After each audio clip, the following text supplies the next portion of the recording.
The effort has accelerated since Tuesday's victories. Denver DSA has added hundreds of members this month. Popular Twitch streamer Hasan who became one of the most visible outside organizers in New York by hosting marathon live stream phone banks and campaigning alongside DSA candidates on primary day.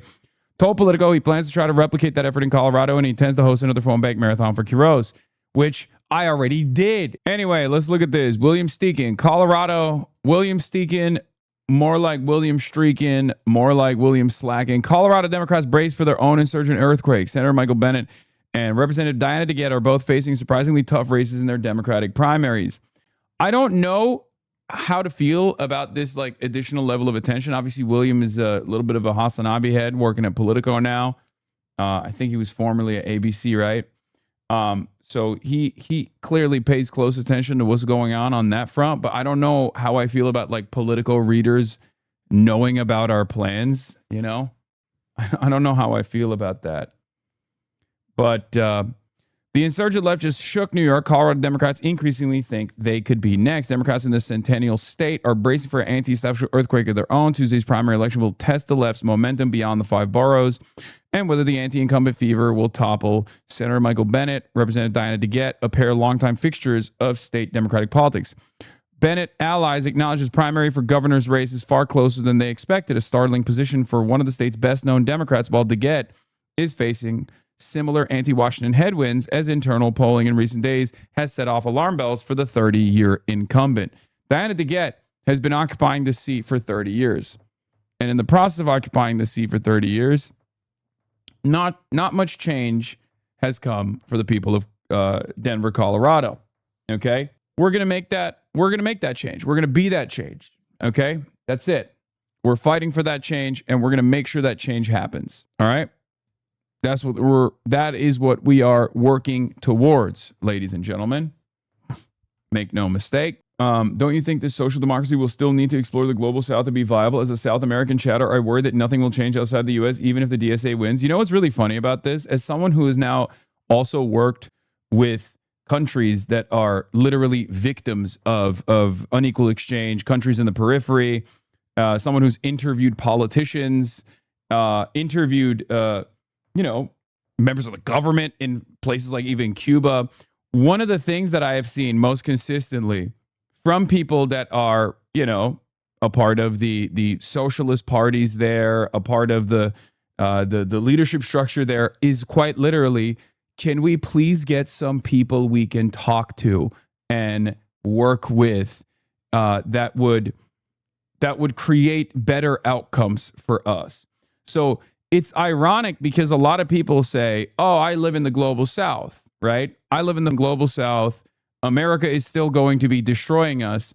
Meanwhile, the people that are in charge in these countries are quite literally going, oh my God, you have DSA guys that you're running that are literally running on, no war, no destruction of the third world. That's amazing. Please, thank you so much. So like all these people LARP about how like, oh, social democracy would still obviously maintain the labor aristocracy in the United States of America and would extract natural resources and destroy the third world. And it's like literally people in the third world that are in positions of power, socialists and communists. Please get like anyone. Dog, Pramila Jayapal has gone to Cuba on numerous occasions. Like for many of these, I'm not mad at this chatter, by the way. I'm just explaining the dynamic a little bit better for a lot of people who don't understand it.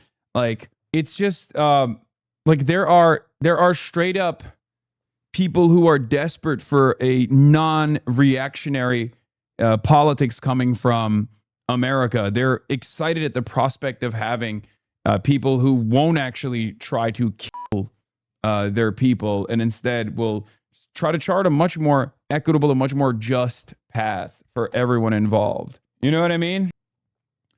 Also, if this wasn't as consequential for American foreign policy, you wouldn't have outside expenditures dumping boatloads of cash into this race. With Diana DeGette, this last week, you got Apex subsidiaries, Lockheed Martin, Amazon, dumping money into the race, putting out heinous attack ads against Mayotte Quiroz. Why are they doing that? Why is it always Why is it always the people that are dropping the ball that are ostensibly the most radical people we've ever encountered, right?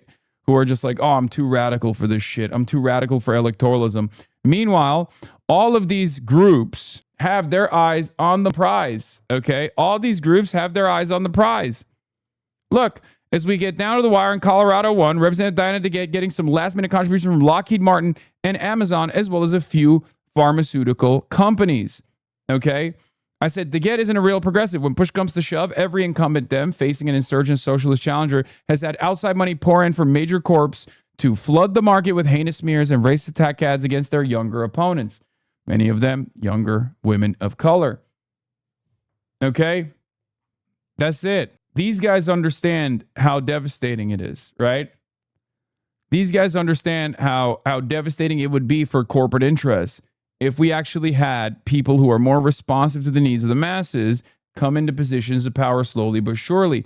That's why they recognize the threat and they're doing everything they can to change that dynamic. So I don't like having to constantly argue with people in my community that are like, well, what about this? Is this going to be enough? Like, yeah, it's not, but it's just the beginning. Just, you know, trust the process, please. I feel like there's enough W's that we've posted on the board, and think about how great you feel when you see these dudes mauled, okay? And phone bank. The primaries come after several Democratic incumbents and establishment-backed candidates have already fallen this year, including New York City last week, where Reps Adriano Espaillat and Dan Goldman lost challenges from the left, as well as in Maine, where Governor Janet Mills was forced from her Senate race by controversial progressive Graham Plattner, which obviously I was devastated by. Pills Mafia to the bitter end. You already know I'm still with Pills.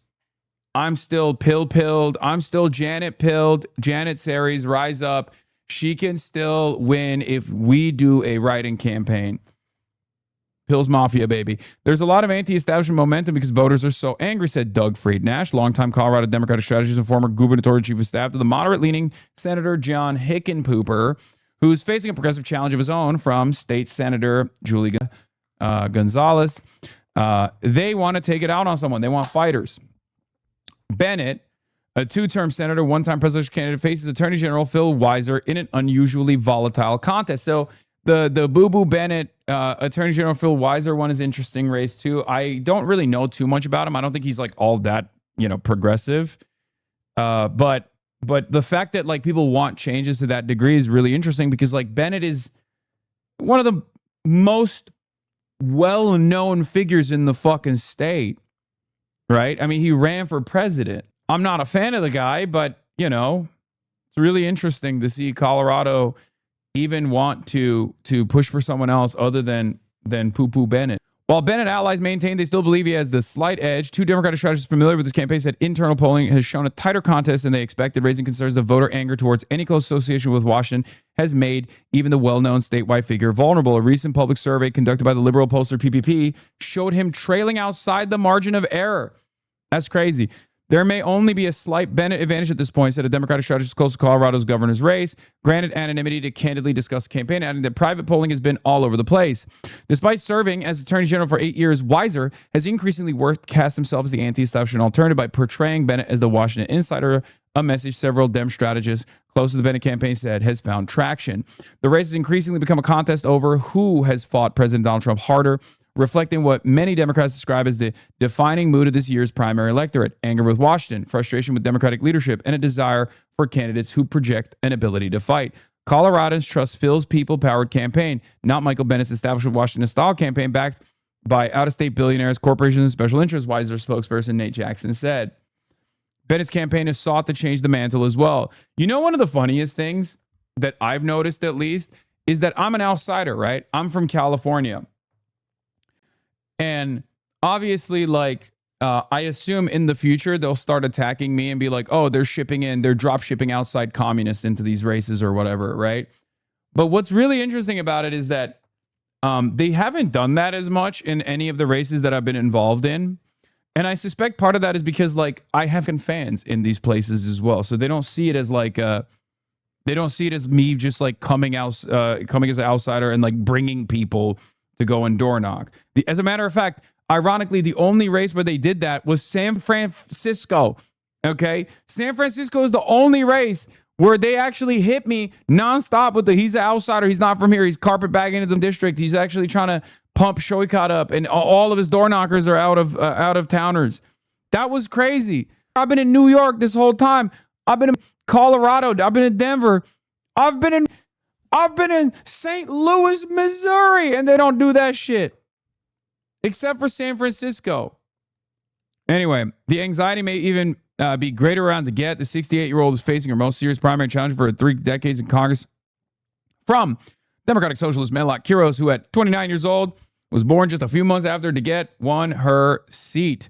People closest to DeGette's campaign say the warning signs have been there for months, but her team's concern ratcheted up in the recent weeks as the campaign's internal polling found the race also narrowing within the margin of error, according to political strategists close to the DeGette campaign. That's when they went super racist with it, by the way. They went super negative. When they saw that, they were like, uh-oh, this is a problem. You could have just stopped with it's San Francisco. We get it. No, you don't get it. And I didn't get it either. San Francisco is literally a different planet.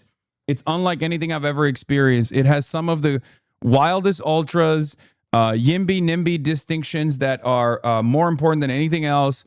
And also just a metric ton of liberals that are perfectly fine with tech fascism.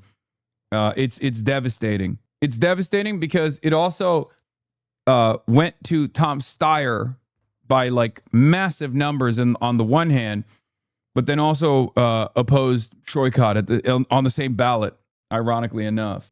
You're not getting invited to the Peptide Plus AI-powered bar startup? Yeah. It produced Brace is one of my favorite people of all time, which is why I'm always shocked. But yeah, he is a San Francisco nationalist too. It's not even a joke. He really is a San Francisco nationalist. It's very interesting. Anyway, it's just San Francisco's an anomaly. Even after that incident, I think the tech neo-fascists, the neo-feudalist tech overlords have successfully bricked the minds of everyone that lives there.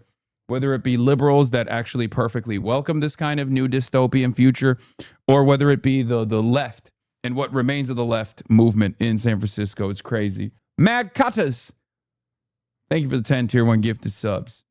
Anyway, so yeah, DeGette's team spent weeks warning national Democrats they were facing a far more competitive race than many appreciated. National groups who poured in money to the race's final week in a desperate attempt to save the Congress member, even as some DeGette allies privately grumbled that she had not done nearly enough to stave off her challenger. It's not looking great, said one prominent Colorado Democratic strategist familiar with DeGette's polling and granted anonymity to discuss private campaign data. It's very tough when you're fighting against the wave. That strategist said they'd also seen a recent private survey that showed Hickenlooper in dead heat with Gonzalez in Denver. Hold up. That is new information. That's actually very interesting. However, that's not good. The most charitable interpretation here is if they meant like the entirety of Colorado, that would be fantastic. But for Julie Gonzalez to defeat Hickenpooper, she's going to have to be showing up significant margins in Denver, I think. The most recent public poll of the race conducted in late May, Hickenlooper led Gonzalez by 41% to 34%, though it had an unusually high number of undecided voters. DeGette and her allies, see, it's never good if you're sub 50. If you're an incumbent, okay? If you're an incumbent and you're sub 50, you're, okay? I need you to understand. If you are an incumbent and you're sub 50, that means people are done with your ass, okay? Remember that. Also, I have to pee really bad. So I'm just going to play the Supreme Court video and I'm going to go pee real quick because I have to pee. I'm sorry. Handed down two key decisions on people from government agencies. Justice has ruled that President Trump does not have the constitutional authority to fire Lisa Cook, a governor from the Federal Reserve Board. But the court backed the president's power to terminate Rebecca Slaughter, a Democratic appointee to the Federal Trade Commission. This ruling grants more presidential power over federal agencies that are considered independent. It overturns 90 years of precedent. CNN Chief Legal Affairs Correspondent Paula Reed is right outside the Supreme Court. So, Paula, walk us through the significance of these decisions today.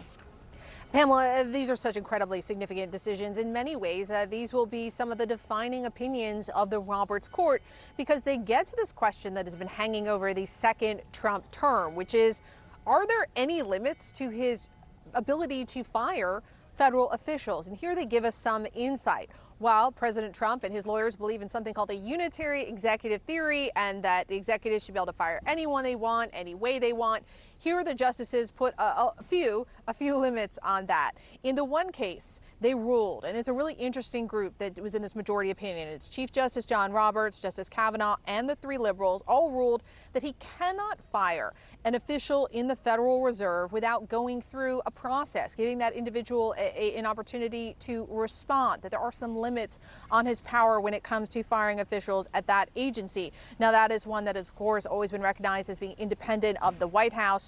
But in a separate case, when it comes to an employee at the Federal Trade Commission, that he does have the power to fire that individual because that is within the executive branch. And again, this is a significant decision because it's sort of drawing out the contours of the extent of his power to try to reshape the federal government through these mass firings. Now, President Trump wasn't clear how he was going to react to these decisions, and it's been a pretty mixed day for him overall at the court, but he described this as, quote, a big win. I want to bring in our chief Supreme Court analyst, Joan Biskupic, right now. Joan, like Pamela, Paula, you were inside the court when these decisions came down. Give us a little sense of how that felt. Sure, Wolf. It's good to see you. The most important thing the justices... Majority Report raid. Thank you, Majority Report, for the raid. Hope you had a good stream. We are doing the damn thing out here. I'm going to go back to the Colorado race now. Sorry, because I was peeing. But, yeah. Getting back to Colorado, we'll talk about the Supreme Court in a second, okay? Democrats have a lot of power to wield if they take back the White House. Yes. Turning in my Colorado ballot today. Nice. Okay, so where was I?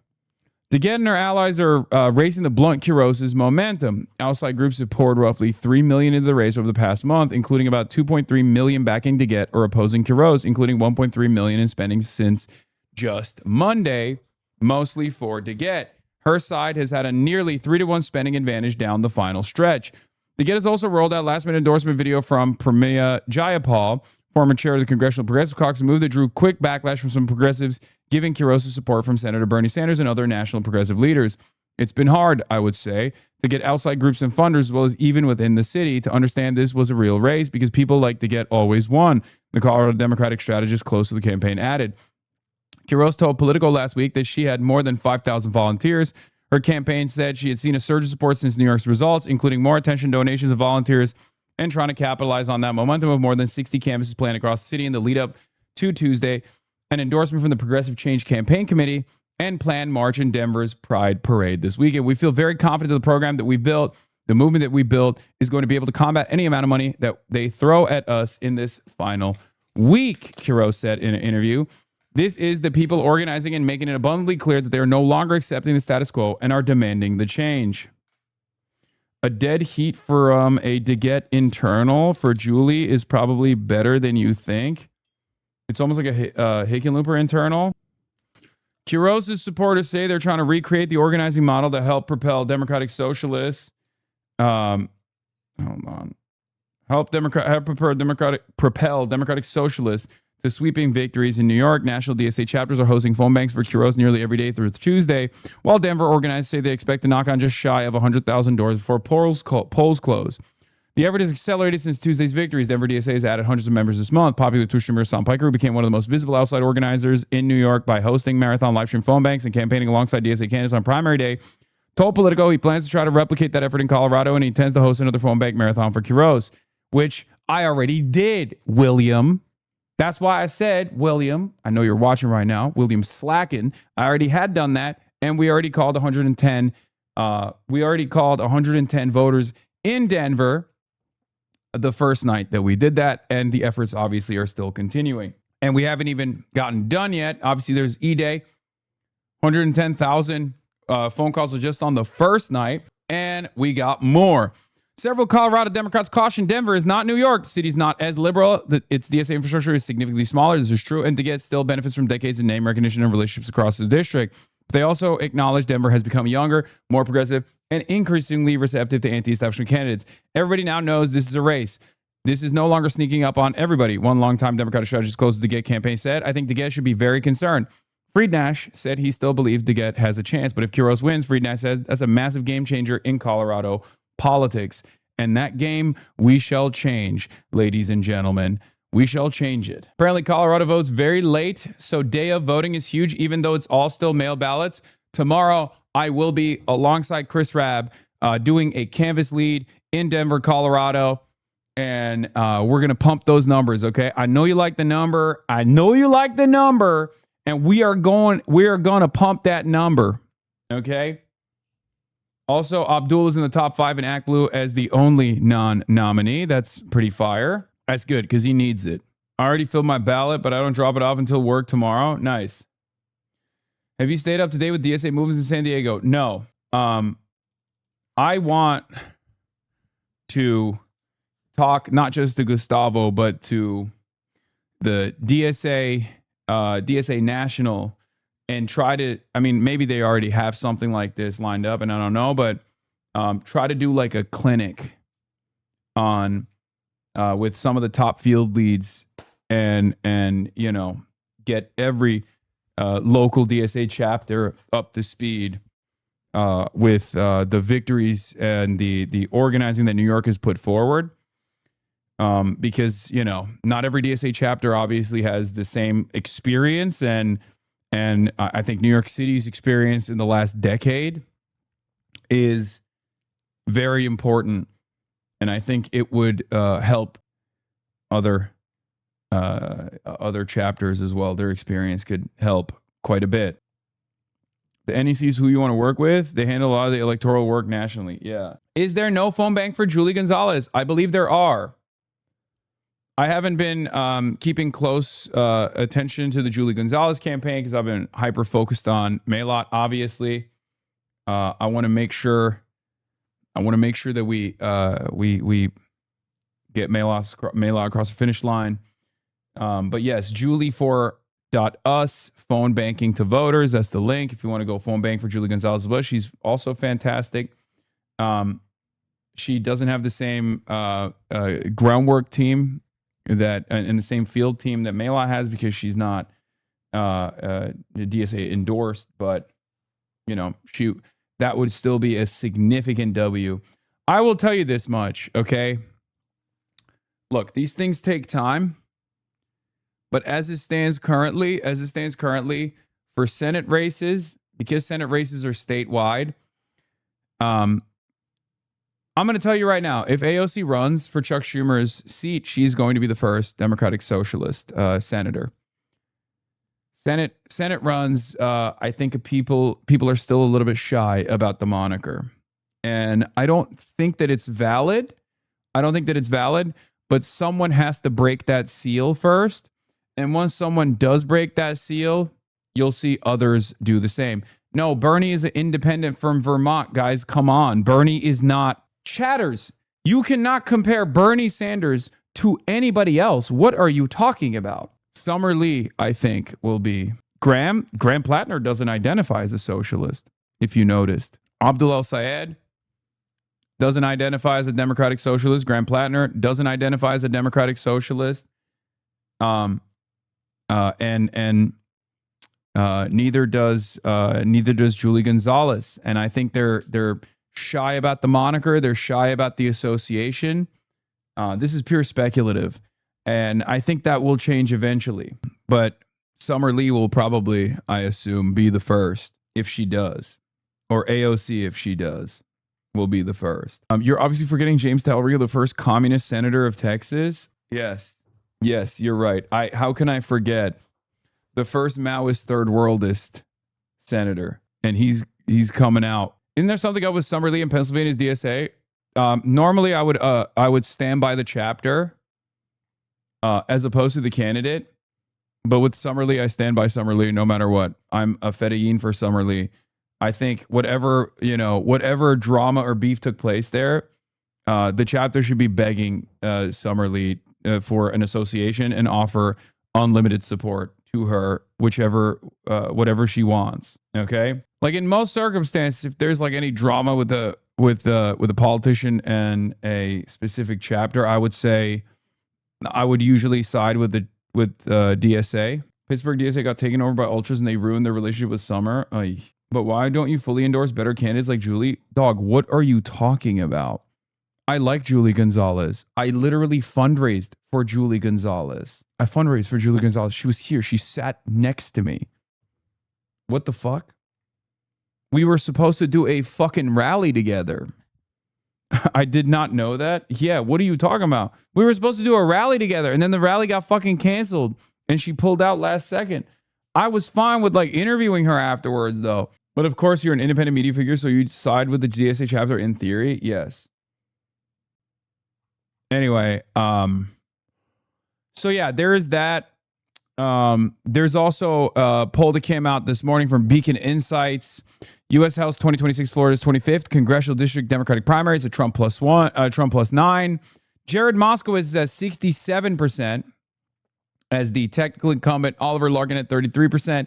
This is not terrible for Moskowitz, but it's also not terrible for Oliver Larkin. Okay, this is actually pretty good for Oliver Larkin, and I'll tell you why.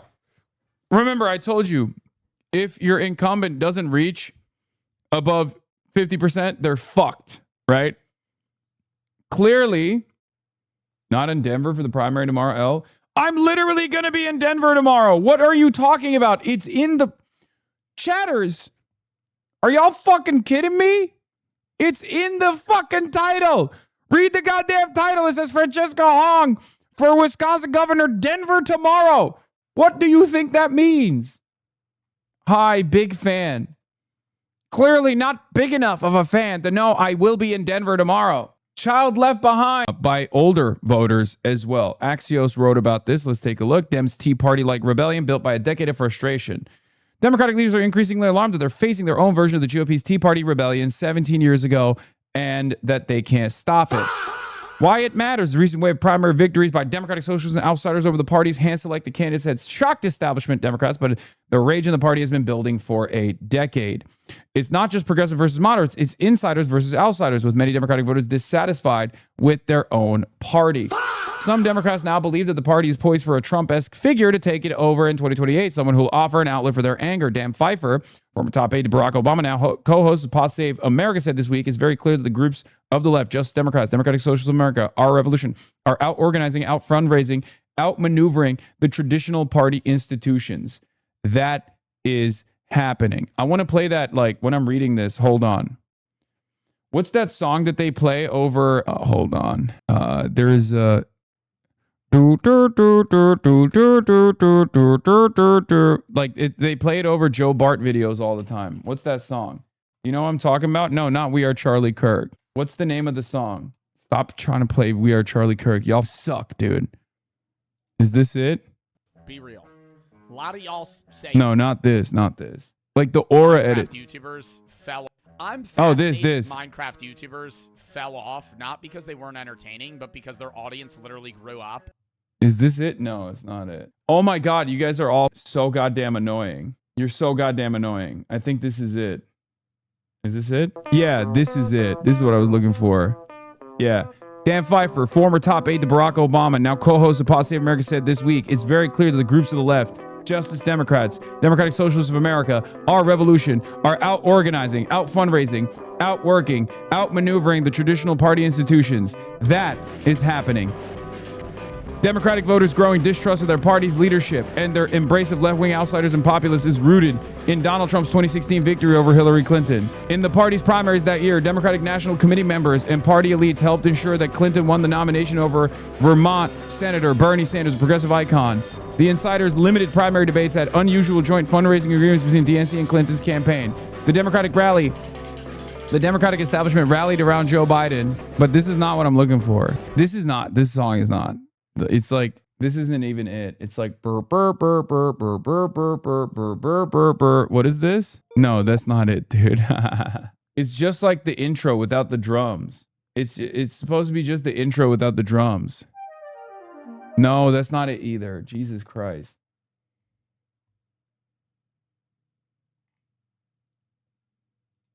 No, it's not that. It's not conspiracy music. I'm not looking for conspiracy music. What is this? Okay, I'm gonna end it. I'm gonna end the stream. So picky. I hate you guys so much. You guys are all You guys are all such assholes, dude. Is this it? No! No! Why would that be it? Why is it hubcore? Oh my God. Oh my God. Okay, we're done. We're done with this. We're done with this. I'm not doing this shit. I'm not doing this shit. I'm fascinated by people. I think this is it, isn't it? fascinated Hold by on. People that don't speak English at all and don't know English at all. Like, not even bilingual. The burn, but it's actually faster than that. Just so I want to know that. It's like faster. I think Rakai's audience. Oh my God. Oh my God. Oh my God. Oh my God. Dude, there's 26,000 people in here and there's people trying to rickroll me. You are literally 854 years old, Grandma. Grandma, get back to the old folks. Grandma, you're going to throw your hip out trying to spam the rickrolling link. It is this, but it's just the intro. Yeah. This is it. Thank you. You found it. You found it. This is literally what I was looking for. Oh my God. Ricky Chasesaws. Thank you. You are the GOAT. You are the legend. Everyone else is not legend. Okay. Everyone else is poop. Okay. You are the poop in the sock. Do you understand me? Ricky Chasesaws, you're the GOAT. Everyone else is literally poop inside of a sock. Okay. You are all poop. I said it. And guess what? Worst of all, Mom will never find you. Okay? You are destined to be a poop sock that Mom never finds. Just forced to live out the rest of your days crusting inside of the sock. Yep. I said it. I don't appreciate that at all, big dog. Some of you pee stored in the balls. Bro, you have like 70-year-old grandmas watching nowadays. I know. They were trying to send Rick Astley, never gonna give you up. They were trying to Rick roll my ass, bro. That's crazy. Can I take back my gift? Is shaking my head? No, you can't. It's mine. All right. Anyway, it's already over. It's already over. I can't even do an aura edit reading this. I just wanted to do an aura edit reading this. It's not going to work. Someone else needs to do that in post when I was reading the first couple of paragraphs, okay? Someone else got to edit that. I can't do it. Anyway, state of play against the backdrop of left-wing outside. You know what? Okay, I'm going to do it anyway. State of play against the backdrop. Left-wing outsider and Democratic Socialist candidates have racked up victories in races from coast to coast during Trump's second term. Democratic Socialists and Progressives followed last year's election of New York City Mayor Zohran Mamdani by beating two incumbent Democratic House members in the city last week, Daria Liza Avila Chevalier and also Brad Lander. Candidates backed by the Democratic Socialists of America won 8 races and lost just one for the New York legislature, despite several being outspent. Another contest remains undecided. Democratic Socialist Janice Lewis George won Washington, D.C.'s Democratic primary for mayor, energizing young voters with a promise to tackle affordability issues and take on Trump. Marine Corps veteran Graham Plattner easily beat Maine Governor Janet Mills to welcome the Democratic nominee for a U.S. Senate seat that could November. In Battleground Congressional District of California, Randy Villegas, backed by Sanders, and New York Rep. Alexandria Ocasio-Cortez, a potential 2028 contender for president, beat the Democratic Party's leadership choice, State Representative Jasmeet Bains. AOC endorsed Democratic Socialist Chris Rabb won an open house primary in Pennsylvania against candidates more aligned with the Democratic establishment. Sam Forstag won his primary for a congressional seat in Montana against more moderate opponents with the backing of Sanders and AOC. And first-time candidate Adam Hamawi won a crowded primary for a New Jersey House seat this month, also backed by Sanders and AOC. Axios is not mentioning who else has been backing all these candidates as well. We have been backing all these candidates as well. And for many of them, the Democratic Socialists of America too. But what they're saying, Rabb told Axios there are lessons that new progressive lawmakers can learn from the House Freedom Caucus, the rabble-rousing group of Republicans that rose out of the Tea Party in 2015 and pushed the GOP to the right. If there's a small, even not so small Democratic majority, and there's a disciplined progressive voting bloc, that's power, Rabb said. Even if it's just defensive power saying, no, we're not voting for this, try again. Anyway. Yeah, that's where we're at. What Kami says with the 50 bones. Do we even have a hype train after all that? What the hell's going on? You see this shit? What is this? No. What is this? From Simon Sir, Ambassador to Israel, to Cote d'Ivoire, Benin, Togo, and Burkina Faso International Affairs. I'm particularly honored to have presented my letters of credence to the President of Burkina Faso, Captain Ibrahim Traoré. This ceremony marks the continuation of the long-standing ties between the State of Israel and Burkina Faso and reflects the enduring friendship between our two peoples. I look forward to working together and further... Hey, yo, what the... Dude, you just called us poop. Why would we pay you? Because you like it. Okay? Look at that. 50 gifted subs. Because I'm joking. Yeah. Look at my revolutionary dog. We're not making it. Explain the joke. I don't literally think you are the sock.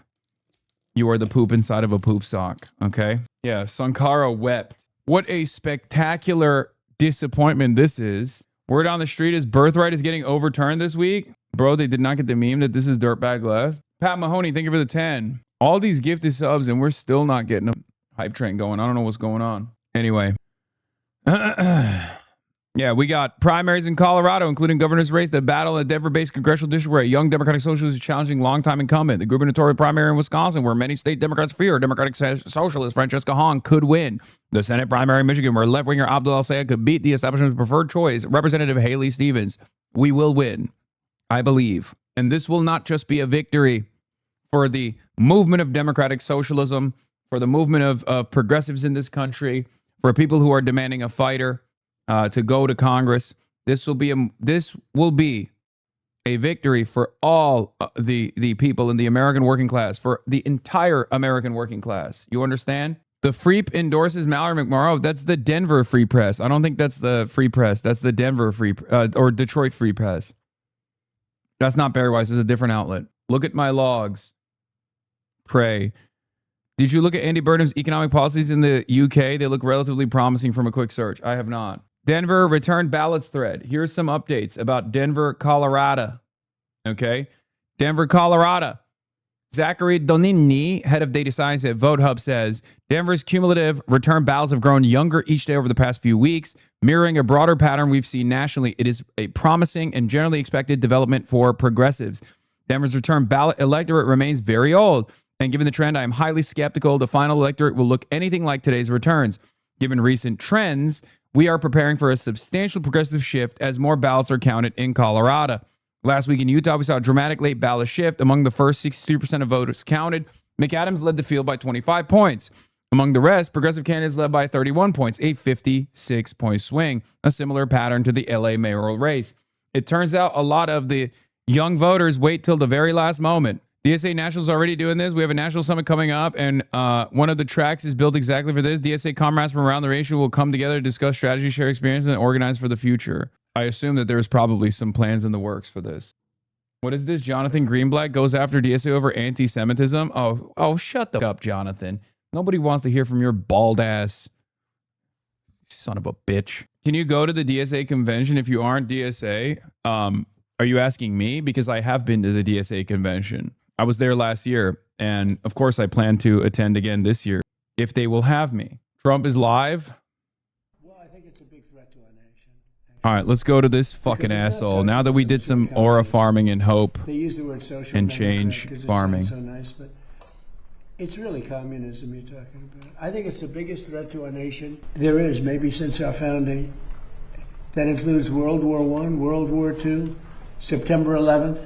It includes the Pearl Harbor attack. I think this is the biggest threat to our nation. People will smile when I say that, but the smart people are going to say, you know, he's probably right. It's basically introducing communism into the United States. Yeah, DSA convention is next year, right? In 2027, Thank you very much, I think. everybody. Thank you, guys. Thank you, guys. Thank you, guys. Thank you all. Thank Wow, you so that was much. fast, dude. He just dropped a dime about communism being the biggest threat. Communism being the biggest threat to Americans is Pearl Harbor, and then he's done. Why are you not a DSA member? I'm just curious. I'm an independent media figure. That's why. I'm just an outsider, random guy. You know, a random guy with opinions. That's it. That's all it is. You know, just a random guy. I have no affiliation whatsoever. You guys should join DSA though, of course. But I'm a numbers guy.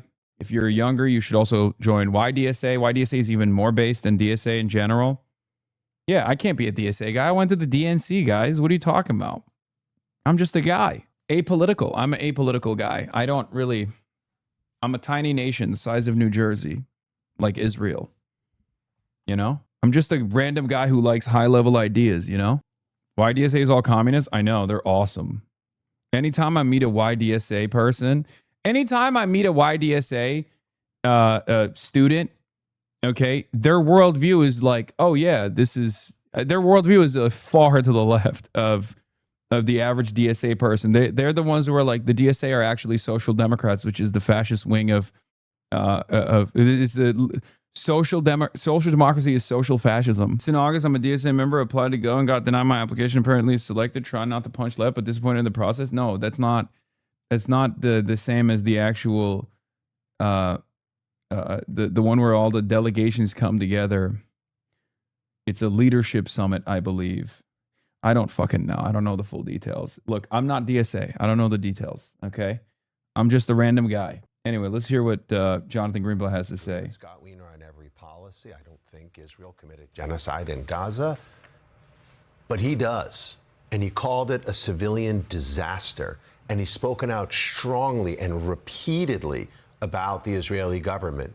And yet the sin that he committed in going to that trans rally was he's Jewish. Yeah, dude, that's what was going on. Thank you, Jonathan. Oh my God. Jonathan's like, thank God. Thank God I can complain about the anti-Semitism again. Thank God I can thank God I can turn around and act as though people were yelling at Scott Wiener because he's Jewish and not because he is one of the biggest dick riders of the state of Israel until he decided to run for office, run for Nancy Pelosi's seat in San Francisco, and realized he can't win that race without admitting that Israel committed a fucking genocide, which no one even believes, not because he's Jewish, but because he spent the last 3 years of the genocide defending Israel and writing bills that defend Israel and going to Israel and hanging out with the president of Israel. I wonder how this guy had a real change of heart. Did he have a real change of heart overnight? Or is he simply lying? There is a lot Scott Wiener has to address for if he is actually now turned over a new leaf. The fact that Jonathan Greenblatt is defending Scott is the most massive red flag about where Scott really is on the issue. Yeah, I mean, he would do that. Yeah, if you want to know what Scott Wiener's like actual point of view is, here he is, August 12th, 2024. Protesters block Golden Gate Bridge. Protesters get arrested. DA charges protesters. Response, there's a pro-Israel Jew behind the curtain controlling the DA. Criticize the charges all you want, but stop with the classic anti-Semitic trope that Jews control the government. Like, he has always been the guy that's like, oh, criticism against Israel is anti-Semitic. Okay? I love Wiener's performative 1,000-yard stare as he nobly takes the high road and walks away. Yeah, man, I actually 100% believe this is the moment. This is the hardest your life has ever been. Worlds removed from being a child living under constant bombs, drone strikes, and violent land grabs. Yes. By the way, just want to point out, Jonathan Greenblatt is obviously the biggest fucking, the biggest morally bankrupted piece of shit you could possibly find, because his job is supposed to be like combating as the leader of a civil rights organization. His job is to combat not only anti-Semitism, but all other forms of bigotry. And of course, Jonathan Greenblatt has not called out Elon Musk or even Twitter. Twitter is neo-Nazi central, okay? It is a neo-Nazi shithole. Jonathan Greenblatt never says anything about Elon Musk. Jonathan Greenblatt never says anything about Twitter. Jonathan Greenblatt is too busy yelling at the fucking woke lords over at the DSA for having a position that is against anti-Semitism, but is also for anti-Zionism, okay? The richest man of the world is again publicly telling his hundreds of millions of followers that he supports the vigilante murder of his political enemies, followed by the killings of immigrants, all to the crickets of any mainstream media attention. Yeah, no point in bailing the boat while traders are still busy chopping holes in the bottom. First the traders, then the invaders. That's the whole Uwe Boll movie, right? With Armie Hammer, the cannibal, allegedly. Elon Musk has been like loving this movie. It's so dumb. It's so stupid. I was planning on actually watching it unironically on things I've ever seen in my life. I've seen bits and pieces of it. Like the parts that these guys are straight up promoting. The parts that these guys are straight up promoting on Twitter are unbelievably stupid. Like it looks like a ChatGPT wrote the fucking script. It looks like it was a ChatGPT written script. It's just a guy who's like, all the Muslims in the movie are straight up running around being like, I am, as a Muslim, I love doing rapes on white women. This is the way of Islam. And then they get fucking murked by Army Hammer. And Elon Musk loves it. And all these other fucking dipshits love it. It's so bad. But Uwe Boll has always written dog shit movies. So, as I was saying, though, Aaron Reichlin Melnick points to the South, says the richest man in the world is again publicly telling his hundreds of millions of followers that he supports the vigilante murder of his political enemies, followed by the killings of immigrants, all to the crickets of any mainstream media attention. And yes, and despite posting Nazi propaganda on a weekly basis, namely great replacement content, the ADL and Jonathan Greenblatt refused to mention it, much less condemn it, because Musk supports Israel and pro-Israel censorship on this site. So yes, your words mean nothing, Jonathan Greenblatt. We all know you defended Elon Musk after he hit the double Sig Heil, okay, the day of the election, at the inauguration, sorry, not the day of the election. At the inauguration, in front of the entire world and in front of everyone in America, Elon Musk double Sig Heiled, and you fucking defended it. Everybody knows you are a bankrupt, morally bankrupted charlatan, okay? It's the same sin that Dan Goldman committed. Congressman Dan Goldman, who was at a coffee shop in Brooklyn last weekend, he had the sin of bringing his 7-year-old daughter into the coffee shop to get a cup of coffee so she could also use the bathroom. And then he was harassed and humiliated online. This is someone else who's spoken out repeatedly against the Israeli government. No, he has. Sponsored Medicare for All and the Green New Deal and was the lead prosecutor in the first Trump impeachment case. But what was Dan Goldman's sin? Like Scott Wiener's sin? Dan is Jewish. Look, the Democratic Party, and as you know, I worked here. This is so funny. They literally erased Brad Lander and his Jewish background from the conversation, okay?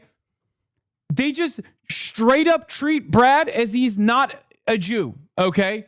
It's unbelievable. If I was in his shoes, I'd be fucking pissed off about this shit.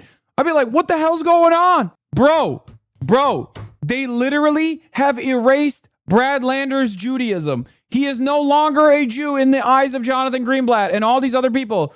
It's unbelievable. They make it seem like Brad Lander is not Jewish and the district is not Jewish. Okay?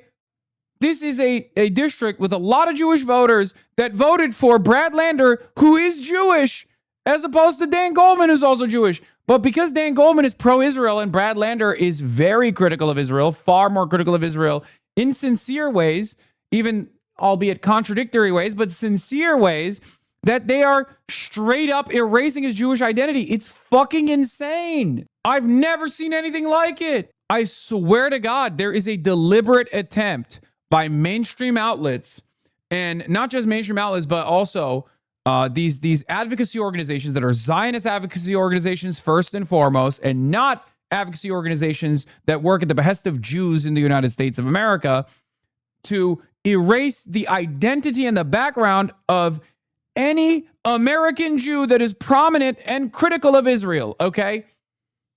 Obviously, anti-Zionism is a non-starter. No mention ever will be made of Norm Finkelstein or Ilan Pappé or Avi Shalom. Avi Shalom and Ilan Pappé are literally Israeli Jews too, ironically enough, okay? None of that. No mention of Gabor Mate, Holocaust survivor. Like, these are prominent Jews who are also prominent anti-Zionists, okay? It's remarkable.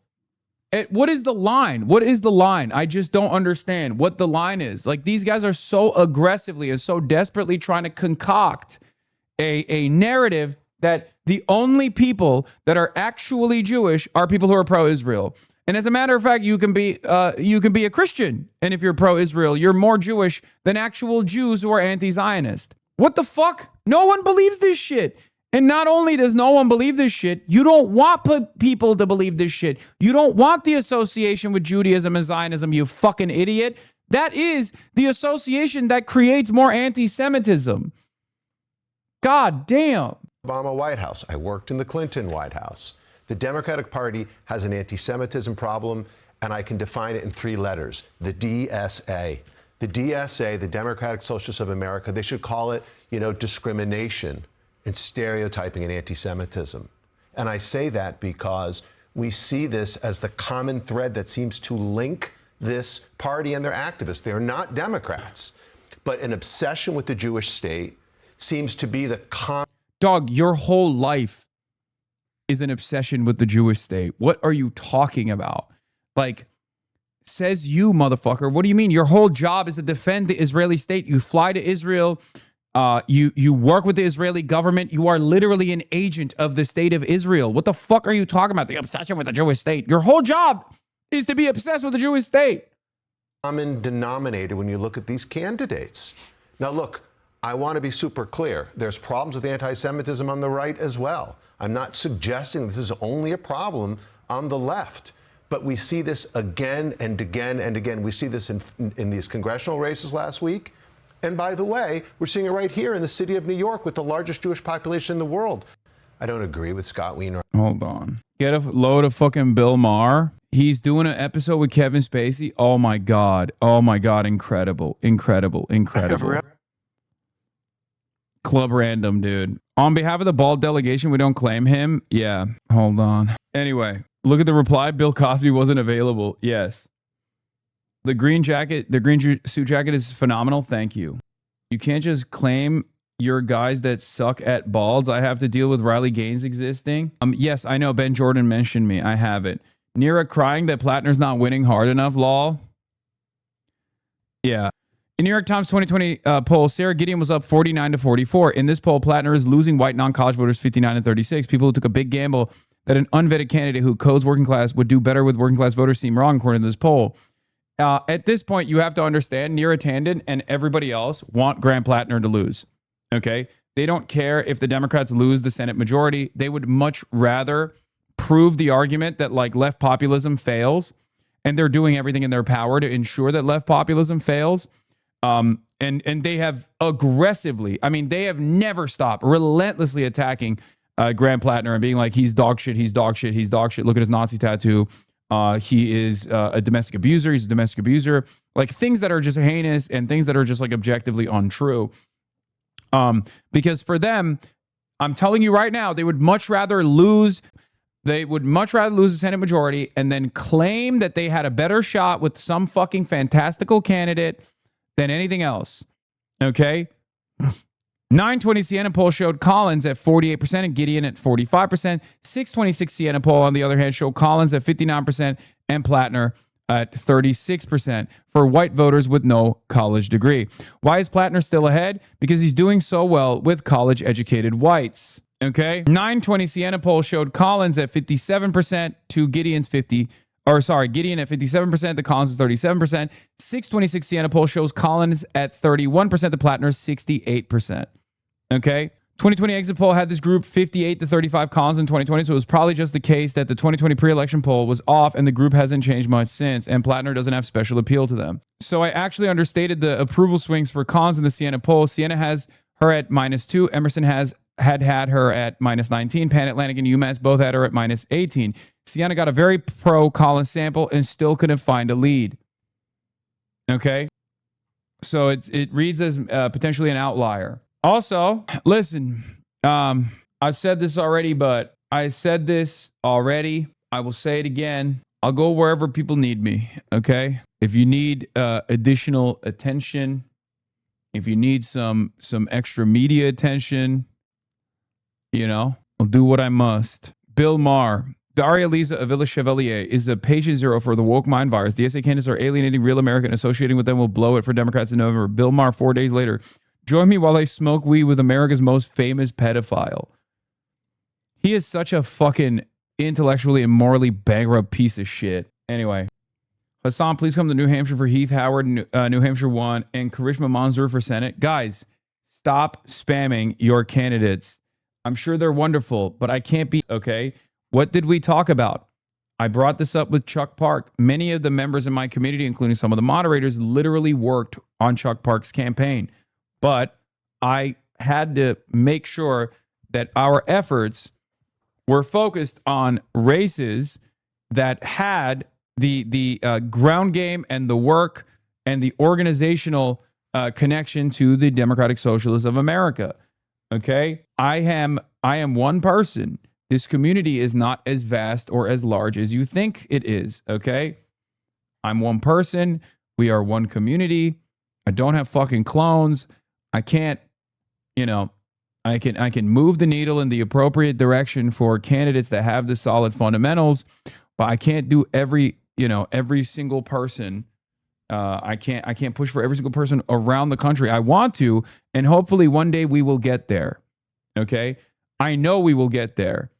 And we're working towards that goal right now. Okay? You have to understand, we're working towards that goal right now, but this is huge. Like, Maylot Quiros in Denver it would be a huge fucking victory in that direction. Okay? Tomorrow will be the final day on the Supreme Court's term. The court has set the rule for in pending cases related to birthright, citizenship, transgender athletes, and campaign finance, by the way. That's a big one. Anyway, we were talking about Denver. We're gonna get back to Supreme Court in a second. But yeah, Denver return ballots thread. It's trending younger, but obviously still the majority is older. 65 plus, unfortunately, is like above 40%. It's crazy. But this pattern has held consistently across the board in primaries that we've been looking at, where younger voters tend to turn out in higher numbers towards the end, and certainly on E-Day. Moderate candidates are expected to run strongest in the areas west and north of Glendale, which tend to be more affluent, older, and predominantly white. As shown below, these areas have recorded strongest turnout so far, as you'd expect the age profile of the electorate. But this isn't bad for progressives or anything. It's just the ballots we're going to see first. Older voters are coming out with, LeBron-style numbers. Some of the anecdotal information that I've received from the phone bankers in this community is that some of the older voters have actually believed the dumb, nonsensical attack ads. That's not good, but it's not the end of the world. Remember, as I have stressed over and over again, it's a game of percentages, okay? Diane DeGette does not have the 65 plus voter base locked down. A lot of older voters also want these changes. Remember, I said this with Daria Liza's race, because we were looking at it as like every young voter is definitely a lock for Daria Liza. Every old voter is definitely a lock for Espaillat. That wasn't the case. It's all a game of percentages. How much can you win from the older voters, and how much can you turn out from the younger voters? Because the younger voters are most likely going to go overwhelmingly to Maylot Quiros. But the older voters are not necessarily going to be overwhelmingly favoring Diana DeGette. That is what it is. Okay? A lot of you have canvassed for Maylot. You're in Denver. A lot of you have phone bank for Maylot. I still think these numbers look pretty decent for Maylot Quiros. We're going to see tomorrow. Fran is coming in an hour. Now let's get back to the Supreme Court handing down independence. There's been key decisions that came down today and then tomorrow as well. The U.S. Supreme Court handed down two key decisions on presidential power and the firing of people from government agencies. Justices ruled that President Trump does not have the constitutional authority to fire Lisa Cook, a governor from the Federal Reserve Board. But the court backed the president's power to terminate Rebecca Slaughter, a Democratic appointee to the Federal Trade Commission. This ruling grants more presidential power over federal agencies that are considered independent. It overturns 90 years of precedent. CNN Chief Legal Affairs Correspondent Paula Reed is right outside the Supreme Court. So, Paula, walk us through the significance of these decisions today. Pamela, these are such incredibly significant decisions. In many ways, these will be some of the defining opinions of the Roberts Court, because they get to this question that has been hanging over the second Trump term, which is, are there any limits to his ability to fire federal officials? And here they give us some insight. While President Trump and his lawyers believe in something called a unitary executive theory, and that the executives should be able to fire anyone they want, any way they want, here the justices put a few limits on that. In the one case, they ruled, and it's a really interesting group that was in this majority opinion. It's Chief Justice John Roberts, Justice Kavanaugh, and the three liberals all ruled that he cannot fire an official in the Federal Reserve without going through a process, giving that individual an opportunity to respond, that there are some limits on his power when it comes to firing officials at that agency. Now, that is one that has, of course, always been recognized as being independent of the White House. By the way, but in a I was rummaging through my stuff on my nightstand, and look what it's Is it effing? What is happening? Hello? We're good now, right? No F? Regional, I'm fine? Okay. I was going to show you guys something that I found rummaging through my stuff. Look at that. Delegate voting card from the Democratic Socialists of America National Convention in 2025. Yeah, I don't know what happened. Your chair was empty for a bit. Only F I got. I want to stress the importance that I'm not a member of the Democratic Socialists of America. I just, I'm unaffiliated. I stole this. It was theft. It was theft, which, you know, is the underlying basis of socialism, which is stealing other. And that's why I did that. I'm pro-theft, as you guys know. Back to micro-looting, I see. Dig to fit, but it's for sure giving pistachio piker. Good. I love this. I love this jacket. I love the suit. It's custom made, okay? It's bespoke. Anyway, let's get back to it. Separate case when it comes to an employee at the Federal Trade Commission, that he does have the power to fire that individual because that is within the executive branch. And again, this is a significant decision because it's sort of drawing out the contours of the extent of his power to try to reshape the federal government through these mass firings. Now, President Trump wasn't clear how he was going to react to these decisions, and it's been a pretty mixed day for him overall at the court, but he described this as, quote, a big win. I want to bring in our chief Supreme Court analyst, Joan Biskupic, right now. Joan, like Pamela, like Paula, you were inside the court when these decisions came down. Give us a little sense of how that felt. Sure, Wolf. It's good to see you. The most important thing the justices did today was in the case involving Rebecca Slaughter of the Federal Trade Commission. Chief Justice John Roberts and the conservative majority used that decision to roll back nearly a century of legal policy about the president's power to remove the heads of regulatory agencies.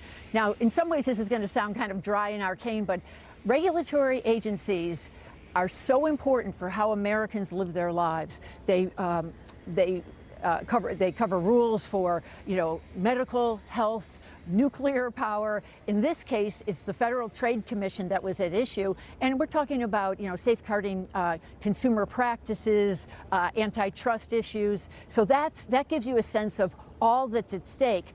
But this court, for many, many not appreciated the congressional power to set these up and set up independent heads that the president can only remove for what's called for cause. That would be if somebody was actually found guilty of some sort of malfeasance or ineffectiveness in office. And that's what happened to Rebecca Slaughter. She was an appointee who had many more years left on her term, but President Trump, when he came into office, said he wanted to remove her. He wanted the power to do that.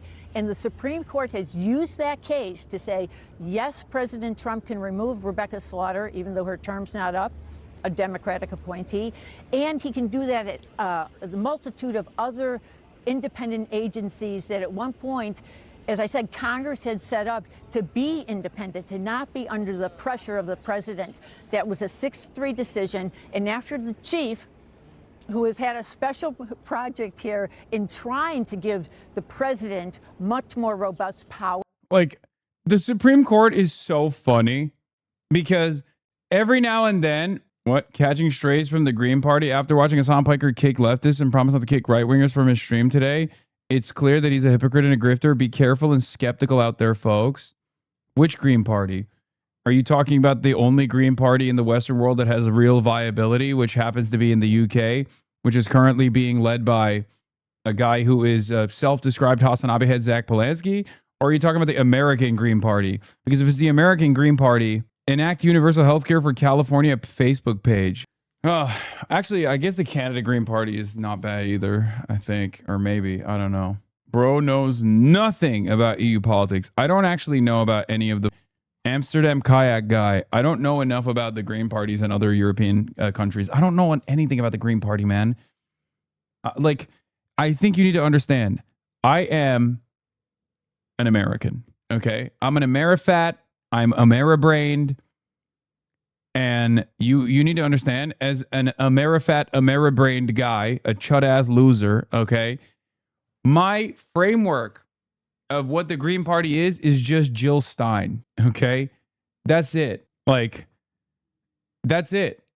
It's just you have to understand, like this is a new thing. You grew up in Turkey, you can't use that excuse. Sorry, we don't have a Green Party in Turkey. What are you talking about? We have a parliamentary system and no Green Party. Well, now it's a presidential system, but it used to be a parliamentary system when I was growing up. And also, you're an American with the unfollowed. Or to not just hire people, but to fire. Justice Sotomayor then read her dissent from the bench, and she said, this can go in one of two directions. This can give, it can give the president more power, and maybe he would be more accountable, or it could lead to chaos. And she looked up at the spectators and she said something to the effect, I can guess at which way it will go. Maybe you can too. So, Wolf, a dramatic case today. It doesn't apply to the Federal Reserve, as we saw with the Lisa Cook one, but it reserves. Oh, why is the Supreme Court funny? Because they literally will be like, they will make decisions like Donald Trump is allowed to single-handedly decide who is an American and who's not,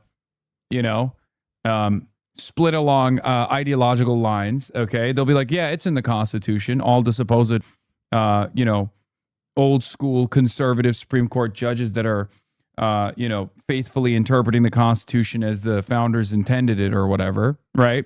But then they'll turn around and be like, oh, he's molesting the money. Like the only time where they go against Trump is if Trump molests the money too much. Okay. They stopped the sanctions because he was doing too much money molestation. So the SCOTUS had to come in and be like, no, enough money molestation, not allowed. And the other one is like trying to override the independence of the Fed. Okay, that's it. Those are the only times where the Supreme Court's like, yeah, by the way, you can't do that. We shall see how they behave with the birthright citizenship one. I just don't think that there is any way that they can unironically change the American Constitution this dramatically. Tomorrow, we shall find out where this goes. I do think that they will keep the birthright decision because that's legitimately insane. That is insane thing. Yeah, overriding the independence of the Fed is basically top tier money molesting. I know. It applies to a multitude of other agencies who perform a lot of safeguard functions across the country. Wolf. All right, Joan Piskupic, thank you very, very much, Paul. I want to go over to Paula Reed now because there was another big ruling today where justices rejected a Republican challenge to a Mississippi. I think it'll be a 7-2 decision that birthright citizenship stays. Who are the two? Clarence Thomas. Who do you think the other will be? Alito and Thomas, right? We shall see. Gorsuch is obviously, I mean, we'll see. We'll see what happens. They vote against birthright citizenship, but we better start learning Chinese. I don't know, old man, feel like they will take it down every time it feels like they take a decision against Trump. They give me something big. I mean, the only time where they rule against Donald Trump is if he's like very clearly and flagrantly in violation of previous precedents that don't have tremendous backing from outside groups that have gotten these guys appointed into their seat of power, like the Federalist Society and abortion. If something is like blatantly unconstitutional, they usually actually will stop it, with the exception of the super precedent that every single one of these guys said they wouldn't actually overturn. And then they ended up overturning abortion. But that one had tremendous backing from all of the groups that got them elected got them appointed into this seat of power specifically for this decision. And that failed spectacularly regardless. That's so not true, Hasan. Yeah, unless it has something to do with abortion or voting rights for black people. I mean, yeah, that's true. That's true. Of course, they've done that. But again, that's why I'm saying, like, if there's tremendous outside backing for something like this, birthright citizenship doesn't have the same level of institutional support that overturning abortion did or overturning the VRA did. Okay? Overturning the VRA has been a fundamental plank of the conservative movement, right? That's been a fundamental plank of the conservative judicial movement in this country, and so has been the Dawes decision. So like, it's not that one. Those make sense. Those make sense. Birthright, on the other hand, is like a Stephen Miller operation. Usually the L's that SCOTUS hands to Trump is the court returning the decision to the states to make their own. It's still devastating depending on the context, but when Trump needs W's, they're still giving them to him generally. SCOTUS is a rubber stamp for heritage and Trump at this point, in my opinion. Yes. I just don't know. No, the birthright is deeply rooted constitutionally, unlike the abortion thing is bullshit. No, abortion was maintained as a super precedent. That's the reason why Kavanaugh and Amy Covid Barrett both lied and said that they saw it as a super precedent and that they would not overturn it. Wait, just read it. It's literally is written down in the text for the 14th Amendment. You can't read the text in any different way. In European courts, the text cannot be interpreted differently than its birthright citizenship. No, I know. I mean, we'll see. We'll see what happens. I just think that that is like, that seems more extreme than anything else.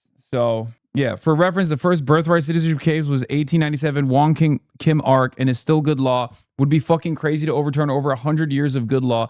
Would be the most insane precedent ever overturned due to how long it's been the precedent. Exactly. That's why I'm saying it's like, it literally is more insane than, like, the VRA has been a long established project and has been chipped away by the SCOTUS, right? And abortion was a big outside project for a lot of the conservative judicial movement. Birthright has not had that same initiative. Like, birthright is one of those things that the Trump administration decided they were going to tackle because they're just fascist, they're racist, and they're psychotic. But there are still enough conservatives out there, especially legal scholars of the conservative variety, that look at that and go, this is an unbelievable mistake, and they wouldn't stand by it. So I don't know which way they will go, okay? The court upheld Mississippi's law passed in 2020 allowing election officials to count ballots postmarked by Election Day and received up to 5 business days later. Republican leaders had challenged the grace period rule, asserting that federal law requires the ballots must be received by Election Day.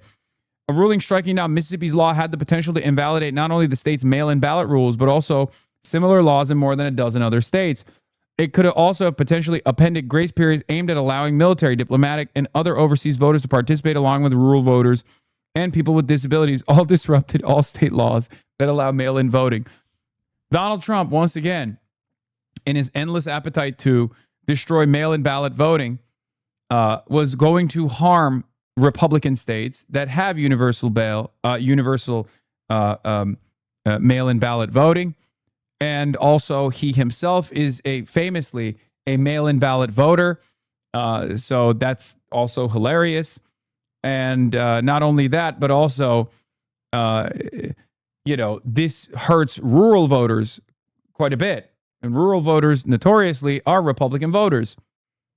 When even Amy Covid Barrett is demonstrating skepticism during the proceedings to overturning birthright citizenship, you can almost guarantee this isn't going to reach critical mass. I am ABM clerk, and most of my calls about that was from Republican voters. Lol. I am an ABM clerk. Oh, yeah. If birthright citizenship is overturned tomorrow, it would genuinely be a bigger deal in terms of stare decisis than the Dobbs decision. It would literally be the death of the doctrine and respect for precedent as we know it, and that's not an exaggeration. Yes, this isn't to say, chatters, this isn't to say that the abortion Dobbs decision wasn't as relevant or wasn't as impactful. Simply speaking, from like the way the Supreme Court and the way that the judicial branch has operated, this would be the most consequential precedent, historic precedent that has been established, that has been defended for literally a fucking century, that is the pillar of American existence, okay? I don't even know how to explain it. That's part of the reason why I'm saying, like, this would be totally ridiculous. Like, let me explain it to you this way. The Second Amendment has been interpreted differently in like the last 4 decades, okay? The Second Amendment did not have the same broad scope, okay? So the Second Amendment could go in either direction. It's a relatively new phenomena. The way that we understand the Second Amendment is like being as expansive and as defensive of people's like rights to own guns and all the numerous other things that you can put on a gun, like all the modifications and whatnot. That is a relatively new interpretation. It's a relatively modern interpretation, right? This is not. Birthright is 100 years old, more than 100 years old. Yeah, see, not even the modern interpretation that we all know was established in 2008. I mean, that's also, oh yeah, you're right, actually. Modern interpretation, Heller, that we all know was established in 2008. I know, but even before then, there was, just like with the VRA, there's always been an effort to move in the direction of this modern interpretation of the Second Amendment. Okay? My point was the things that we see as like established law, like it's the Second Amendment to protect the First, like that's a relatively new phenomena that started, I guess, in like the last couple of decades, and certainly the modern interpretation from since 2008, like with no wiggle room whatsoever. It was still a movement, but not widely adopted until then. The broad scope came. The broad scope of carrying came in 2022. So here's the difference. The reason why I'm bringing the Second Amendment up is because a lot of people think the Second Amendment in and of itself is like this well-established legal safeguard to carry carry whatever arms you want to carry with no impediments whatsoever. That has never been the case. Throughout American history, that has never been the interpretation of the Second Amendment. Okay? It's not set in stone. It's a relatively new phenomena.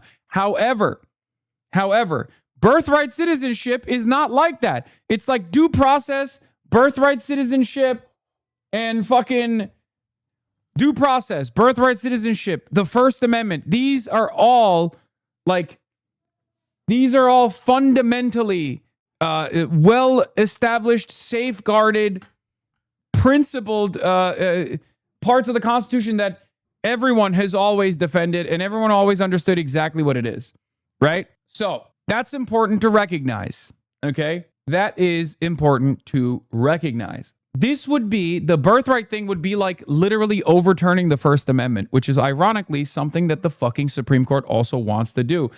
This would be similar to overturning due process, which is, again, ironically something that this MAGA movement is trying to do. So it's that degree. It's far beyond abortion. It's far beyond anything else, which is also part of the reason why I'm saying like it would be an insane thing for even this Supreme Court to do, which is part of the reason. I mean, it would be unbelievable. Through an executive order, it's over at that point. Donald Trump can just make whatever executive orders he wants. He could literally write an executive order that America is a communist nation with a centrally planned economy, and the Supreme Court is supposed to say yes to that. Okay? What is this? CNN slop piece about Daria Lisa? I don't care about this right now. Okay? She's our queen. We will defend her later. Yeah. And above all else, birthright, unlike many other amendments, is written in pretty plain language. Very little interpretation has to go into what the amendment actually means. Yes. The 14th Amendment is the most contested and therefore the most settled amendment in Supreme Court history. They wouldn't be overturning just one or two Supreme Court precedents like with Dobbs. They would be overturning over a century of jurisprudence. Yeah. Abortion was a super precedent, but not explicitly in the Constitution. Birthright citizenship is explicitly enumerated in the 14th Amendment.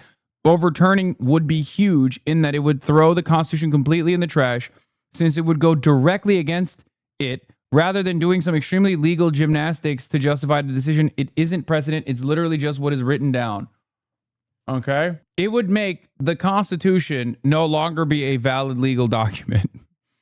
I don't know how else to explain it other than that. It would just mean nothing in ways that previous decisions that overturned super precedents did not.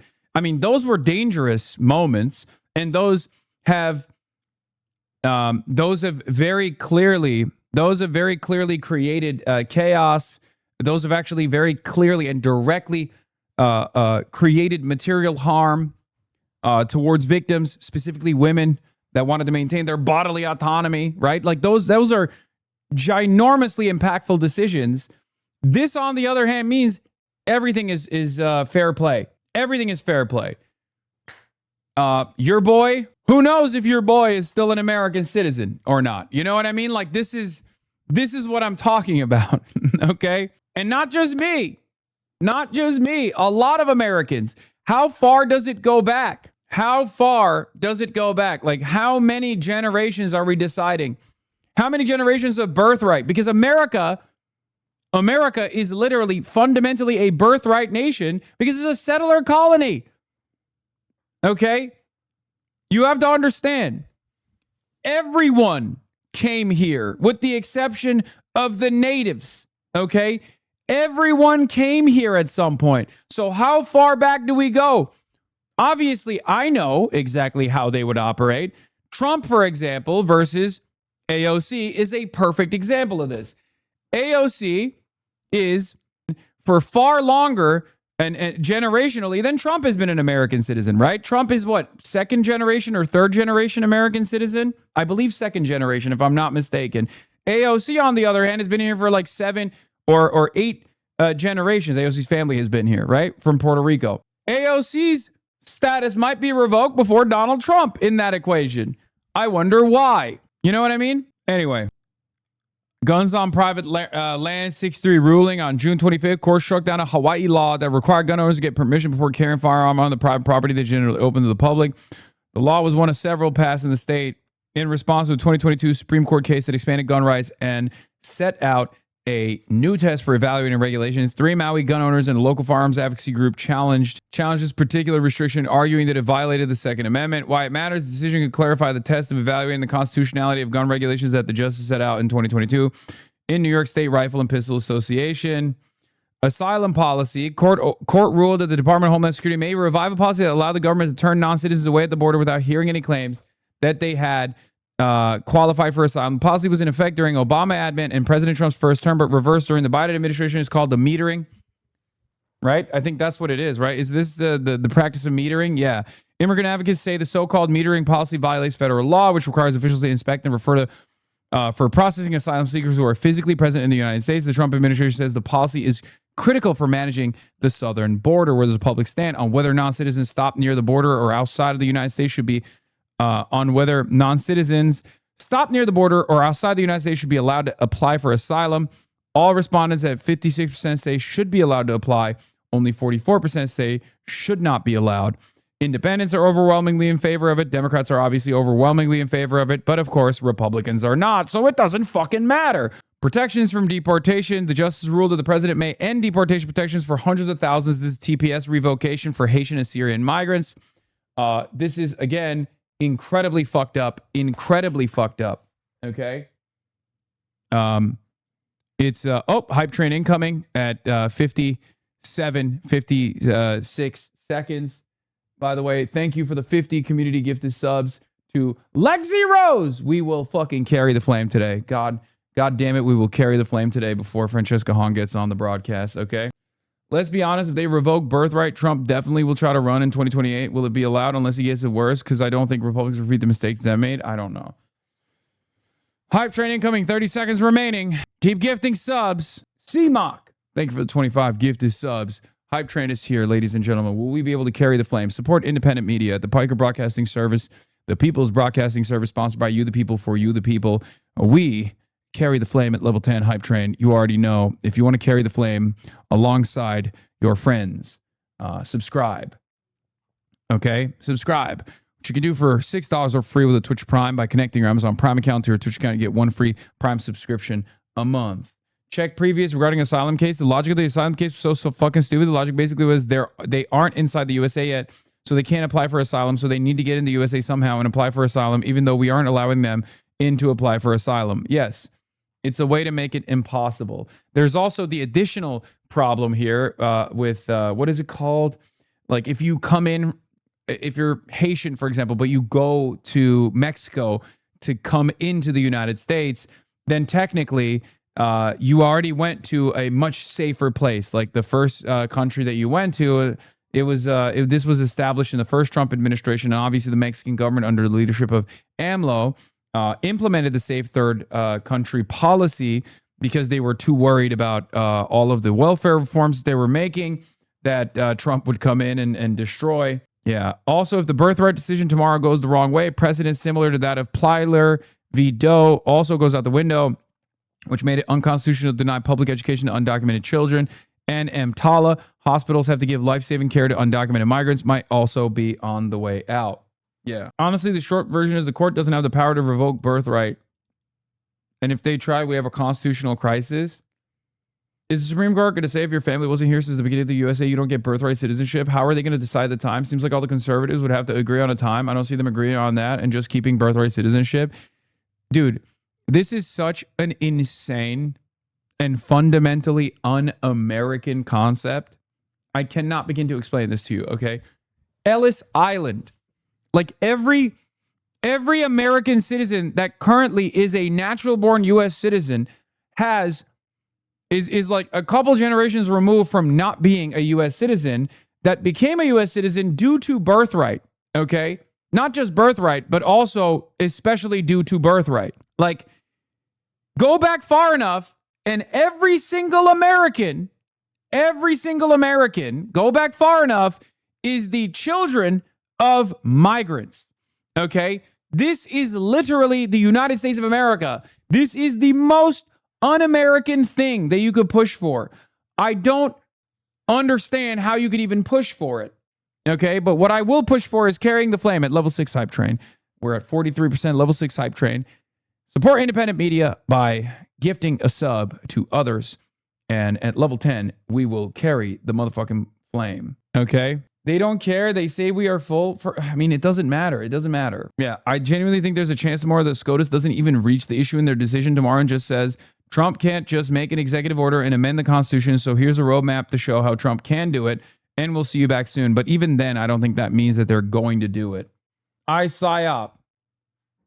Welsh Combo, thank you for the 5. Alyssa Sodal, thank you for the 5. Aqua Grid, thank you for the 5. Anyway. We are at Level 7 Hype Train at 9%, ladies and gentlemen. 35% off, 5+ gifted. If you give subs to others, you get 35% off CMOC. Thank you. Disinterested Ghost. Tongva Nation. My ancestors were on the Mayflower. Even I could have my birthright revoked, probably because I'm a democratic socialist. I mean, yeah, this is like, at that point, this is, I would go so far as to say something as bold, but this is America's Nuremberg race laws moment, okay? I don't think that's a far-fetched assessment to make. If this goes through, this is the closest equivalent that I can think of as far as like a new law in the books. This would be America's Nuremberg race laws moment, which once implemented, of course, famously made Jewish Germans, and whoever the Nazis decided were revoked of their citizenship. They made them devoid of citizenship. It was a moment of denaturalization. It was a moment of depersonhood. Jim Crow already was that moment.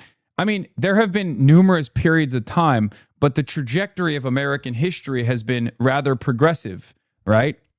This would be a regression, and that's why I'm saying it's America's Nuremberg moment, especially paired up with the aggressive militant posture against aggressive militant posture against who we have declared as enemies of the state, undocumented migrants. It would be, we're at Level 8 Hype Train, by the way. Shouts out. What is this? Level 10 Hype Train. No, I was about to debate Charlie Kirk. Wait, what the fuck is this? Is this a Kirk mix? Oh my God. Weird that the ADL isn't saying anything about this either. Another insane ruling this term was when the court decided in Lander v. Louisiana, the 6-3, that a prison forcibly shearing the dreadlocks of a... Oh, I saw that. You're right. Forcibly shearing the dreadlocks of a Rastafarian man who was in for a 5-month drug sentence could not be sued for violating the man's First Amendment rights. Truly religious liberty for me, but no religious liberty for thee.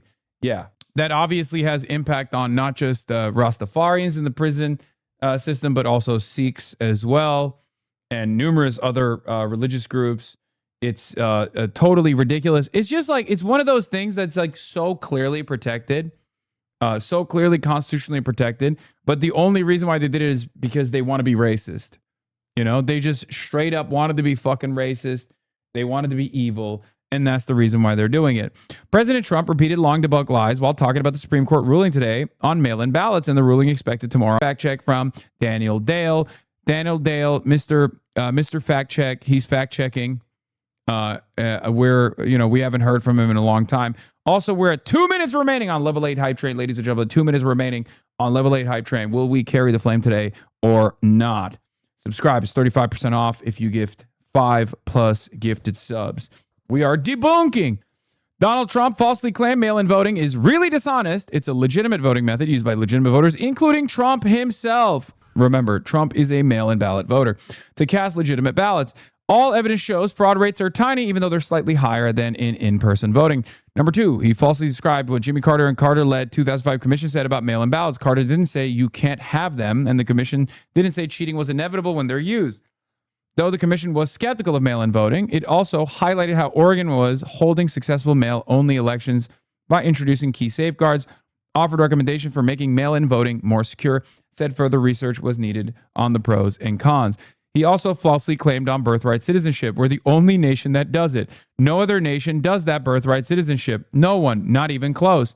About 36 countries provide automatic citizenship to people born on their soil, including Canada, Mexico, and the majority of South American countries. Okay? We are not the only country that does it. That's insane. That's so stupid. What the hell? And even if we were the only country that does it, which we are not, the question remains, is it a good policy or is it a bad policy? If you personally believe it's a bad policy, you have to make an argument for why you think it's a bad policy. It's not a bad policy. It literally is the fundamental distinction that has made America what it is as a country. Okay? Like, it's a good policy.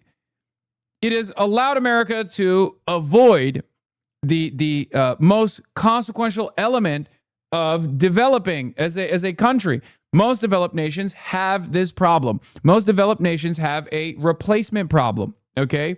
Their birth rates are bad. Look at Japan is the most extreme example, but look at Europe as well. Whereas, with the exception of Native Americans, every single American citizen is generationally removed from not being an American citizen and was a recipient of birthright citizenship. What are we talking about? There is literally a fucking soccer player on the U.S. men's national team that would not be an American citizen if it wasn't for fucking birthright.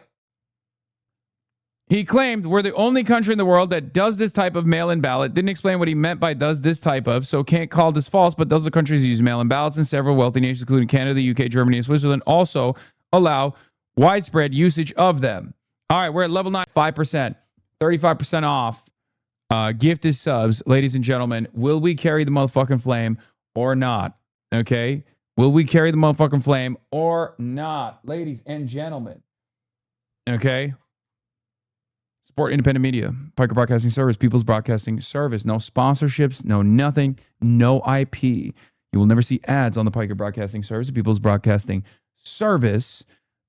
Just if you want to support the show, all you need to do is subscribe for $6 or for free with Twitch Prime by connecting your Amazon Prime account to your Twitch account or by getting gifted a sub.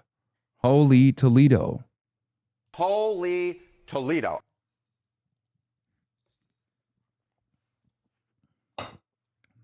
Anyway. Xylax, thank you for the 50 bones. And Opium Bells, thank you for the 10. Holy moly, Burley, thank you for the 5 gifted subs. Holy Toledo, it's cold as fuck.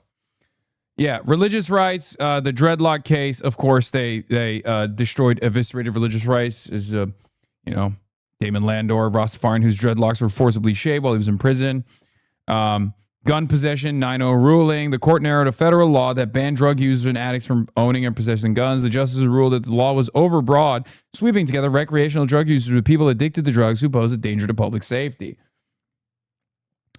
Death penalty declined to issue a ruling on May 21st. Racial gerrymandering, you already know. 6-3 ruling on April 29th. Blow to the VRA, Voting Rights Act. Court ruled that Louisiana's new congressional district. Oh my God, we're at level 10 hype train. Holy shit, I'm about to have Fran Hong on in a second. But before we do that, let's do it. Level 10 hype. All right, that was We Are Charlie Kirk. Honoring the flame. We carry the gospel. We fight in his name. And listen, as someone who tries to maintain the flame to the best of my ability, I try to talk to people who I have significant disagreements with all the time, whether that be chatters or whether that be individuals running for office, right? And of course, this is the part of the broadcast that many people are waiting for. Okay, many people have been waiting for Francesca Hong, who is running for governor of Wisconsin. She's a DSA candidate.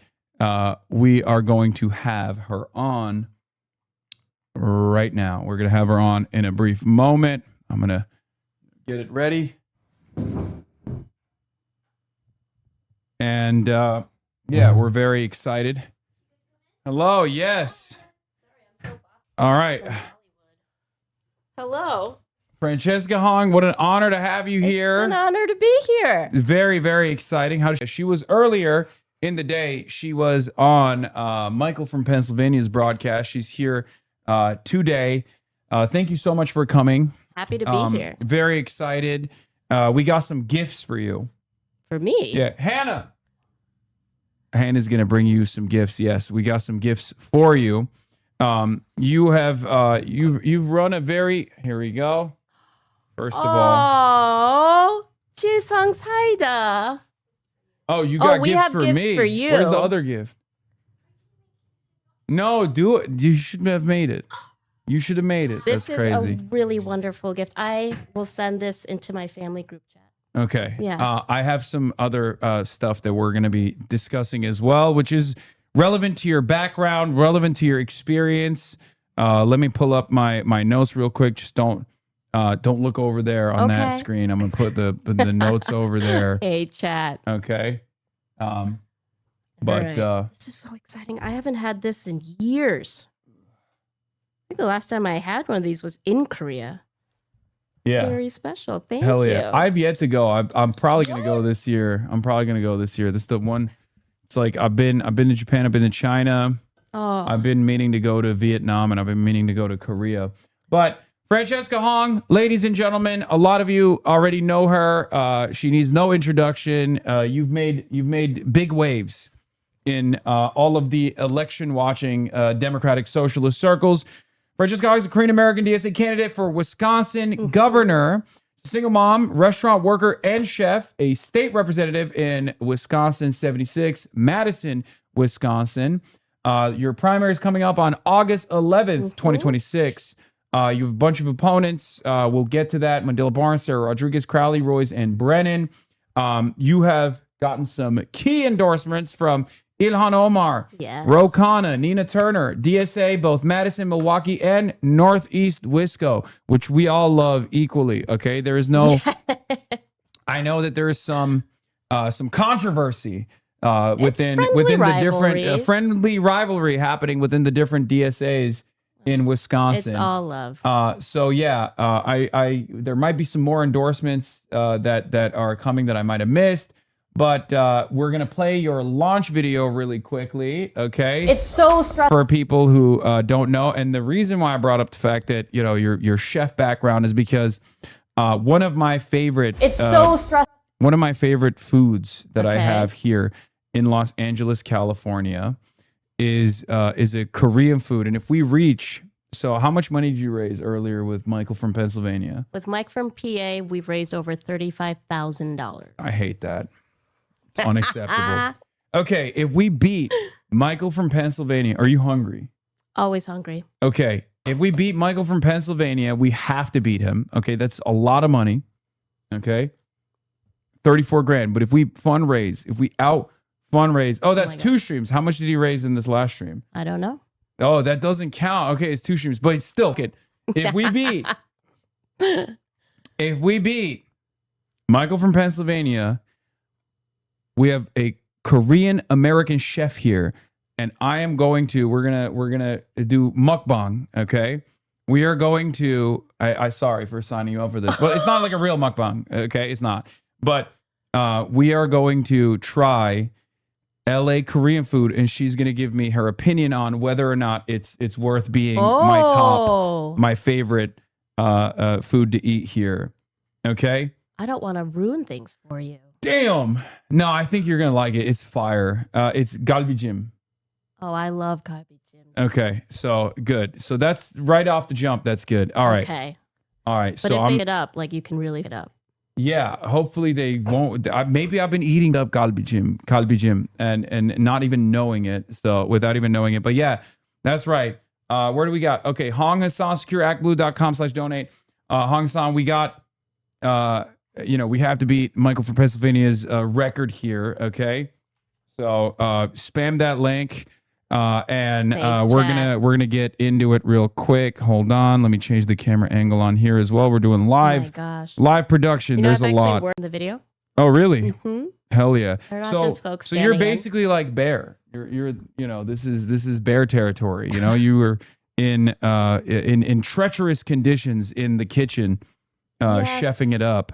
I've got some complicated feelings about the bear, but it's good television, very Okay. good writing. I mean, I feel like it wasn't as good like the latest season. Like the first season was good, and it got maybe not as good as of after the first couple seasons. There's no tracker on the website, by the way, so we're gonna have to rely on your word or your team's word on how much we're fundraising. Oh, for the Hasan link? Sure. Yeah. Okay. Right? Because I We've guess got an honest team. Okay. I don't know why They there's no handle their tracker, but money. it's fine. Okay, let's get started, ladies and gentlemen. Let's get started. This was your ad, your campaign ad, your intro. It's so stressful to get by these days, and I know a lot about stress. I work in restaurants. I started in this kitchen 15 years ago, and you might recognize what's across the street.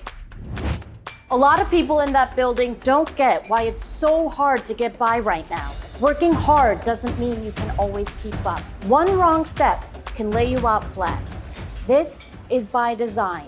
I'm State Representative Francesca Hong. I'm a service worker, community organizer, and a mom. I work for a living. Always have, still do. 5 years ago, my community sent me to the Capitol. The system is rigged. I'm running for governor to fix it. For years, we've been told that doing better is impossible. Well, let me tell you, that's bullshit. All we need to do is fight together. We can fully fund our public schools and have universal childcare. We can guarantee paid leave and have cheaper healthcare. We can fix a rigged system that puts oligarchs over workers and small businesses. We can do better. Don't let anyone tell you we can't do this. We can build a Wisconsin where we share the table. Aw. Yeah. I'm Francesca Hong, and I'm running for governor because I know that together we make better possible.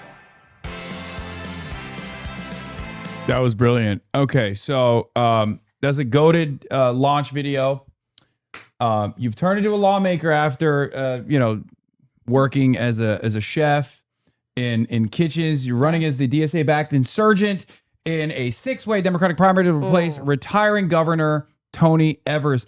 You were the daughter of Korean immigrants. You started in Madison Kitchens as a dishwasher, worked your way up to executive chef, opened up your own ramen shop, and in 2020 became the first Asian American ever elected to the Wisconsin legislature. You're a member of both DSA and the Assembly's Socialist Caucus. Now you're running a progressive campaign for governor of Wisconsin to succeed 74-year-old Tony Evers, ladies and gentlemen. You built a massive grassroots movement without corporate PAC dollars, modeled on the legacy of Wisconsin's historic sewer socialists, Yep. which, I'm sure Michael talked to you extensively about. He's a nerd. Who governed sewer socialists, governed Milwaukee for nearly 50 years, sponsoring legislation for universal child care, a state-owned public bank, Yep. and a moratorium on AI data centers, which we hate here unconditionally. Your campaign seeks to demonstrate that bold democratic socialist governance can deliver material improvements to both urban and rural working class communities. Once again, Francesca Hong, thank you so much for coming. So happy to be here. All right, so you started as a dishwasher, you became an executive chef, you opened Morris Ramen, Yep. and during COVID, you launched Cook It Forward, where you paid struggling restaurants cook meals for food insecure families. You're a single mom. Every other person in this primary is a lieutenant governor or a county executive or an agency head. Ooh. What does a governor who has stood on a dish pit at 1 a.m. understand about working people in the state that a career politician fundamentally does not? You understand the pain. I think that a lot of people are in pain right now, and politicians are not honestly acknowledging that. And there's a hustle. We knew from the get-go that we would have to be the campaign that out-hustled everyone. And I think that service industry workers were built different. Also, the dishwasher is the most important position in a restaurant. So it's more of a flex there that I want to work in the dish pick because then I'll know I'm the most important. So there's a little politician connection. Okay, hell yeah. The ego. So you've also said, okay, let's talk about the bear real quick before I get to more serious stuff. The bear is serious. What's up? Is the bear not realistic? Is that what it is? I think it's realistic in a sense that it's opened up some traumatic times in my life and been a reminder of when a brigade system can be incredibly abusive. I think that the storylines, the relationship development, I think it's beautiful to watch. I think folks think that the drama behind the scenes is there every day for restaurants when a lot of it is actually trying to avoid dramas. And I don't know, the stories around like who the customers are now, I think it's harder when a customer comes in and they're like, well, we watch The Bear. We know like how this actually goes down. And then there's this assumption or somebody's coming in with more of like a judgment on how, or it's kind of like they're coming in pretending they already know what's up because they've watched The Bear. What do you think about your experiences working in restaurants translates to governance, but more importantly than governance, do you feel like it gives you a better understanding of the plight of the working class? And do you think every single person that runs for office has to work in the service sector in some capacity? I think everyone, period, has to work in the service sector at least once or for some portion of their life. I think that working in restaurants has taught me that, you have to care about people. You see kind of the best and worst in humanity in restaurants. It's like a little microcosm of classism there. And you learn to respect folks regardless of what position they're in or what they're doing. And you also, I feel like I come in from a place where I'm grateful to have spent time in a restaurant where folks had big moments, celebrations, breakups, weddings, birthdays. But I think more importantly, too, it's that work ethic of always trying to put others first. That came from working in restaurants and being an immigrant's daughter. All right. Speaking of spice tolerance, what are we working with? Oh, high. Because we're very already high. Okay, good. Because we're already at I think $11,000 raised. Holy shit! With the goal being 35, and then we'll obviously extend the goal if it passes 35. So I'm just gonna get it ready to go just in case. Chatters, keep donating. Okay, well, let's do. You know what? Let's do spicy then. I think but is this like a white people scale of spice or Korean spice? Have you been to K-Town here before? This is my first time in K-Town. We just came from there. Okay, so no, it's like it's not tailored to the palate of white people. Okay. K-Town is very Korean, I would say. Some folks told me that the Korean food in K-Town is better than the Korean food in Korea. So I have not been able to test that theory out yet, but I will say California Asian cuisine in general is insane. I love Japan. I've been to Japan many times. I love China. I've been to China. And I would go so far as to say that like Asian food in California is like comparable to the respective host nations. So I can't speak for Korean food in Korea, but California Korean food or LA Korean food is pretty fucking spectacular. I have a kind of a theory behind that is like, especially for Korean food, there's a certain expectation of having it taste like what mom or grandma made. And the expectations of folks who come in, like service-wide or understanding kind of like what the more Western restaurant service is supposed to be like, where, I don't know, I think folks have more on the line making the food here, especially knowing that it's immigrants and however many different generations that come after, where like people are raising the stakes and expectations, and so the food can only get better. Yeah. Well, how about Wisconsin? How's Asian food in general in Wisconsin? In Madison, so we have an incredibly strong ethnic food scene. And people underestimate it. But I've had chefs that I've known in Chicago who come to Madison for the Lao food, the Hmong food. We have amazing Tibetan food, Southeast Asian. I would say actually in Madison, where I wish we had better food, is Korean food. But I can get it at home. Hell yeah. Get the tracker on the stream. I'm checking it. Chatters, I think calm somebody down. said there was one. It is. They just want to see it on screen. Got it. Yes, Little Tibet is so good. It's at 13. It's at 13,300. We got to get those numbers up. It's at this rate, we're not going to be able to compete with Michael from Pennsylvania. I know there's a tracker. I'm looking at it. Okay, calm down. All right. So this race is very important for a lot of different reasons. Obviously, there's a tremendous momentum happening with democratic socialism in this country right now. There have been big waves in New York City. Yeah. I like to say New York City is the tip of the spear. They have a well-oiled machine in New York City DSA, but I believe genuinely these are universal and are broadly accessible and broadly popular everywhere else. Wisconsin is a purple state. For the longest time, the conventional wisdom was that a Democrat had to run as a milquetoast centrist in a place like Wisconsin, basically a Republican who cycles just to survive the general election. Yet in 2016, 71 out of 72 Wisconsin counties went to Bernie Sanders the primary. And in the general, Donald Trump ended up beating Hillary's centrist campaign. Trump barely lost Wisconsin in 2020, but won it again in 2024 by 1%. It is the most purple of the purple states out there. What's your message to Wisconsin voters who have rejected centrist politics for over a decade and are looking for a politics that finally speaks to the masses? It's time to build power. It's time to build power through policies that put working class people first. Everyone deserves to have housing, healthcare, education, and food, be able to take care of themselves and their communities. And I firmly believe that it is through working class people power. That's how we're going to help folks understand that government is supposed to be a force of good. Republicans and centrists have made it so that government is dysfunctional, and you're meant to think that everything has to be the way that it is with their struggles, but it doesn't. We fully fund our public schools. Everyone has fair, cheaper health care.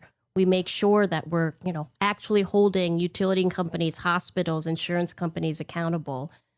That's how you lower costs. It's both policy and making sure that we're unafraid to regulate and take on corporate interests through governing. It's a great answer. Your signature issues, some of which you talked about just now, are universal child care and universal paid leave. Yep. In Wisconsin right now, families are paying more for daycare than for UW tuition. And the Republicans let Tony Evers' child care counts program nearly fall off of a cliff. Yeah. What does universal child care actually look like for a Wisconsin family under your rulership as Governor Hong? So we would make sure that families of four making up to about $114,000 a year or 400% above the federal poverty level would have fully subsidized childcare from 0 to 12. So we all know that summer camps cost money too. And just because your kiddo is in school doesn't mean that there aren't going to be additional care costs involved. And now those families making above that would have a partial subsidy. And we ensure that there's subsidies available for the providers too, while raising wages for child care workers and educators. And we pay for it by putting in a very small payroll tax that will end up actually being a massive economic investment. Folks need to see childcare as infrastructure. You cannot have your local dollar stay in your local economy unless you invest in policies like childcare and paid leave, because worker forward policies actually make for better lines for the business. Yeah. Do you feel like there's an appetite for this kind of policy, even from Republicans as well? Because I know that this is probably one of the things that you've withstood thus far, the fact that you're too radical for a state like Wisconsin. I'm sure you've heard that quite a bit, even though you've been very popular in your run thus far. But there is always this electability barrier that centrist Democrats have presented against the likes of Bernie Sanders Sure. and I assume someone such as yourself as well. Now, what's interesting is, at least in my anecdotal experience, at least with the experiences that I've had going all around the country, going to protests, demonstrations, I have noticed that the electability argument is no longer working. That many centrist or many Democrats vote blue, no matter who Democrats that voted for Hillary Rodham Clinton, voted for Biden, voted for Kamala Harris, realized after the sequence of defeats that Donald Trump delivered that they were lied to, that Bernie was right. This is something that I've heard over and over again. Yeah. Do you feel like these policies, implementing free childcare and $20 minimum wage, publicly owned grocery stores, do you feel like there's appetite from Republicans as well? Your campaign going out and knocking on doors, sometimes I assume in red areas as well. First of all, the person who wins the most votes is the most electable.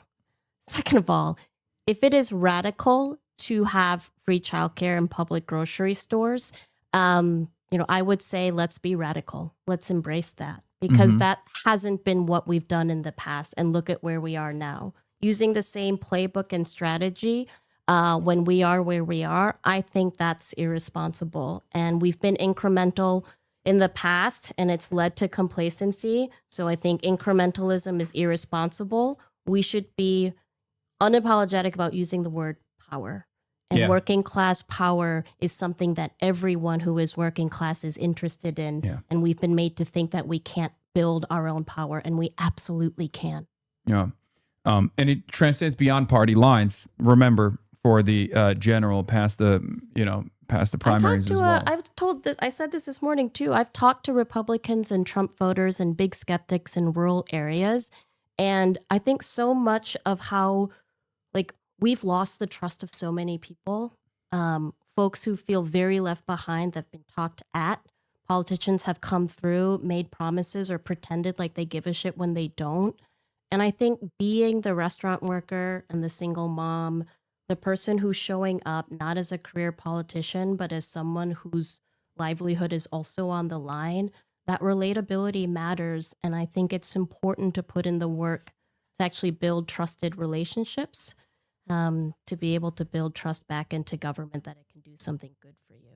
Hell yeah. Speaking of doing good, you want to expand Badger Care. It's one of your top line promises. Yeah. And Wisconsin is one of the, I believe, 10 states left in the entire country that still hasn't fully expanded Medicaid. Wisconsin Republicans have blocked it for more than a decade, turning down billions of federal dollars and leaving people stuck in the coverage gap. Remember, for chatters that don't know, Medicaid expansion is purely partisan. The fact that Republicans refuse to expand it, and the fact that many red states have had to fight for ballot access so that they could push for it via ballot measure that they voted on, implies that the only thing here that's standing in the way of people living in Wisconsin and having access to additional billions of federal dollars subsidies is just the Republican Party. What does healthcare actually look like for a working family under Governor Hong? And how do you finally get Medicaid expansion, a public option, done when the GOP has spent over a decade killing it? It is one of the number one issues. Wherever I go, folks talk about public schools, data centers, and healthcare. And expanding Medicaid, Badger Care is step one of many steps that we actually have to take simultaneously. A public option, that's going to help both employers make sure that we're competing with the marketplace to bring premiums down. But healthcare prices are high because healthcare costs are high because healthcare prices are high.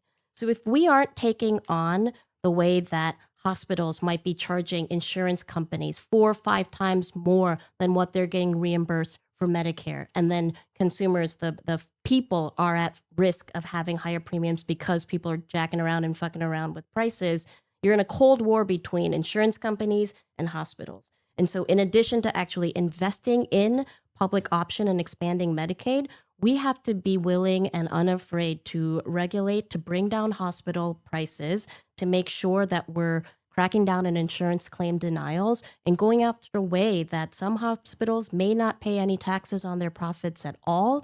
If you don't do these things simultaneously, we can't actually sustainably have fair, cheaper healthcare for everyone, which is what folks deserve. And I think that's the piece that we don't hear enough from politicians, is that we have to be able to, I want regulate to be a fun word and not a dirty word. Yeah. Good governance and reinstilling confidence that your government will help you out, I think is a primary priority.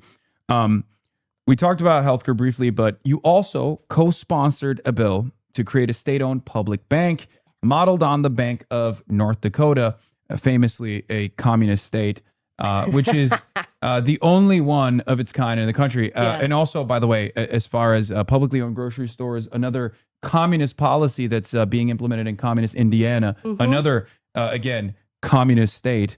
But yeah, so it's the only one of its kind in the country.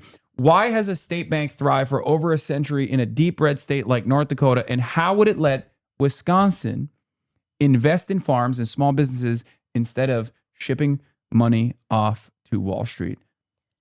That piece right there. We want our money in our communities to stay in our communities. So many farmers, especially, just getting completely bogged down and harmed by rising tariffs, by big ag, not being able to access loans because these financial institutions care more about the profits than the actual people who need the loans.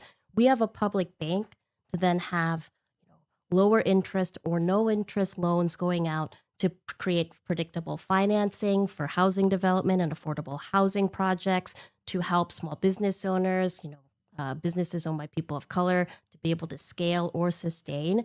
The reason folks have, they've been hesitant or don't want to do this, because then you're directly competing with these large for-profit banks that are not actually interested in creating commerce or having a strong economy in their community. It's more predatory. If it's under the state, it's actually regulated and making sure that it's the public's interest that the state is financing and not working with private commerce.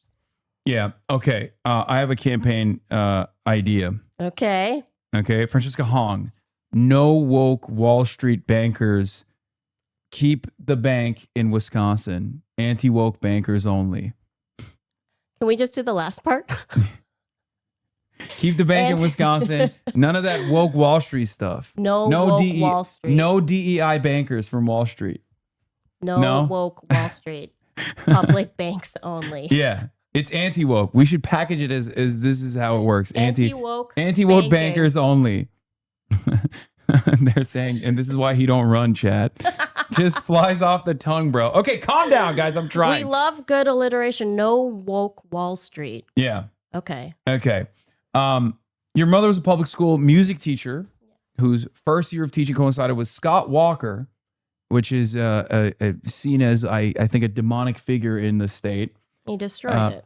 Yeah. And he's now fighting for relevancy. It's really quite sad. Yeah. Scott Walker ramming Act 10 through the legislature. You've said that protesting Act 10 with your mother was your first ever protest. Now you're running for governor on a platform to put a stake in Act 10 and enshrine a constitutional right to organize. Can you explain to viewers how Act 10 stripped so many workers off their collective bargaining rights and how your mother's experience shaped your political vision? I do have to come clean. My first protest was when I walked out with my classmates in high school protesting the war in Iraq. But my first protest with my parents was Act 10. Now, Francesca Hong, can you trust her? She lied about what her first protest was. First protest with my parents. Okay. The family protest is a separate protest. So Act 10, because the way that you go after working class people and movements is to dismantle the power of workers to organize. And so Act 10 stripped all public sector workers of a union. Now, it's not enough to make sure that we repeal Act 10, which we can do through legislation or it can get struck down in the courts. However, we want to make sure that a bill like Act 10 never comes up again. And so I'd like to see Wisconsin actually be able to take an issue like this to the voter through a ballot referenda so that we can put it into our constitution that you have a right to collectively bargain and unionize. Okay. Okay. So we're this is going to be making a big. okay. So this is going to be a little bit embarrassing. I apologize, but this is gotcha journalism. This is what we do at the HasanAbi broadcast. You thought this was a safe space, but Hey, I'm proud of that tattoo. So all right. So can you show off some of your tattoos and tell viewers about the corresponding fundraisers that determine the size of your tattoos? So in 2021, after I'm gonna grab a drink while you do that. The world champion Milwaukee Bucks won the NBA Finals, I decided to have a fundraiser for my campaign. And for every $1,000 we raised, my Bucks in 6 tattoo would grow an inch. So the final product was about 6.5 inch Bucks in 6 tattoo because we raised over $6,000. So that, I think that was a year that will remain with Wisconsin forever. I can carry forward the Bucks championship for the rest of my life. What do you think about what do you think about Giannis? I think Giannis. It's since we brought up the Bucks. I'm still we're just opening up all the wounds now. Okay. I was mentally preparing for Giannis leaving. I was not ready for Bobby Portis to go to. Okay. Can you promise to bring Giannis back as governor? Yeah, you're gonna force him to come back, like a reverse exile. We can certainly have some. I will do what I can. I will wield the full power of the executive office to do everything I can to encourage Giannis to come back to Milwaukee. Behold, I have secret information that I've not revealed to anyone before, but Giannis actually left the state because there was no universal child care. That's what I've heard. And he would come back if there was universal child care. That's what he was saying. Well, then that's got to be the first year, first session, first budget item. Yeah. So just saying. Childcare. All right. Well, that's going to make it a lot easier than what I thought I was going to have to do. Weirdly enough, Giannis also said he hates AI data centers. And that's also because he's like, oh, I don't know if there's anyone running for governor that will stand against AI data centers. Is there anyone running for governor that's standing against AI data centers? We are the only campaign. I'm the only candidate to support a 1-year moratorium on the construction of new AI data centers. Yeah. No Greek man would ever reveal that information to you. Excuse me. I'm Greek. My family, half my family is literally from Greece. Okay. What the fuck do you mean? Of course he told me. And Giannis was so close to being Turkish anyway. And and it messed up. And the Turks were like, no, you got to get out of here. And then he went to Greece instead.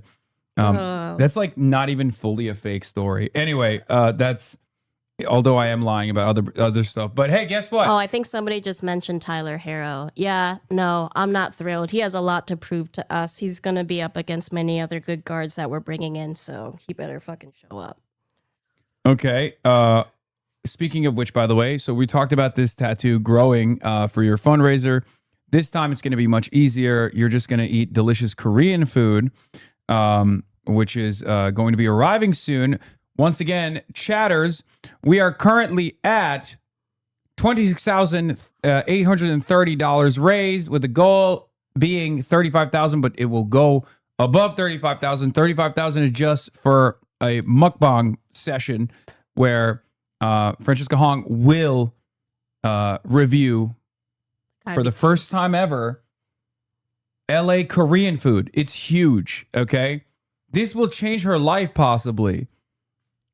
You can be there to be that change. It was my expectation that there was going to have to be something life-changing that happened today. This could be it.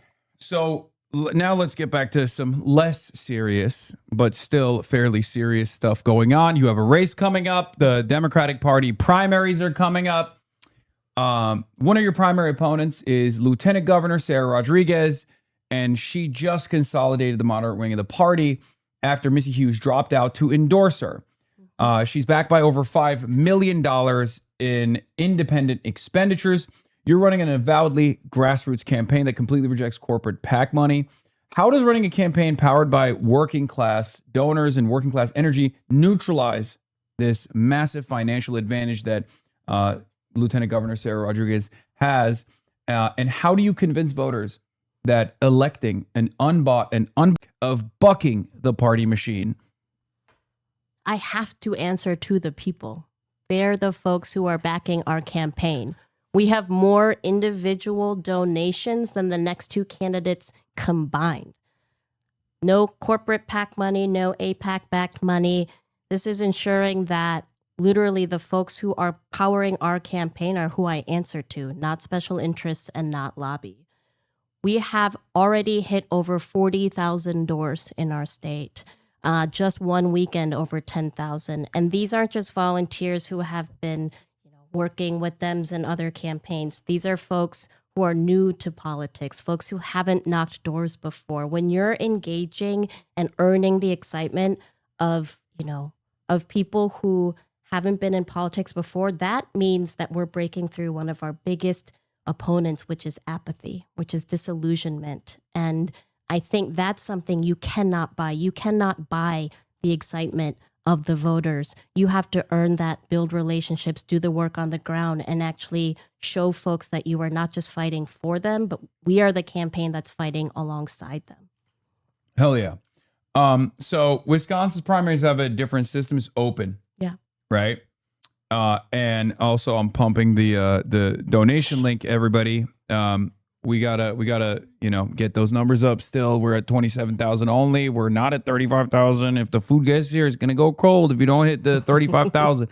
But in any case, and we can't lose to Michael from Pennsylvania. Let's be real. That would be unacceptable. Still mocked. Yeah, that's crazy. That's crazy. He can't dono-mog us. Okay. He can't dono-mog us at all. That would be unacceptable. Because Caroline Kwan interviewed you already before I did. Oh, that was so great. Michael from Pennsylvania interviewed you already before I did. It's like people are saying I'm no longer, I'm washed now. That's what people keep saying to me over and over again. Michael from PA. Not from Wisconsin, by the way. And I don't even know why he says he's Michael from Pennsylvania. He's in Los Angeles. So.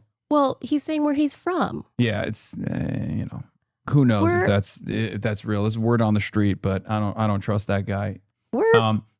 He wasn't wearing. Everyone who's ethnically ambiguous has been asked where you're from at some point or another. You think another. Michael is ethnically ambiguous? I'm trying so hard here. Ambiguous. The whitest man I know. He's got the curlier hair now that can. I don't know. I'm trying Italian? here, Mike. Italian. Okay. All right. Let's get back. To the open primary. So Wisconsin's open primary rules mean anyone can vote in your primary regardless of party registration. Mm-hmm. At the same time, polling shows that the vast majority of voters are currently undecided or completely tuned out. What's your message to those voters who feel like establishment politics of the past few decades have basically forgotten about them? They just sold them out. And what do you say to conservatives who have grown tired of Trump's costly wars and his lack of transparency with the Epstein files and gas prices skyrocketing because we are waging Israel's wars on their behalf in Iran? You deserve better. You deserve permanent affordability and a Wisconsin that belongs to you. I think ours is a campaign that focuses on building community and policies that are universal, but we have to message in a way, and we have to let folks know that we are doing this for you, the individual, so that you can better take care of yourself, your loved ones, and your community. On the campaign trail in central Wisconsin, you've spoken about validating rural rage, the anger of rural communities that have been hollowed out by corporate tax breaks and offshore manufacturing. How have decades of corporate neoliberalism and austerity hollowed out rural Wisconsin? And how does your plan to build publicly owned grocery stores, the bill AB 1221, and reinvest in municipal infrastructure directly address that anger? One of the things that rural folks really get excited about when our campaign comes through to meet with them is the younger folks in the area who show up for us, who are now showing up to meet with some of these county party leaders who are generally white and over the age of 65. And we're showing folks that, look, a different type of politics is possible that will bring in a different type of policy. Because these are areas where middle manufacturing, paper mill jobs, paper mills have shut down. They went overseas. These are places where GM plants and, good paying union jobs with good benefits, they were shipped overseas. And so when we focus not only on bringing in middle manufacturing, good jobs through public grocery stores and investing in infrastructure, but we think about a green bank with green new jobs that are powered by union jobs. And we're investing in, clean energy infrastructure, updating schools to be green schools. We're talking about good jobs to update municipal buildings and fucking fix the potholes in the roads. And so there's been a manufactured divide and resentment with policy that, pits urban and rural against one another. But it's because they're policies that favor corporate greed and corporate profit that's happened, not because, we're trying to create that. It's not about a manufactured divide. It's about making sure working class people have opportunity in their community to keep money in their community. Okay, I like that. But what if my suggestion to you was billions of dollars in tax breaks for AI data centers instead of fixing the potholes and also rural infrastructure alongside urban infrastructure?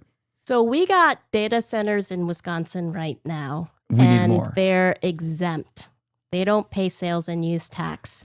If we were to delete in our Control-Alt-Delete plan for data centers, those corporate subsidies and exemptions, we're looking at $2.1 billion that we can put into public transit, clean infrastructure, and fixing the damn roads. That's a Tony Evers quote. Who needs to get on the bus or even drive on roads that you have to have adequate suspension on when you can feel the joy of paying extra for your electricity bill because there's an AI data center down the road that's sucking up all of the energy and also humming and creating environmental catastrophe as well.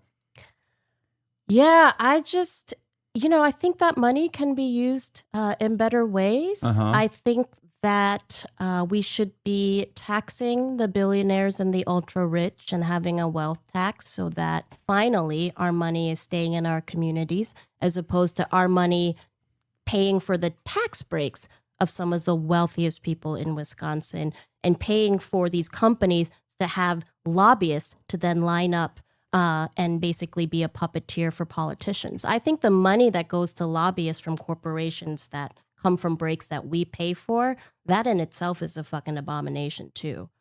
So let's talk about cranes and trains. Not so big on the cranes in general, but I definitely love trains. You're the only candidate, as we've adequately mentioned, who is calling for a moratorium on data centers. And Wisconsin still wants to hand big tech more than $2 billion in tax breaks. Your cranes and trains plan says take that money, hire the exact same union workers, take that exact same money, and instead of building an empty server farm that jacks up everyone's electricity bill, we build homes for people can afford, a greener grid, schools and transit that actually works. How do you envision using Wisconsin's multi-billion-dollar surplus to build bridges and trains for the engineer in Milwaukee, the dairy farmer in Green Bay, and the student in Madison, rather than gifting tax breaks to big tech companies? I think the entire vision and what Wisconsinites need to remember is that the state belongs to them and not these big tech companies and not these outside contracts that are coming in, and they're not putting our workers first or putting in project labor agreements. And I think in order for us to grow working class people power, we have to be the ones to have democratic control of the economy, which is why we have to put this money, as opposed to subsidizing data centers and big tech, we actually put it into the communities, what they're demanding, to help make communities safer, more affordable, and more sustainable for our kids. Okay. I'm going to stay on the AI data center situation because Microsoft is turning the old Foxconn graveyard into a data center. Many in Wisconsin remember that the Foxconn deal was a disaster. We got Foxconned. Yeah. Complete failure. Scott Walker promised $10 billion in 13,000 jobs, Wisconsin, ended up getting a fraction of the jobs, hundreds of millions in local infrastructure debt, and nearly 100 families' homes were bulldozed for a factory that never really came. As governor, how do you break Wisconsin's addiction to bribing corporations that never end up delivering? I think they got to pay up front. We have to talk about, instead of cutting deals where many of these developers and AI companies are actually operating on borrowed money, right? And so going into a financial agreement, taking on that much risk with taxpayer money is deeply irresponsible. So I think if they're going to build here, they need to pay first. If they're going to be able to if they want to use something for surveillance to compromise our natural resources and compromise public health, we have to, I think, make Wisconsin a more hostile state to some of these larger corporations and not be in a situation where we're having to clean up because Foxconn was nowhere near its promise of how many jobs they were going to bring. So speaking of being hostile or being a more hostile state, I have a proposal. There is. Wall Street. Oh God! Why did you take such a big gulp? Oh no. Okay. I'm ready. I'm bracing myself. Okay.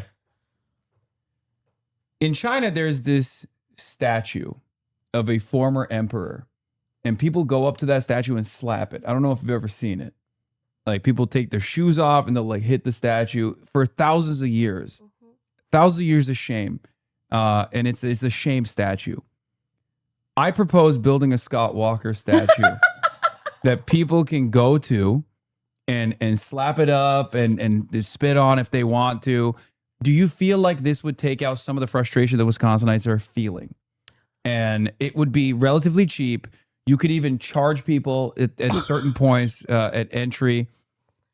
Here, I'll show you I think we should support local artists and have it be an active exhibition. Wisconsin also happens to be... Have you ever wondered why people in China keep hitting these statues again and again? Some people think it is just a strange tradition, but there is actually a deep story behind it. You might have noticed that the statues look different over time because they slowly break and have to be rebuilt. These statues are not random. They were made to represent people who betrayed a famous national hero many years ago. Even after hundreds of years, people have not forgotten what they did. So hitting the statue...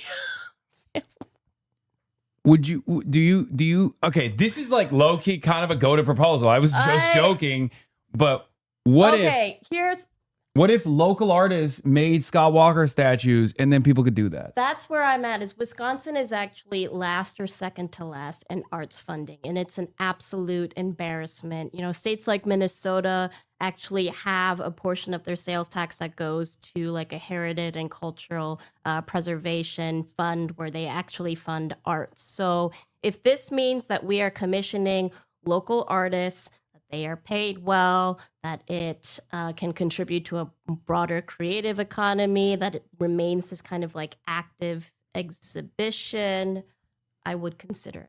Okay, that's good. It's got to support the artists. We put those down. Write it down. Write it down. That's a proposal. If you're Fox News, don't write it down. Oh my God. Okay. All right. So let's get back to more serious stuff, even though I feel like the Scott Walker statue thing is kind of cool and kind of serious. Also, we made it over the past over the finish line, I believe. Or no, we haven't. $34,980. The goal being $35,000. We need $20 more, chat. Open your wallets. Or is it not 20? No, I think it is literally. Isn't it $20? Am I doing the math wrong? Yeah, $20 over the finish line. $20. Yeah. Who's going to be the last 20? Who's going to be the last 20? Who's going to be the last $20? It should be Mike. Yeah. Run it up. Yeah, Mike is getting donation mogged. It's not a big deal.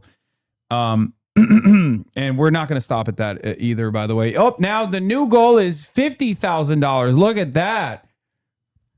We didn't even hit the 35, and you guys already expanded the donation goal to 50 grand. Okay, that's fine. We can hit that too. We'll hit that as well. All right. So I can't get speaking over of which, now that we got the 35,000, first set of mukbang for you is Hannah. Hannah's got another gift for you. It's not just this soda. We got something else for you as well, even though I thought it was disrespectful a little bit because it's microwaved, but here it is. What is that? What is it, Hannah? Red bean pancake. Thank you. So we got you red bean pancake for. It's air fried. Air fried red bean pancake, which I feel napkins. like is. Hannah, did you pick these out? I like these napkins too. That's my mom. Well, your mom's got great taste in napkins. Thank you. What is this tray too? That I think is also my mom. Just Most talk of the about stuff this in quick? this house is is things that my mom So they're picked. like price. The lips that touch Welch's are all that touch mine. Yeah, it's the old magazine, I think, right? Or the National Drink magazine. Lovely. Well, thank you for the pancake. Okay. All right. Getting back to some of the questions that I have here for Okay. you. Okay. So, Public Service Commission recently forced We Energies to make tech companies pay 100% of the generation costs for their data centers, rejecting a corporate handout that would have forced residential ratepayers to subsidize 25% of those costs. Yet We Energies is still trying to bypass this ruling by filing a separate rate case to jack up residential utility rates by over 9%. How will you prevent utilities from using data centers as a pretext to squeeze working families? Well, we have to make sure the Public Service Commission has statutes in place that actually give them, enforcement mechanisms to reject rate hikes. We also have to make sure that there are transparency measures and accountability reports where these utility companies, We Energies, has to actually show where the rate hike money is going, how they're going to use it, provide the auditing report so that we know it's not going to line a pocket of an executive, that it's actually going to make improvements in the grid or invest in renewable energy. And it's a step in making in the broader goal, which has to be allowing local municipalities to have publicly owned utilities. Yeah. Also, you introduced the Keep Families Together bill, getting into ICE a little bit, to completely ban local law enforcement from collaborating with ICE and prevent federal agents from terrorizing families at schools, libraries, daycares. As governor, what's your vision for protecting immigrants to ensure that ICE isn't ripping apart Wisconsin families? Also, our food is here. Kaibi Jim is here. Yeah. Oh my gosh. But yeah, how will you stop ICE from ripping apart neighborhoods and families? Well, I think it's paramount that the executive, again, wield to the fullest extent the power to ensure that we're protecting all communities from the enforcers of fascism, which is ICE. The Keep Families Together package ensures that we prohibit 287G agreements or local law enforcement from cooperating with ICE. We also have to make sure that we are giving the Attorney General's office full jurisdiction to be able to sue and prosecute individual ICE agents, as well as district attorneys at the district level, and that state money can go towards nations to help fund different mutual aid efforts, legal observer trainings, know your rights trainings. And I think most importantly, folks need to know that their governor is on their side, and that just because the federal government, we do not have to participate, even when we may not always be able to override federal authority, doesn't require us to participate in it. All right, we're at 37,000 raised, and also I just dropped a bill in there as well, so it's going to go up in a second, I suspect. No, thank you. But I'm excited for this food. all right, let's bring the food in. Hannah, you got the food? All right, bring it in. Hannah's wonderful, by the way. Yeah, she's great. Here. Oh wow. Yeah, it's a lot. It's a lot. Okay. All right. Oh wow. A billion. Yeah, I dropped $1 billion illegally as a single contributor. One of my many billions. Oh, you're a billionaire? Yeah. Multi-billionaire. All billionaires are subsidized socialist candidates. Okay, so we got. That's what I want Tom Steyer to do. How's he doing? I don't know. I want to have a check-in with him. So we got kimchi. There's a lot, but basically, I mean, the meta is to just pop this up. Okay. And then, can we get a claw, Hannah, to grab the grab the food out of the thing? Oh, you got white clothes on too. This is gonna be. Oh, don't worry about this. I want to make sure we don't make a huge mess here. If we keep it in the tray, then the mess stays in the tray. Okay. Oh, they didn't even give us forbidden rice or whatever. That's kind of lame. Normally they use purple rice. Yeah. Yeah. Okay. Yeah. This is what we need. Oh my God! This whole thing is kalbichim? Yes. All right. Pop it open. Pop it open and let's see what your first reaction is. Well, I'm gonna be looking for chestnuts and dates. Okay. They don't have any of those in there. What the fuck is this cheese? Nope. No. Nope. No. Okay, try it. You're putting cheese on kalbichim? I didn't. They do it. I don't know. Why Okay, is but this? okay, but give it a try. But give it a try. But give it a try. But give it a try. But give it a try. This feels fucking sacrilegious. Okay, give it a try. You have ruined kalbichim by putting cheese on everything, and I come from the dairy state. I fucking love cheese. But we shouldn't be. Oh, I'm gonna. I'm not even listening to your slander. Let me. Look at that cheese pull. Oh. I mean, just call it something else. I was expecting kalbichim and why? But there's duck in this too, so this is tteokbokki. This is just a mashup. This is the worst of fusion food. Oh my God. So there are actually pieces of kalbi in here. Mm-hmm. With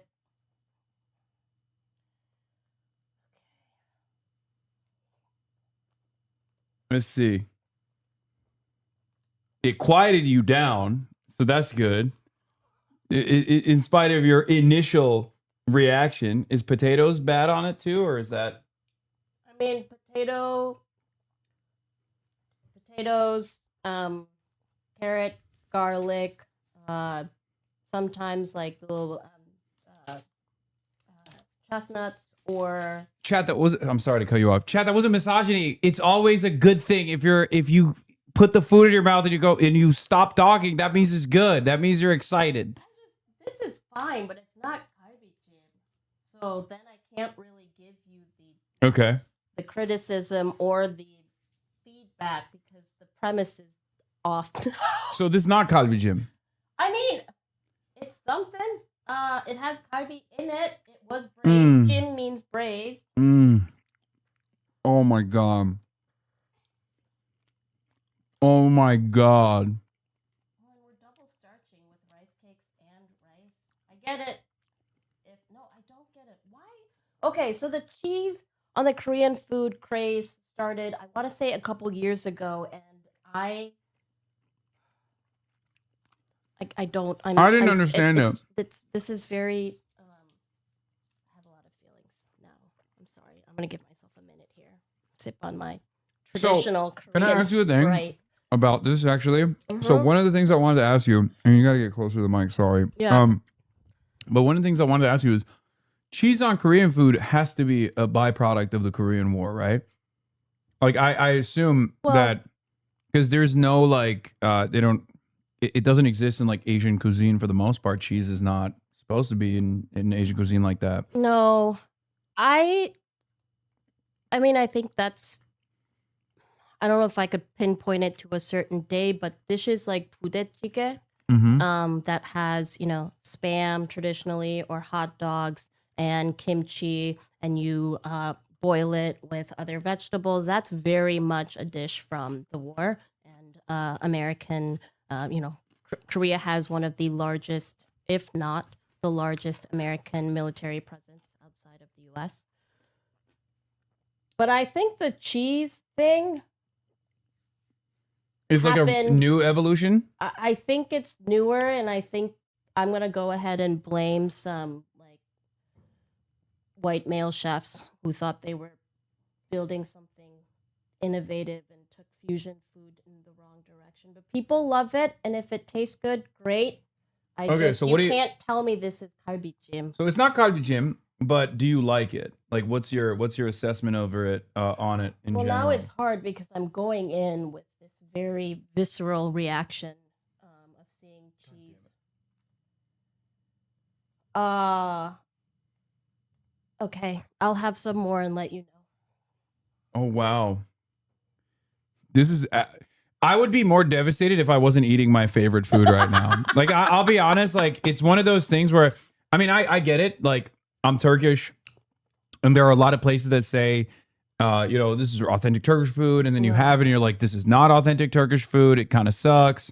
I don't even think this is cultural appropriation. I think it's just like it can be different cuisine. Like that's you would think that with the cheese and the Korean, like for me as a Korean American born and raised in Wisconsin, this should be a happy thing, but it makes me very angry.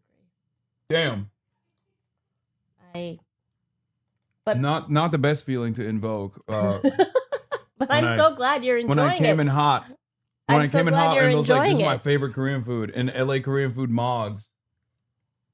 It turns out it doesn't mog. I wonder if someone else can speak to when this cheese phenomena happened. But I feel like right now there are more white people who can speak Korean better than I can. Like as a Korean who grew up in a time where, especially in a place like Wisconsin, where like being Korean wasn't cool, and if anything, like your proximity to whiteness was your social capital as a way to kind of protect yourself. Yeah. You know, I did club soccer and theater. The two least Korean American things for, well, actually maybe not soccer anymore. God damn it, we had a terrible showing. But and now it's like so cool to be Korean. I'm good, love. Thank you. I have many mixed feelings about how Korean culture has become. Now I'm like, am I cool enough to be Korean? But I'm gonna go ahead and blame TikTok for this.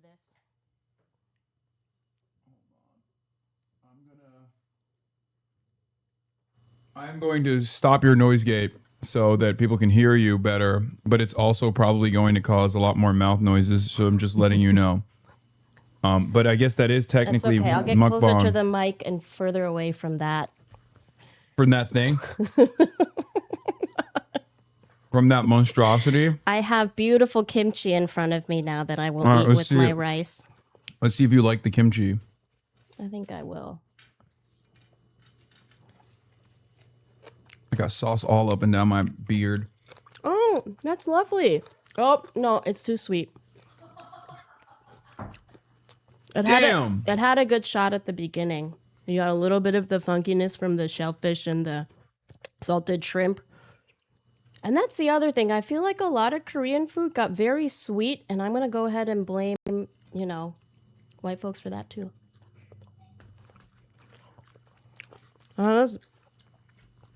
What else? There's the pickles. We can find a win here, right?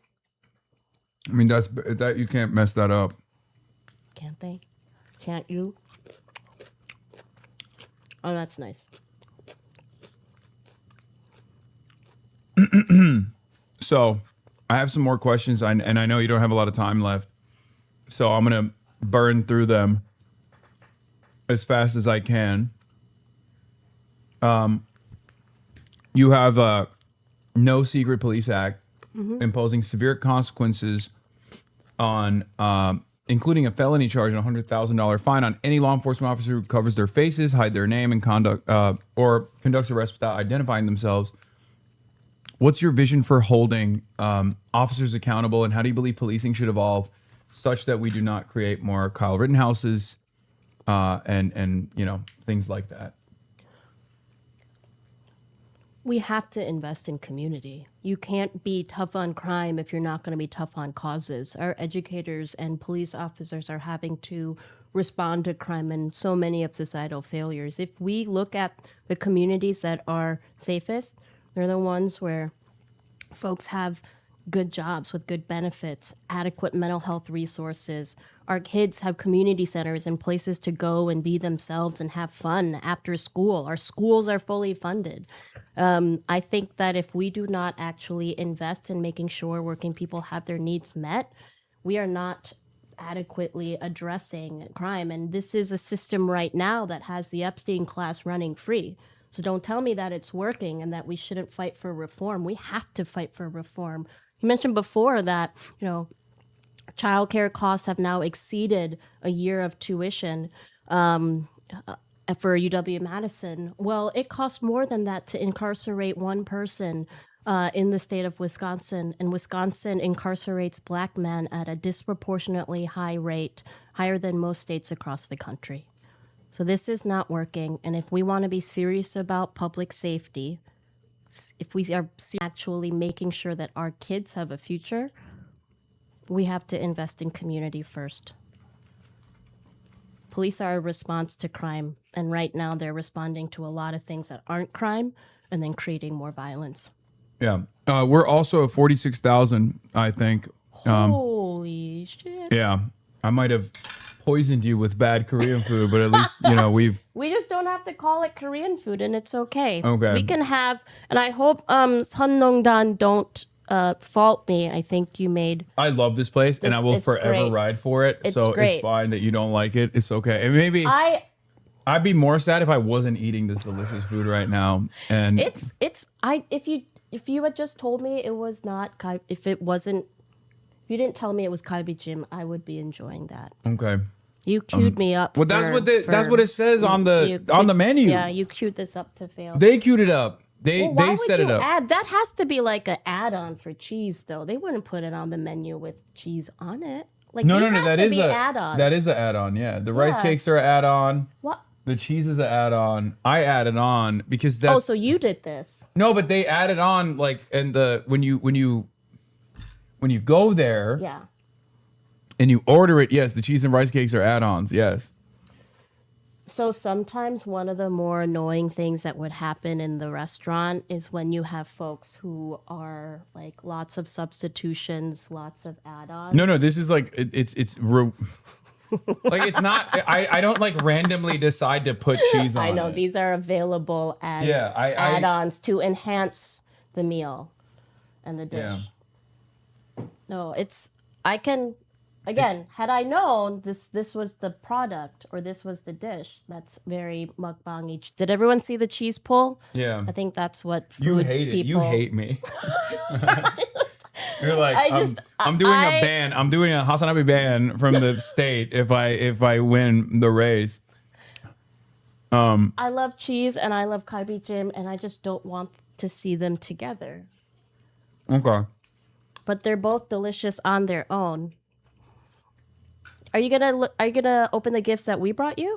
Yes. But let me ask you another question before we do that. Sorry, I know we're running out of time. It's okay. During your 2024 primary, you broke with the party line to back the uncommitted movement to protest the genocide of Palestinians, and you drafted a state legislative letter demanding an immediate ceasefire. You also introduced a clean repeal of the former Governor Walker's anti-BDS laws. Mm-hmm. How do you connect the struggles of the working class in Wisconsin to the billions of federal taxpayer dollars spent on funding military conflicts and bombings abroad? I think at its core, Palestinian liberation is intrinsically entwined and connected to the liberation of all of us. So at the state level, ensuring that we don't have anti-BDS laws, that we protect the right to protest and free speech, that we... The uninstructed movement in Wisconsin, that was also an exercise of free speech. And I think direct democracy and letting our elected officials know what we cared about, what we needed them to do, giving them a lane to course correct. I think working class people, we shouldn't see our tax dollars going to fund genocide and forever wars when we don't have folks here who have access to housing, that we've got kids who are hungry in Wisconsin and across the country. It's unacceptable. And so investing in and fighting for human rights, that's also who I am and why I'm a democratic socialist too, because democracy, human rights, and fairness, those are the principles that, that's what dictates the policy that I'm fighting for. Hell yeah.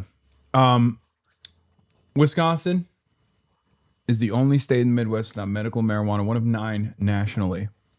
So 1 of 10 for no Medicaid expansion, 1 of 9 for no medical marijuana. Wisconsinites often drive the neighboring states to purchase weed. Yeah. Which means millions of dollars of potential tax revenues just leaving the state. As governor, will you legalize medical marijuana? And if so, will you also allow, or will you also push to legalize it recreationally? Full legalization of medicinal and recreational marijuana. We also have to make sure that we are fulfilling our responsibility to help folks who have low-level drug offenses, look at expungement, opportunity for cannabis-related entrepreneurship. So it goes legalizing. I think we have to make sure that it's, creating an infrastructure and an economy that puts Wisconsin farmers first, that makes sure that Wisconsin entrepreneurs are first, that we're not, there's a lot of predatory, I think, lobbyists coming into the cannabis industry right now. Wisconsin has an opportunity to make sure that the model that we have for legalization puts Wisconsinites first. So looking at parts of Michigan, parts of Colorado, but most importantly, that it supports our entrepreneurs, our consumers, and our farmers. Okay, so this is you kind of already did this from the start, but this is what I call the Zoran question. It's like clearly definable policies. Yeah. What are your top 5 priorities for Wisconsin, and how would you go about implementing them? Public education, fair, cheaper health care, shared revenue, child care, and housing. And so public education, if we want to maintain a democracy in our state and this country, we must invest in what is the last remaining democratic institution. That's public education. So supporting our public schools, making sure that there's fair, cheaper healthcare through the expansion of Medicaid, investing in a public option, and ensuring that we are controlling and regulating healthcare prices to bring healthcare costs down. Talked about shared revenue. Now, this is really important because the state of Wisconsin has been hoarding a lot of our tax dollars away from our local municipalities. And if we want to make a meaningful difference in people's lives in just 2 years, one of the best ways we'll be able to do that is to make sure that our cities and towns have enough resources to fund our libraries, to fix our roads, to make sure that, things that people are thinking about, stoplights, roundabouts, what have you, that local governments have what they need to be able to provide the essential services, fire and EMS, housing. This is something we hear about everywhere. We're going to be able to maintain and lower rent costs by having tenant protections and making sure that we're building permanent affordable housing, increasing density, and having an actual housing agency, not just a pseudo-governmental housing authority. And then the childcare. That has to be lowering to no more than 7% of anyone's annual income should go to childcare, but we move towards building fully subsidized childcare for those folks of family of 4 making under $115,000. That was great. Now we're going to do rapid fire. Super easy, super simple.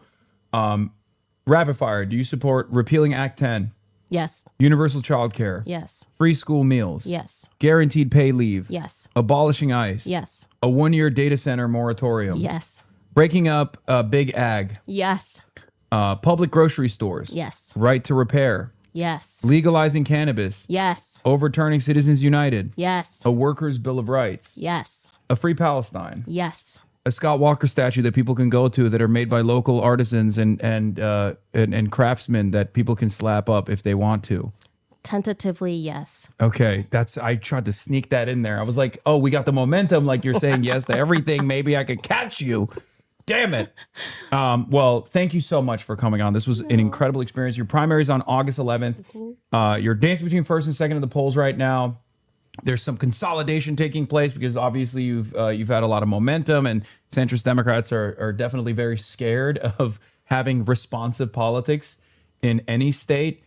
This would be a significant victory for people in Wisconsin, but also for democratic socialism as well, to prove once and for all that these policies are universal, that they're not just pie in the sky ideals. Yeah. That this is what good governance is, and for people hearing you for the first time today, what do you want them to understand about your convictions, and how can people contribute to your campaign? What are some areas of need for you? We're almost at $50,000. Oh my God. Well, 47,500. We can't hit 50. What are you guys doing? I will say that as goes Wisconsin, as goes the country. If we have this grassroots community-powered campaign taking on the status quo, the establishment donors and Dems who don't want us to imagine better, to dream better, if we are the campaign that will actually go back to our progressive roots in Wisconsin and build something better. So where socialism was born in Wisconsin, unemployment insurance, social security, kindergarten. Shout out to Mike. I'm going back to some of our history. But the thing is, if we're able to show the rest of the country that we can have a different type of politics in a purple state where working class people are choosing to have more power and actually have a government that is going to put them first, that changes the game for the entire country. So working class people power means, more organizers, more folks coming out for DSA. I think that everyone needs to be paying attention to what's going on in Wisconsin, because what happens here is a potential foreshadowing of what's to happen in the future. Hell yeah. So let's look at what you got me. Francisco Hong's strongest soldier. Reagan fucked us, pal. I've seen that. It's true. Yep. Oh my God. No. This is like a K-pop fan card. Yeah, that's from Lizzie. That's amazing. Yep. I love that. That's our local artist too, Altadena. Okay, what do we got in here? Oh God. What is Madison DSA trucker hat? That's crazy. You betcha. That's crazy. That's our home chapter. Okay, hell yeah. I don't even have one of those yet. When am I gonna get one of those, Madsa? Oh yeah, no, I get special privilege. What is this? What DSA? Wait, Milwaukee DSA? What is this supposed to be? They're ear covers. Wait, they're a headband so that you keep your ears warm. Yeah. Like that? Mm-hmm. Okay, it's a little bit too big for my head, but I think that's because... Well, I mean... I have a big head. I have a normal size head. Shut up, chat. Shut up, chat. I think maybe they assumed. No, it looks great. Okay. We got a beanie. Milwaukee DSA beanie. I gotta say, my home chapter there. You guys are going so God. That looks... See, I'm a beanie person, so I have to say that also looks in great. LA, there's not a lot of opportunities to wear beanies, but... What are you talking about? Folks are out in like a fucking parka. It's 70 degrees out. Yeah, we do. We're gonna see people, and it's... Don't you think there are folks who wear beanies inside? Yeah, Tim Pool. Shout out Tim Pool. Okay, so we got Hotties for Hong. With the sleeves pre-cut. That's crazy. That's crazy. I know there's some HasanAbi heads that are going to really appreciate that. Yep. They're going to appreciate that. I gotta rock that. And then Reagan fucked up. Wait, this is also sleeveless. What is going on? Okay, people on your team were like, it's enough with the suits. I have the best team. They were like, enough with the fucking suits. Enough with the suits. It's time to free the muscle tees. Yeah, it's time for slutty summer. Okay. This was amazing. Thank you so much. Thanks so much for having us.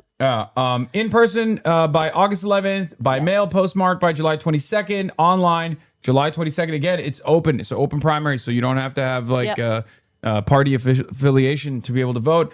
And that actually also potentially creates new threats, in my opinion, as well, a little bit. If there is, I think Democrats are going to try to pull all the stops here. I am a little bit worried about like establishment Democrats just like trying to pull all stops. Because the more this momentum builds, the more they're like, we have to make sure that there's a corporate do nothing Democrat, and we have to out organize them, and we have to outfront. We can't out fundraise them usually because outside money is super easy to come by for people like that. You're never going to get that, obviously, which is why these sorts of fundraisers are also important. Which is why I was urging you guys to donate. But they got the money, but we got the people. And I'm very excited to see where this goes, and I can help out in any way. Hopefully, maybe I'll come to Wisconsin. We would love to have you in Wisconsin. I'll be able to show you some really good cheese. That isn't I love cheese. Jim. I'm a cheesehead. We have the best cheese in the world. Also, yeah, you guys have a communist sports team. Oh, our beloved Packers. When people ask me about socialism, I say the 3 Ps: Packers, public schools, and potholes. We can make a connection to how all of that works together. I feel very, very confident about everything here, straight up. We still haven't hit 50K. That's crazy. We have $49,837 raised. We can't hit 50K. Embarrassing, chat. Open up your wallets right now one last time. Let's get it. Let's get it over the finish line. Let's get it over the 50,000 line. So what's it going to take for you to come out to Wisconsin? Well, 50,000. If we fundraise 50,000, I'll come out to Wisconsin. I know. We'll talk about it. I said it already. I think to your team before, but like if there's any like events or any rally or anything like that, we can set something up, and I can certainly pull up. Maybe. Alongside some other candidates that have already endorsed you, and we'll set something up together. That would be great. Hey, folks, remember that we will out-organize them. I need you to stand next to each other. What is happening? I need you. My editor says I need you to stand next to each other to see the height difference, and I'll drop another $25. All right, let's do it. Do you want to do it? Yes, as long as we're hiding this thing. Okay. Uh-oh. All right. Here we go.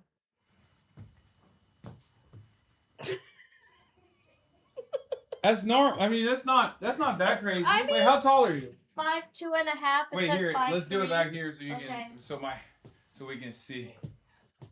That's not that crazy. It's pretty normal. think, yeah. There it is. All right. We did it. Well, thank you. Thank you so much. Thanks so much for having me. This was great. This Thanks, was wonderful.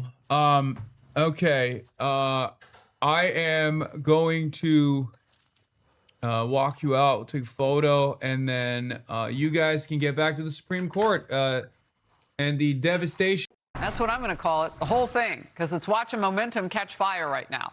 After New York wins, the next test is tomorrow in Colorado. Incumbent Senator John Hickenlooper faces a challenge from Julie Gonzalez, a state senator aligned with socialists, and Melat Quiros is trying to unseat 15-term Democrat Congresswoman Diana DeGette. Critics say Quiros has crossed the line into Jewish hatred. You've said that the October 7th massacre of Israeli civilians by Hamas fighters was the, quote, inevitable consequence. I think identifying what's happened over the course of these events in Israel and Palestine is inevitable. Israel is a country that has been accused of apartheid and occupation for... I'm Iranian and don't understand what is happening because of Cheesegate.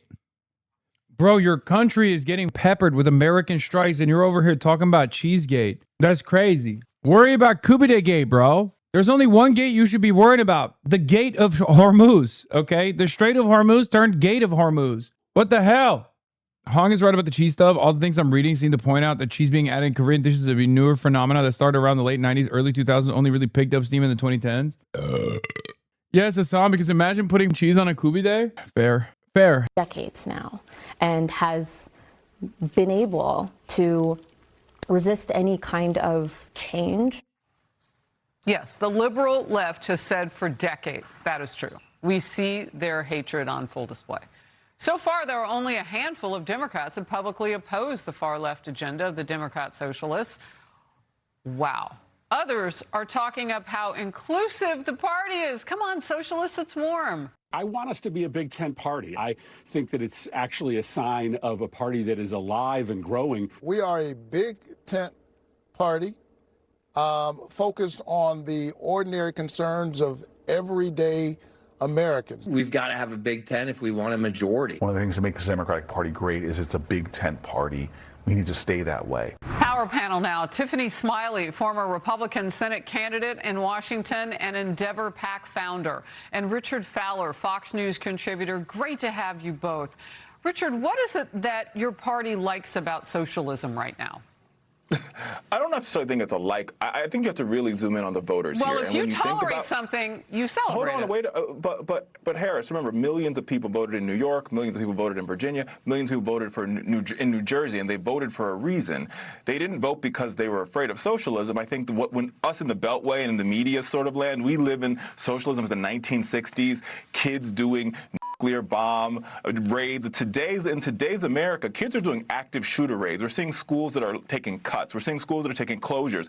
And for a lot of American voters, they're frustrated at the fact that in this building here in Washington, a block away from our bureau, they're not doing enough to address the real needs of everyday working Americans. The cost of health care, cuts happening in schools, the cost of rent, all being too high, and a Washington, both Democrats and Republicans, that are ignoring the real. I was not expecting him to cook. Can I be honest? I was not expecting him to defend socialism, even in any way, shape, or form. Surprise. Because usually Fox News will only have Democrats on who are Pinos. Okay? Progressive in name only, or Dinos. Really? Democrats in name only. Like half the time, the Democrats they have on are like, I've worked on Ronald Reagan's campaign, and I think the Democratic Party is not my Democratic Party any longer. And it's like, well, you worked for Ronald Reagan. So yeah. Yeah, I don't think this is your Democratic Party. I don't think there is any Democratic Party that was your Democratic Party. You know what I mean? The Federistas. Yeah. The John Fettermans. Kind of like Korean food in name only. Bro, chill. Yo, can we chill? Can we chill? Let me take a moment to celebrate that we fundraise $54,560 for Francesca Hong, who deserves it, who is incredible. What a stud. What a stud. What a time to be doing this. In all my years of doing this kind of commentary, I never thought that we would get to a point where like every candidate that I've interviewed is amazing.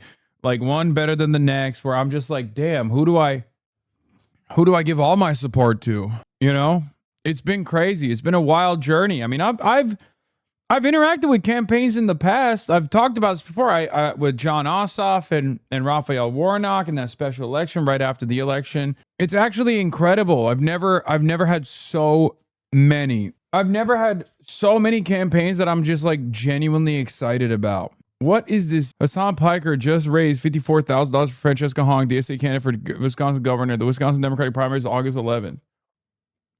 Will you address the mozzarella mistake, the cheddar conundrum, the Asiago accident? No, I will not. I will not, because it wasn't a mistake. I will stand by it. She's so sick. It's kind of crazy. She's so dope.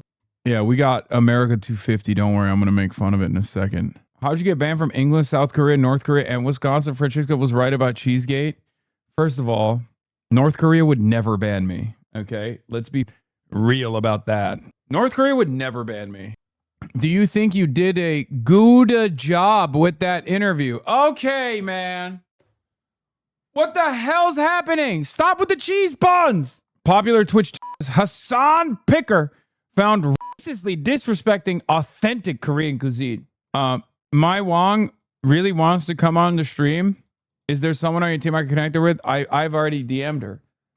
I'll figure it out. Yeah, I'd love to have her on. She's dope. Yeah, let me bring her on so I can disrespect her local cuisine as well. Dude, that's my life now, okay? That's my life now. Back in the day, you could put cheese on any food, including Korean food. Nowadays, people get mad at you because that's my life now. No more cheese, any kind of food. The Democrats want to take all of your cheese away. What's going on? Who's jacking off to this? Yeah. For the longest time, you could put cheese on Korean food. Not anymore. They've made it illegal now. That's the rule. That's the new rules. That's what they're doing. When are you attending cultural sensitivity training? HasanAbi? That's so stupid.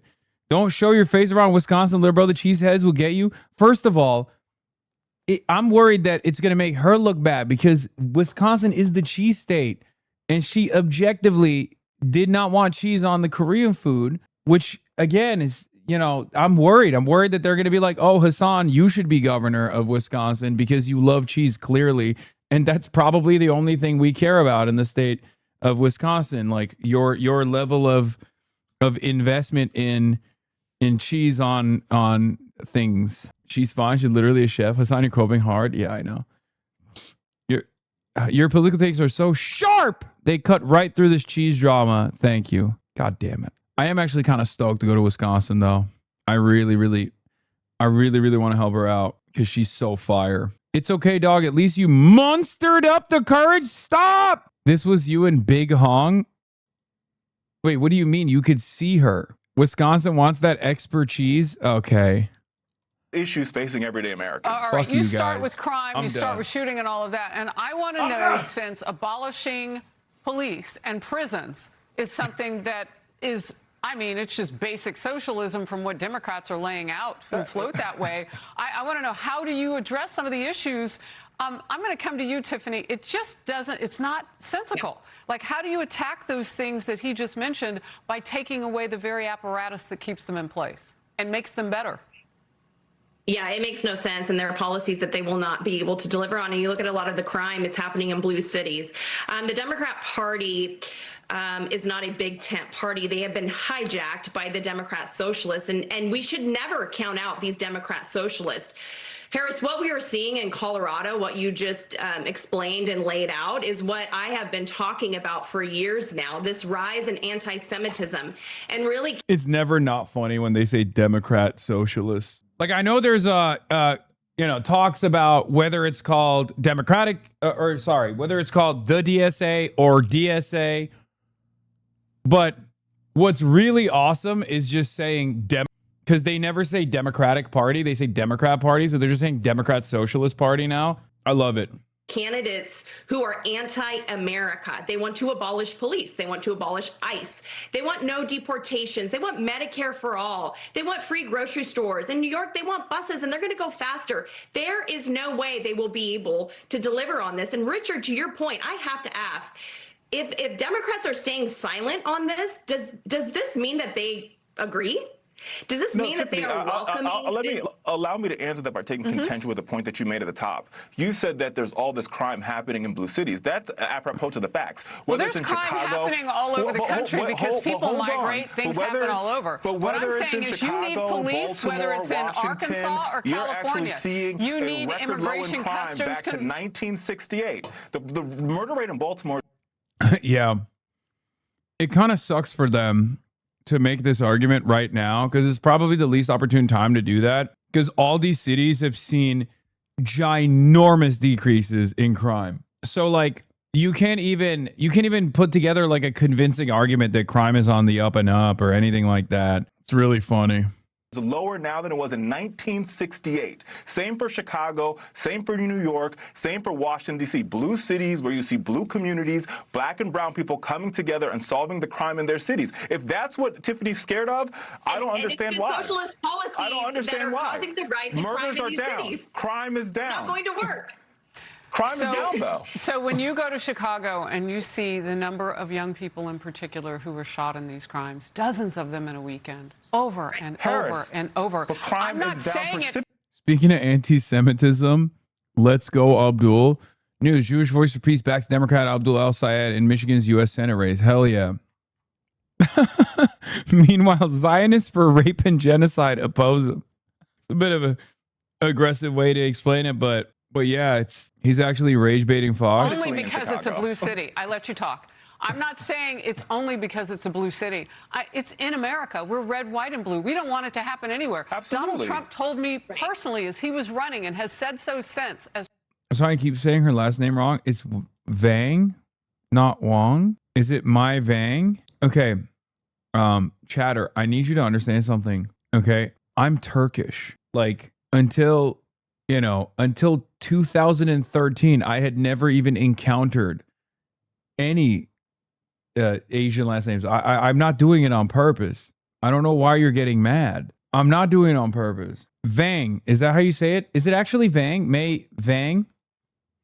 Is it my Vang?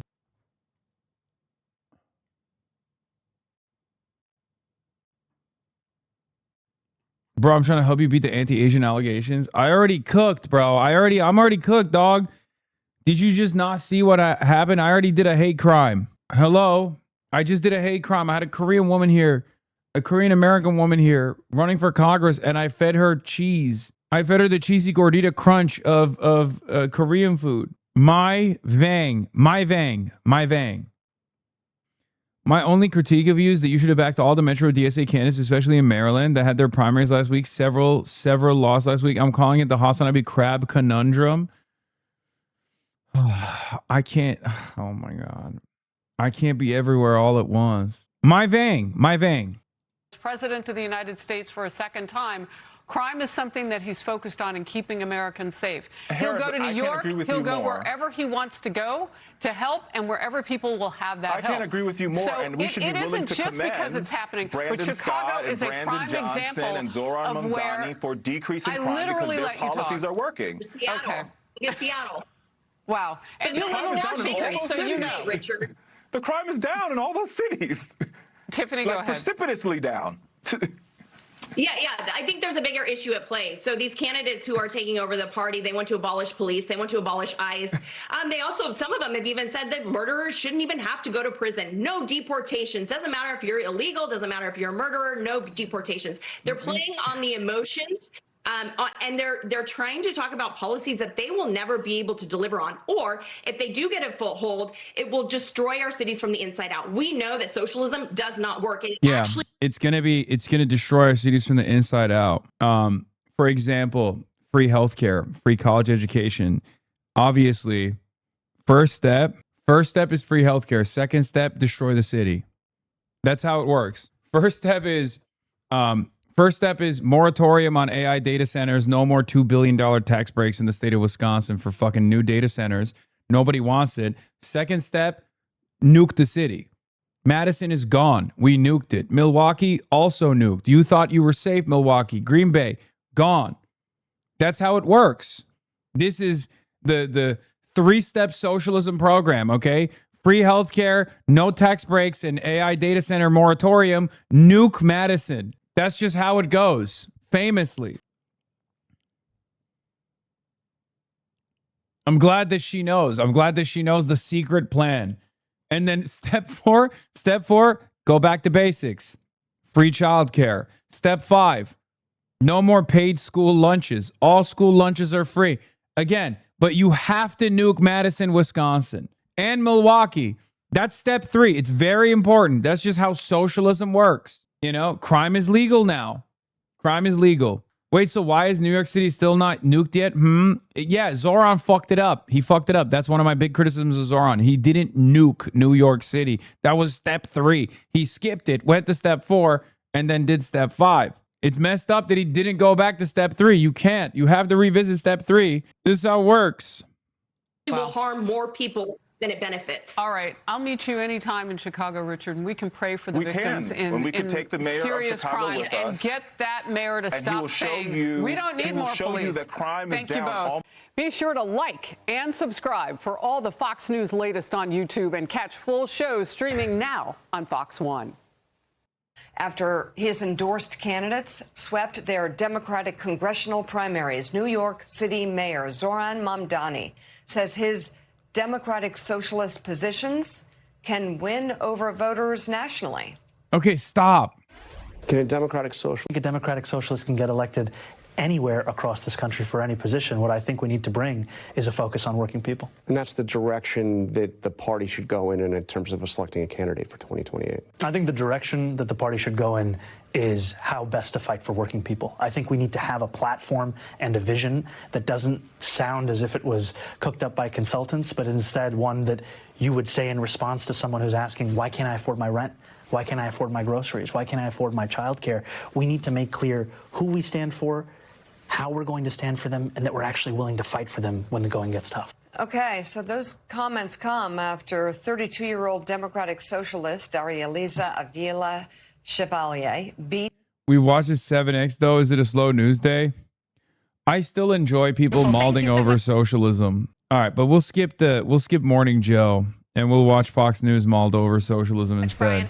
And while Americans are feeling the unity here at the fair, the same cannot be said of the Democratic Party as another Mamdani-backed socialist eyes a primary win in Colorado tomorrow, and the socialist mayor vows, "We're just getting started." I think a Democratic Socialist can get elected anywhere across this country for any position. We are seeing a hunger that is not just felt by New Yorkers, but frankly by Americans from coast to coast for a new kind of politics, one that puts working people at the heart of it. We need to have a platform and a vision that doesn't sound as if it was cooked up by consultants, but instead one that...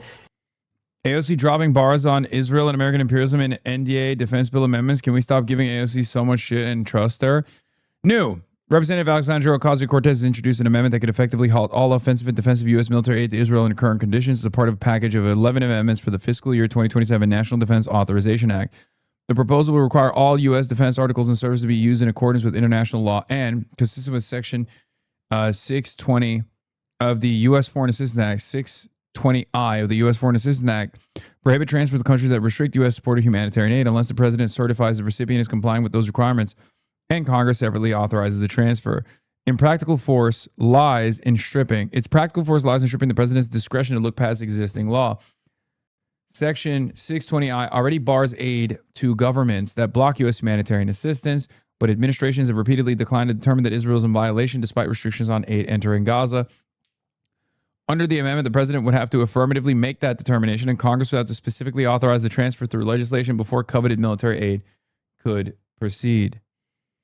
Other amendments AOC proposed would require the Pentagon to publish a report on its use of military facilities in Puerto Rico, require certification on human and civil rights violations of Peru following the mass killings of protesters in 2022 and 2023, bar Pentagon security cooperation with Ecuador until its government is certified as complying with human rights law, require a report past human rights violations of Colombia and the U.S.-Colombia military partnership from 1980 to 2010, require declassification review of U.S. government and corporate involvement in Chile's 1973 coup. Require a Pentagon framework to support Puerto Rico's response to infrastructure failures.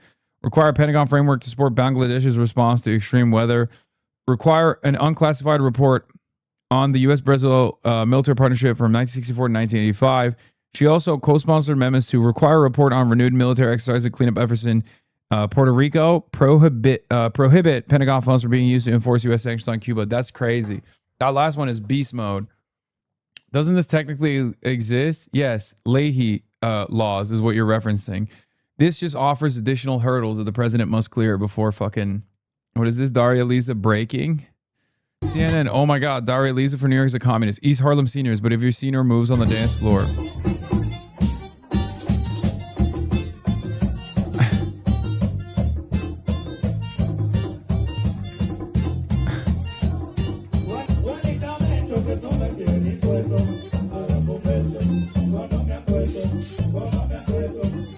You could never move like that. True.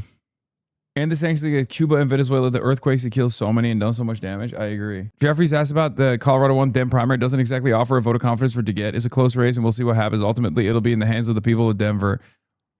I think Representative DeGette has had an extraordinary career. Bro, what the fuck? Look, I don't want to be too confident, and I'm still very worried. Okay? I don't want to be too confident. I'm still very worried, and I'm going to do my very best, and we should do our very best to fucking pump this race, okay? We should be pushing extra hard. These are the last hours, okay? Phone bank for Maylot, but it is low Kirk-Kentually turning into a situation where the Democrats just kind of look at you like the meme. Like Democrats don't even defend their incumbents anymore. They just kind of look at you like this. You know what I mean? Keep phone banking. They're putting a lot. They're putting a lot of fucking money into this in the last second, okay? You're a real piece of work for putting cheese on a Korean dish, man. As an Asian man who's lactose intolerant, you've made an enemy of me for life. Fuck you. Okay, buddy, calm down. I didn't do it, man. God damn it. Abdul went on ZBS. Record do his talking. And the second question he was asked about was you. What the fuck? Ay, por Dios. Yo voy a votar por Donald Trump. And they will probably say you hang around with Hasan Piker. Hasan Piker has said things that are virulently anti-American, they would say, and anti-Semitic. Do you have any regrets about Hasan Piker? Well, you know that's going to be an issue. Major, I'm hanging out with you. I don't know everything you've said. Right. I'm sure you've said some things I disagree with. You've said some things I agree with. It tends to be in the real world. We hold people accountable for what they said, not what somebody around them said. And it's this funny gotcha game that Democrats love to play and Republicans love to play, which I think people are sick and tired of in politics. So if you want to play this game where you're going to hold me accountable, like, guilt by association based on something that somebody else said, I'm just going to make sure that people know what Mike Rogers has said, what Donald Trump has said, which he so desperately sought an endorsement from and can't seem to figure out how to shake because, Donald Trump's approval rating is in the gutter. Everything Donald Trump touches turns into trash. So I want to make sure that the broader public understands that about him. Let's talk about something. Oh, okay. He moved on. I thought he was going to be like, well, what about this? What about that? Dude, this argument is so dumb. It didn't work with Zoran. It's not working with Abdul. It literally ended up helping him more. Like, I don't know why they fucking keep doing it. I don't know why they keep doing it. It's just, who is this for, man? I mean, I guess it's ZBS. It's ZBS News, right? It didn't work on Daria Lisa, who is getting the Hasan Ray on her own right now. Did you already have Francesca on, Love from Wisco? Yes, I did. It was awesome. She's so dope. Also, why does he have so many ties right here, but he's not wearing a single damn tie? What the hell is going on? Thing I experienced when I was in Dearborn, Michigan in 2024. I talked to voters there who were becoming increasingly estranged, and some described as completely estranged from the Biden administration and Kamala Harris over Gaza. And they used the word genocide. You have used the word genocide. I like to use words that meet the definition that I use them for, so yes. Right.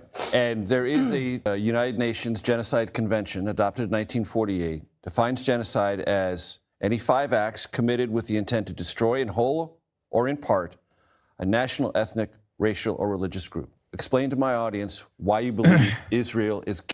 If he puts on the ties, there won't be any for set dressing dummy. Yeah, even one. Guilty of that in Gaza. Because it argues it is not systematic. It is in pursuit of larger security concerns. I'll point you to human rights organizations in Israel itself who call this a genocide.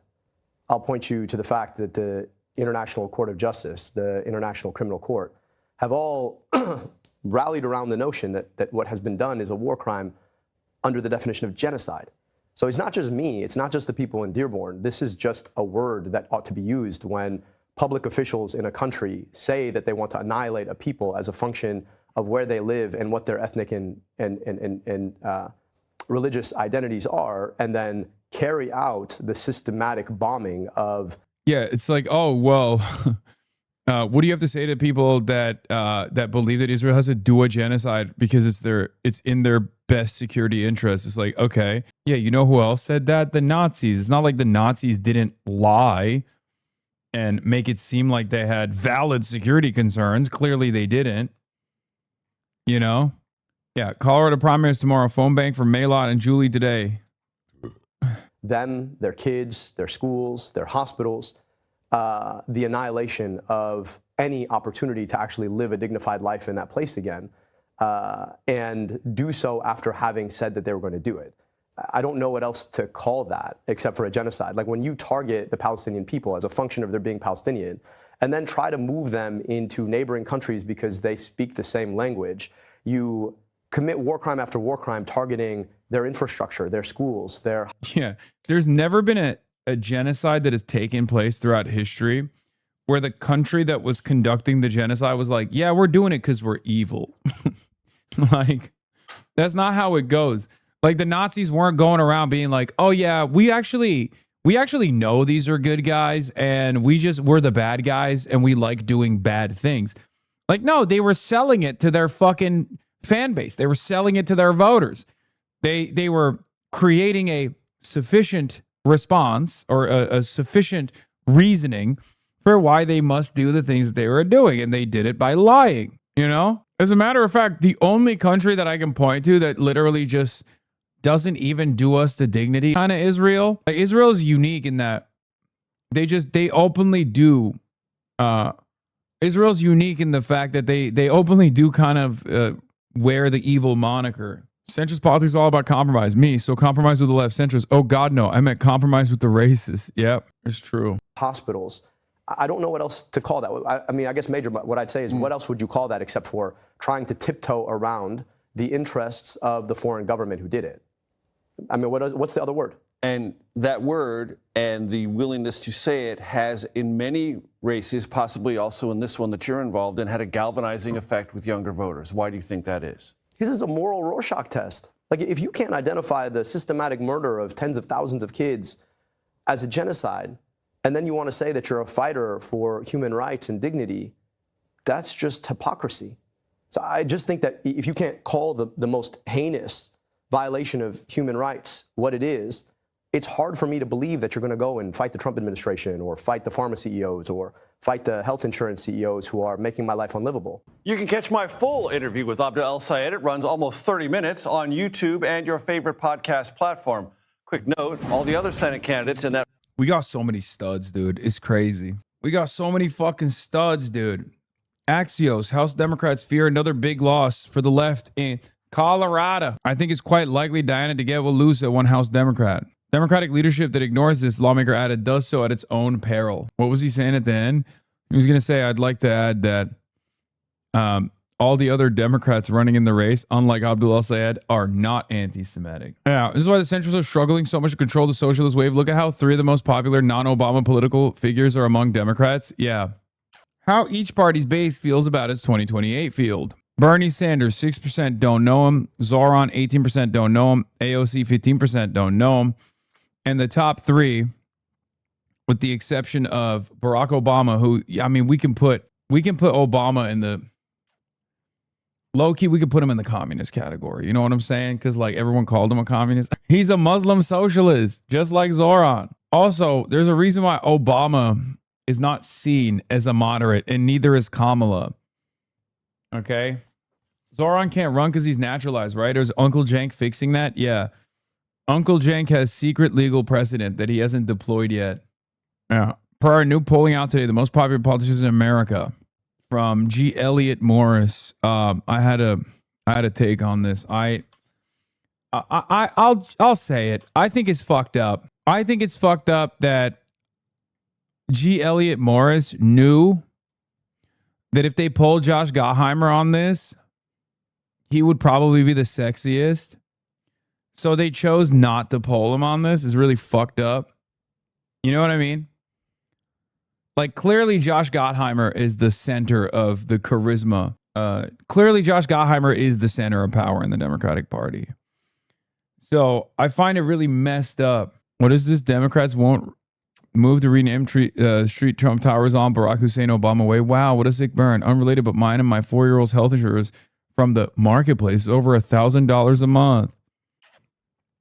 This tweet is not an endorsement of right-wing fascists, but rather a critique of centrist liberals who grovel to them. Have a great day.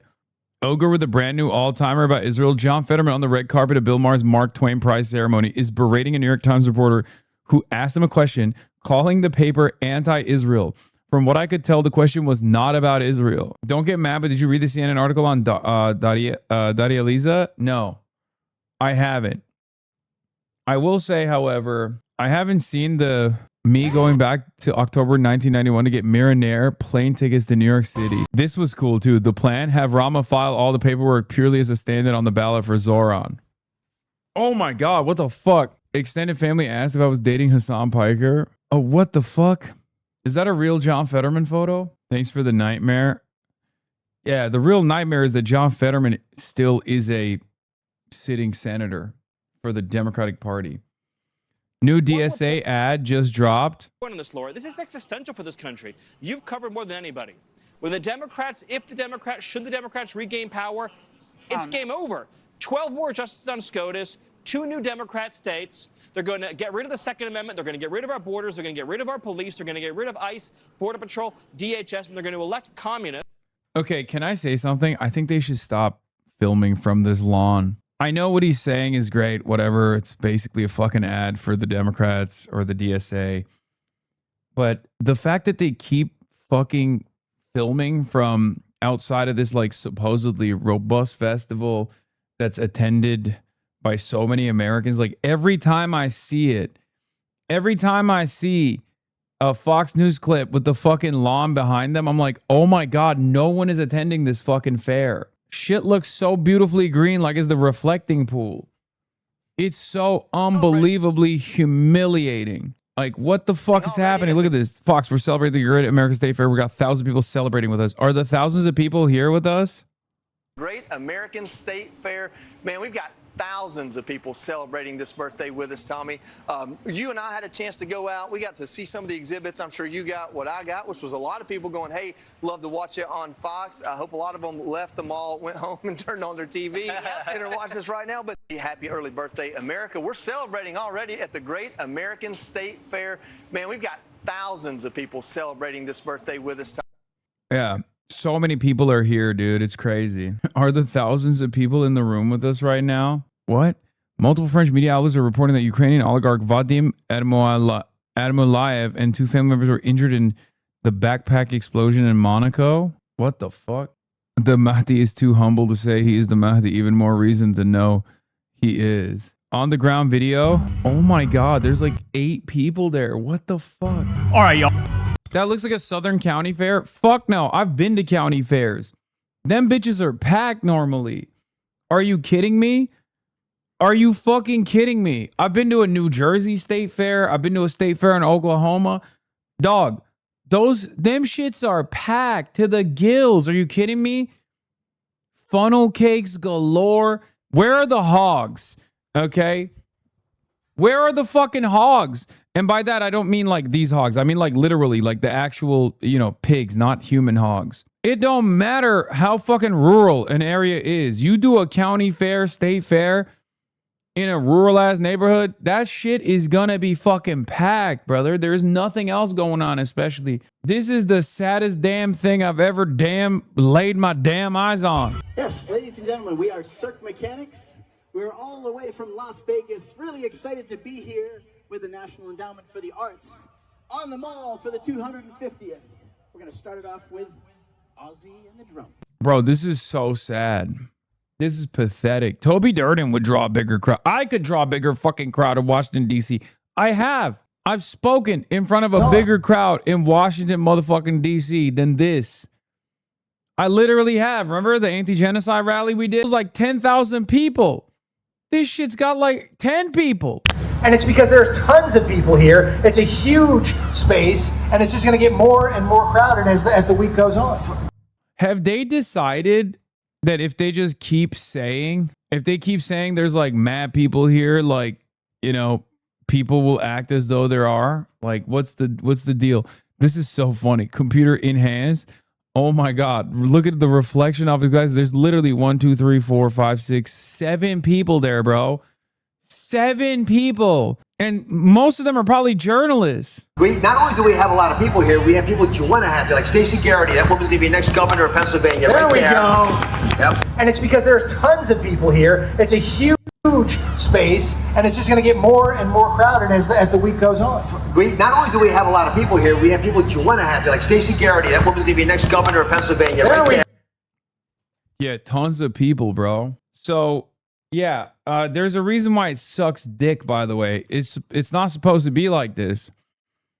So the 250th celebration is supposed to be this like big deal, right? It's supposed to be this big ass deal, right?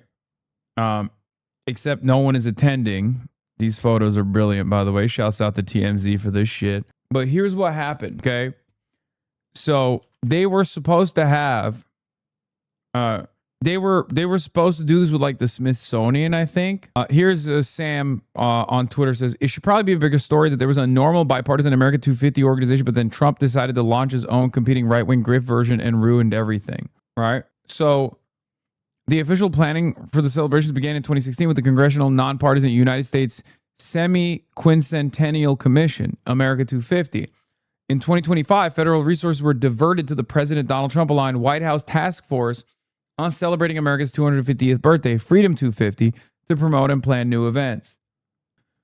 This sounds amazing, and I would have wanted to go to DC for this. Alas, people wanted child rapists in bed with the KGB instead. Okay, these guys are a little bit libbed up, but I worked at the Smithsonian, specifically raising money for 250th. What I want people to know is that how we secured millions of private philanthropy to host a month-long folk-like festival on the mall. The Festival of Festivals was going to feature well-known festivals. Think Burning Man, Farm Aid, Grand Old Opry, etc., as well as smaller locals and regional festivals from across the U.S. and territories. Goal was to feature truly the best and most beautiful creative expression in music, dance, art, craft and traditions, food, community, etc. Can't name names, but plan was to have headliners every night for free concerts. Think the types of names who might be affiliated with the aforementioned large festivals.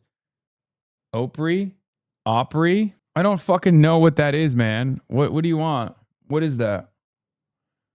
I don't know what that is. Opry? Stop bullying me, man. Fuck. I don't know what some English words are. I've never seen that before. Fuck's wrong with you? Cut it out. Stop bullying me. The money went elsewhere, but our nation was robbed of what could have been a once-in-a-generation cultural moment. Stars were willing to perform because it was under the banner of the Smithsonian.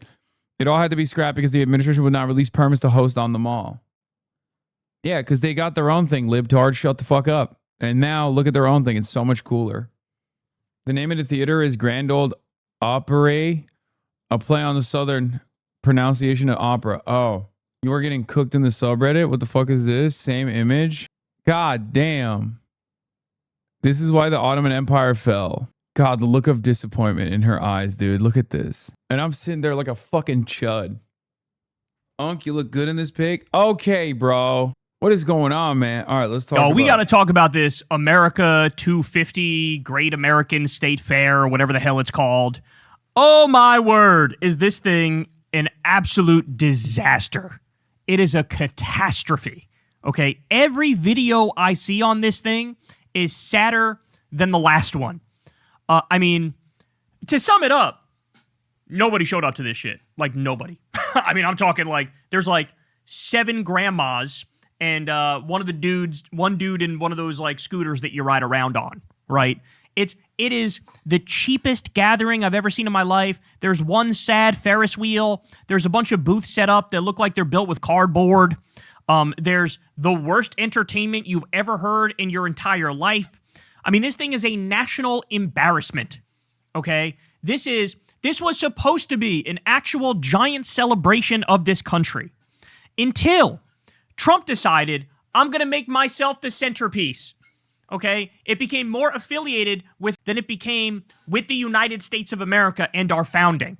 And so, as a result of that, he kicked it off by giving a big speech. By the way, hundreds of people started walking out about halfway through the speech, which led to people speculating that those were paid people from Craigslist getting $50 a pop, and then they hit the amount of time they were required to be there and then dipped out that bitch, right? People were speculating about that.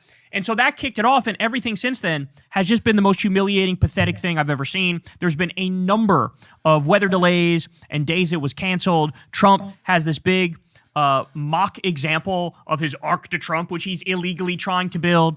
That bitch looks like they put it together with styrofoam. I mean, it is so sad. Now, listen to this. This is crazy. So here's what it was originally supposed to be. Ready?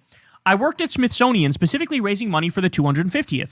What I want people to know is we secured millions of private philanthropy to host a month-long folk-like festival on the mall. The Festival of Festivals was going to feature well-known festivals, think Burning Man, Farm Aid, Grand Ole Opry, etc., as well as smaller local and regional festivals from across the U.S. and territories. Goal was to feature truly the best and most beautiful creative expression in music, dance, arts and crafts traditions, food, community, etc. Can't name names, but plan was to have headliners every night for free concerts. Think the types of names who might be affiliated with the aforementioned large festivals. Stars were willing to perform because it was under the banner of the Smithsonian. It had to be all scrapped because the administration would not release permits to host on the mall. The money went elsewhere. Are you serious? North Korea adjacent streamer puts cheese on authentic Korean food for a Korean woman. Y'all, you gotta stop. You gotta stop freaking me out, man. But our nation was robbed of what would have been a once-in-a-generation cultural movement. And that's the other thing, right? So they made it all about Trump. And what happened with all the money, right? What happened with all the money? Well, it's exactly like the reflecting pool, which he hired some mobster asshole to fix and failed miserably, and the paint's chipping off and the water's all green with algae. It's the same with another fountain he had fixed that he paid like 10 times the amount he was supposed to pay in another no-bid contract. They're skimming the top off all this shit. Where's the money going? Directly into the Trump family's pockets. That's where it's going. Everybody knows that. Everybody should know that at this late date. So this is what it was supposed to be. And then it became directly affiliated with Trump. And the thing is now hot garbaggio. This is Trump's Great American State Fair. Look at this. That's the saddest thing I've ever seen in my life. It's so... Okay, can I say something? This is what these guys are supposed to be good at. Like, this is like if you try to do a UFC event and you sit up on the front lawn, right? Because, like, hogs, this is what hogs are best at. Throwing together fairs. How did you... The fair up. This is your culture. It's like if you came to me and you asked me, like, I don't know, whatever gay little book I like to read, and I didn't have it. Like, you asked me my favorite anime, and I just gave you nothing. If you were to ask me, like, what's my favorite type of non-binary barista, serving coffee, Kopi Luwak, this is our wheelhouse. We're libtarded. This is what we do best. Okay? If a libtarded president was doing non-binary barista show and they did up and all the baristas were binary and straight, we'd be freaking out. We'd be like, what do you mean?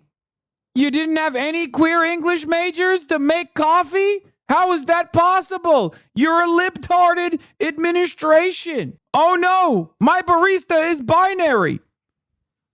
That's what it would be like. This is your thing. Your thing is throwing together funnel cakes at the fest, the hog fest, state and county fairs. This is literally the classic hog existence and experience. The saddest thing I've ever seen in my life. They look like they put this together on 3 hours notice. They called some cheap-ass company, put it together on 3 hours notice. Look how empty this shit is, okay? Look at this. Oh, there's also something crazy. Like, I think it was fake, right? I'm a barista and I'm definitely binary. Yeah, I wouldn't get coffee from you to save my life, okay? You at least better be gay.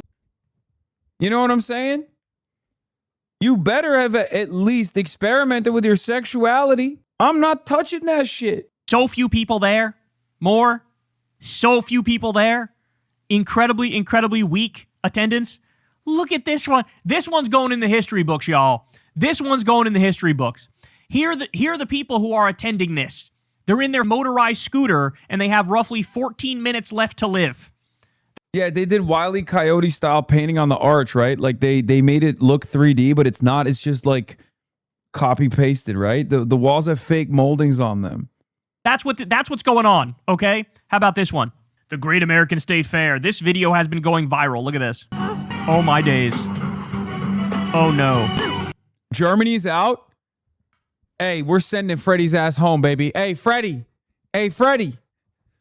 Mr. Oh my God, I love Terre Haute. Indiana is my favorite place in America. Yeah, bye-bye, Freddie. Bye-bye. Pack it up, Freddie. Pack up your bags, Freddie. Go home. Oh, no, nein. Oh, ich liebe Springfield, Ohio. How nice is it out here, yeah?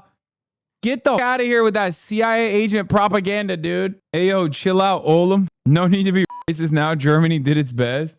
I'm just such a bitter man. You can't imagine the racism that German Twitter will get because of that. Listen. I'm just bitter because I feel like that was a op. And the New York Times also literally did. The New York Times also did a whole report on it this morning where they're like, oh, Europeans came to America and they love it. Okay. They're like, Europeans came to America. They love America. Like, America has a lot of lovable qualities. Okay? It really does. I love this country. That's why I live here. Okay? But I'm sorry, that Freddie guy is 100%, he's paid, right? That's paid marketing. That shit was suspicious as from the jump. Did you see that the Freddie guy said he will delete his Twitter account after the World Cup because he don't want the fame? Oh. Freddie ain't going nowhere. He was always just trying to ass kiss so ICE doesn't disappear him when he overstays his visa. Dog, I'm gonna keep it $150 with you. I don't think Freddie is a real guy. American account. I think that was fake. Years later, we're gonna find out like this was a marketing operation. You know what I mean? Like the Trump administration can't shut the fuck up. They're eventually gonna leak it. That's what I think.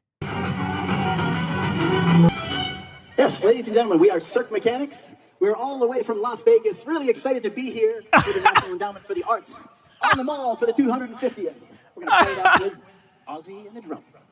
Oh, my days. Oh, no. Oh, that's so horrible. All right, Peter Ducey claims people are still coming out, acting like, hey, this is a great turnout here. Meanwhile, in the background, you see how nobody's fucking there. You ever in your wildest... No, this is the best. McMansion occupied nation. I finally made it to the Great American State Fair. The columns on this fake building are something to behold. Look at this. They know it looks like shit because they made an effort to hide it sometimes. Oh, by the way, does that look like three-dimensional to you? Because it's not. Look, it's not three-dimensional. Dude, how fucking awesome is that? It's so dog shit. It's so fucking dog shit, dude. I'm sorry. Everything that Donald Trump does turns into dookie. Yeah, they stapled the textures, bro. Look at this. United States, world's first fifth world country.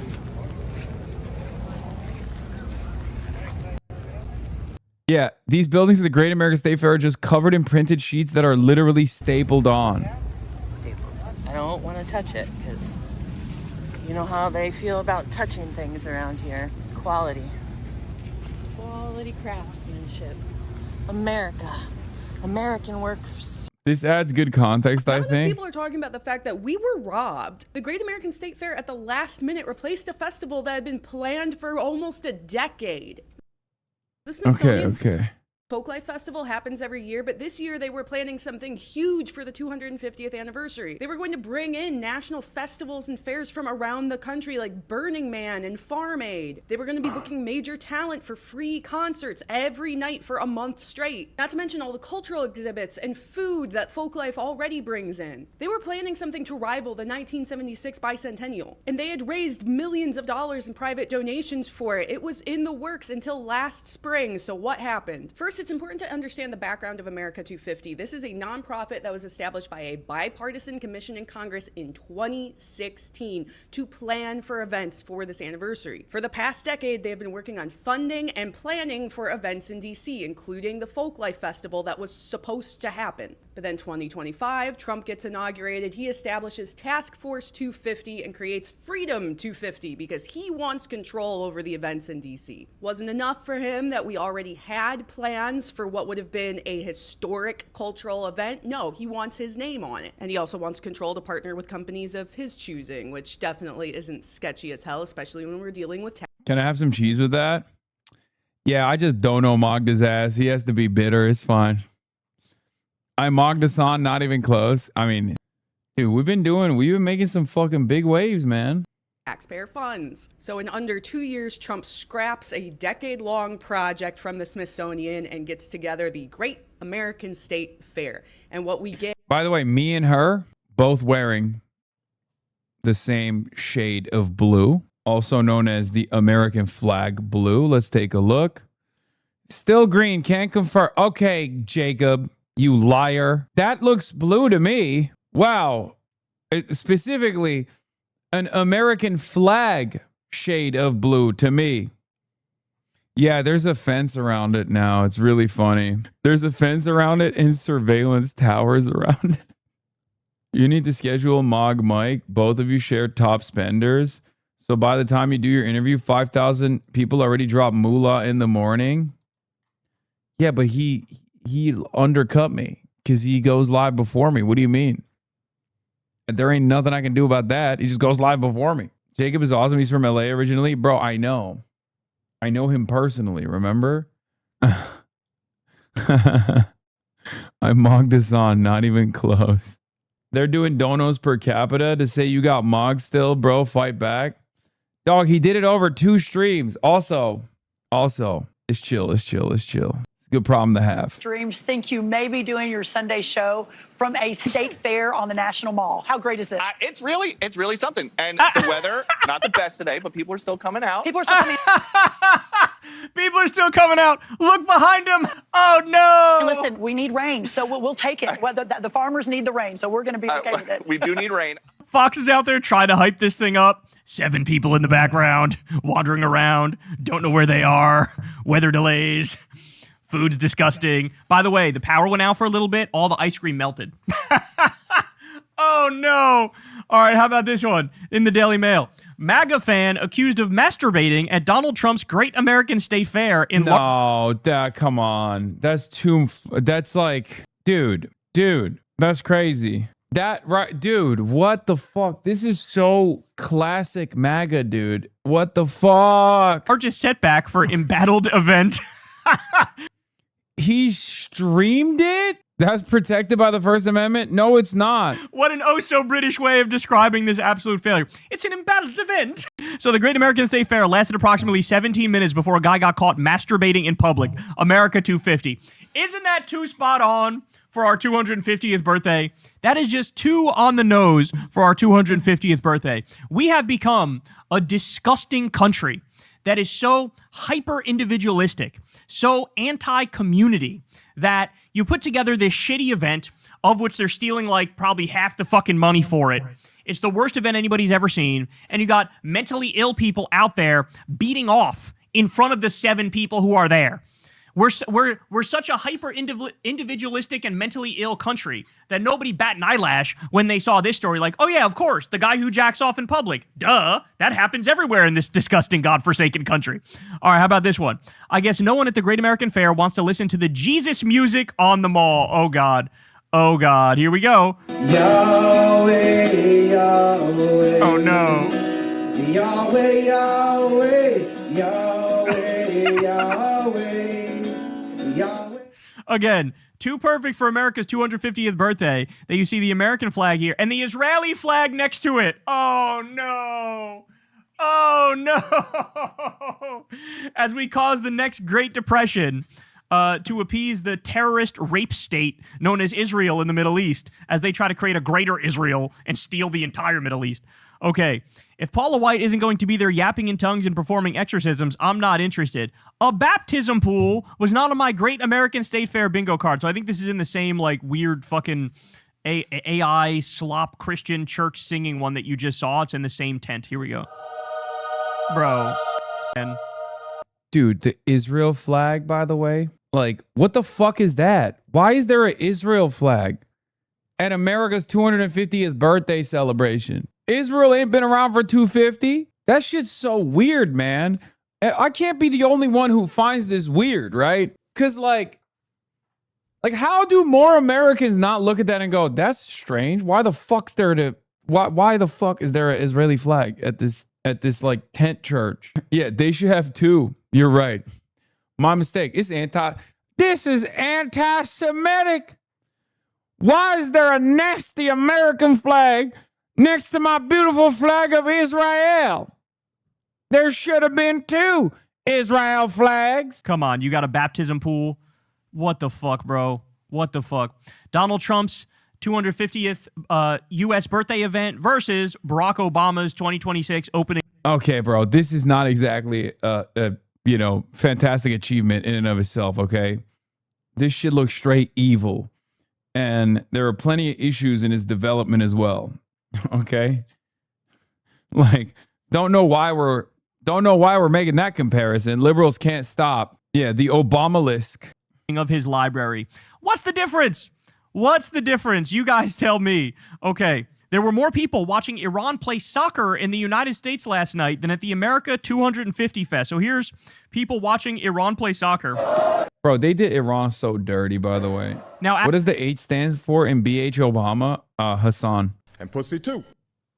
Yeah. I had to break it to my mom that the Obamalisk was fucked up, but she laughed when I said Obamalisk. Nice. As I said, I think Iran got totally screwed in this event too, by the way. They scored a goal and they called it offsides because it was literally like a fucking millimeter offsides. They need to change the offsides rule to be more than just like, hey, you have a pubic hair that's past the defender.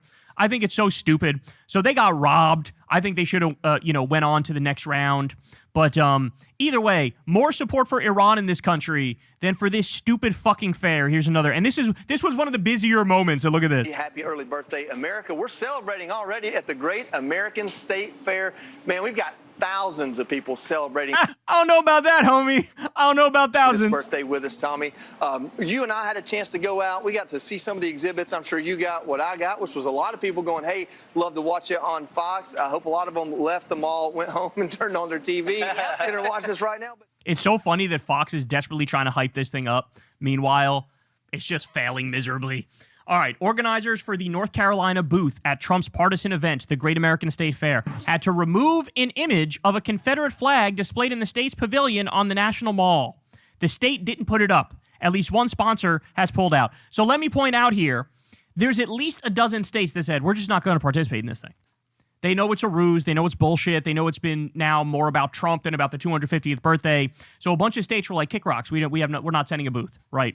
There was nobody sent for the main delegation. So you had a booth that had 2 chairs and then like a bunch of walls that had random facts about Maine written on the walls. That's the whole Maine thing. North Carolina didn't participate either. So you had these other booths, sort of like these private people set up these booths that they claim are nominally for different states. One of them had a Confederate flag. There's nothing better in this moment of like the Trump regime destroying everything that's good and righteous about this country. There's nothing more spot on than them flying a Confederate flag at a celebration of America when the Confederate flag were literal traitors. They were literal traitors to this country. They said, we don't want to be part of the U.S. anymore. We want out. I mean, they also flew the Israeli flag, so like it kind of makes sense. Might as well collect them all. The one missing is the Nazi flag, I guess. You know? Out this bitch. If you're not going to let us own black people, then fuck off. We're going to create our own country. How about that? And now you're flying that at the 250th birthday? What the fuck is that? That's like going to an anniversary party for your wife, and at that, you're celebrating your ex-wife or something like that. That'd be insane. That's ridiculous. But these people, they've gotten away with far too much. I'm sorry. The South, the conservatives, the Republicans, MAGA, they've gotten away with far too fucking much in this country, okay? They've destroyed everything good about this country, which is probably why nobody's showing up to this thing, right? Is that everybody knows now it's the Trump event. It's got nothing to do with America's birthday, and so everybody's disgusted by it. Why should we celebrate a country that's carpet bombing little girls in Iran right now? Genuinely, answer that question. Why should we celebrate that country? Why should we celebrate a country where Trump just passed a bill that's going to shut 742 hospitals? Why should we do that? Why should we celebrate when 18 million people were kicked off their Medicaid? What's there to celebrate? What's there to celebrate when Trump just made it so that we don't need to have clean water or clean air anymore and they could pollute the shit out of it? What is there to celebrate when Trump just greenlit using more glyphosate in our food supply, which is going to give more of us cancer and we're going to die young? What the fuck is there to celebrate? There's nothing to fucking celebrate. They are looting this country. They are protecting Epstein pedophiles. They're protecting a literal billionaire elite cabal of pedophiles. What am I supposed to celebrate? How am I supposed to celebrate ICE rounding up innocent people and destroying their lives and sending them to concentration camps? What's there to fucking celebrate? There's nothing to fucking celebrate, okay? We didn't make it 250 years. This is a fucking funeral for this country. We didn't make it. This is like the end of this country. And nobody knows it. And nobody fucking knows it. And so, this thing is just getting sadder and sadder by the day. It's getting worse and worse. It just goes to show you everything Trump touches turns to shit. This is the Timu presidency. This is like the budget presidency. He takes all the money for himself, puts up cheap-ass, tacky-ass, gaudy-ass, Great Gatsby-ass gold fixtures all over the place, right? And meanwhile, the plebs get the crumbs. And so you get these cardboard fucking box booths with some fucking melted ice cream and some hibachi with chicken that'll make you sick. You have to listen to weird Christian Zionist singing. You have to watch a guy jack off in public for the 250th birthday. I mean, it is the saddest fucking thing I've ever seen in my life. But it's all too spot on. Just like with his fucking, remember the military parade? I was genuinely worried that thing was going to be a fascist show of strength and power. Instead, you had them creaky ass tanks rolling down the street. Yeah, that shit was so ass. You had the drones. I forgot about this, but the drones, you literally had soldiers carrying the drones and holding it above their heads like this. They weren't even flying the drones. They were just carrying the drones like this. There were 7 people in the audience. It was a disaster. And this is everything Trump touches. Somebody said the other day, why is it everybody around Trump ends up getting like cancer and getting sick? It's because the man gives off a genuinely demonic energy. He is so narcissistic and so selfish and, so dark that he gives off this disgusting demonic energy. Everything he touches turns to shit. Everybody around him gets sick. He is like the antithesis of all that is good and just. And this is what that end result looks like. The saddest festival of all time. Hey, y'all, do me a favor and like and subscribe. How does Trump get so many votes but can't attract the crowd? I think Donald Trump is nowhere near as popular as he once used to be. And we haven't fully tested this theory out yet because the midterms haven't really happened. But I think it's going to shock the world. I mean, the polls show it. The polls show it, obviously. Also, how the fuck do you get people to travel? They ain't got no money. People don't got money. Stop watching this terrorist. Is Asmongold daddy? Hasan is a terrorist. Like, I think Trump has more fans in Europe than he does in America at this point. You know what I mean? And they're all, and they never go outside in Europe either, but they just like sit around. They all work in IT. They all work midnight shifts. And they just watch Asmongold and LARP as though they're American. Like, I'm not kidding, dude. Like, where are Trump's fans? Twitter. Half of them are bots from India, right? Like, it is rare. It is rare to fucking encounter someone who's like proud to be a Trump supporter at this point. Is 50 degrees Celsius in Europe? Of course they don't go outside. Yeah, I'd be LARPing as an American too. Maybe if you LARP hard enough, it'll feel like you have AC in your house, you know? I will be honest, I don't understand the Europe no AC thing. It's pretty crazy. At this point, you got to realize like climate change has dramatically altered European climate. You got to get AC. You got to get AC, right? Am I being too American for that? I think the next meta has to be like finding a climate-friendly solution, like a ecological solution that helps, like that doesn't destroy the environment too much, but also allows people to fucking cool down a little bit. You're being too nice. You're being too Chinese for wanting AC. I know AC makes climate change even worse. I know, but like, dude, it's fucking crazy. Dog, there's like thousands of people dying of heat stroke. What are you talking about? Heat pumps are the cure? Man, I don't know. Stop watching This Is Asmongold Daddy. Hasan is a... Like, I think Trump has more fans in Europe than he does in America at this point. You know what I mean? And they're all... And they never go outside in Europe either, but they just like sit around. They all work in IT. They all work midnight shifts. And they just watch Asmongold and LARP as though they're American. Like, I'm not kidding, dude. Like, where are Trump's fans? Twitter. Half of them are bots from India, right? Like, it is rare. It is rare to encounter someone who's like proud to be a Trump supporter at this point. Is 50 degrees Celsius in Europe? Of course they don't go outside.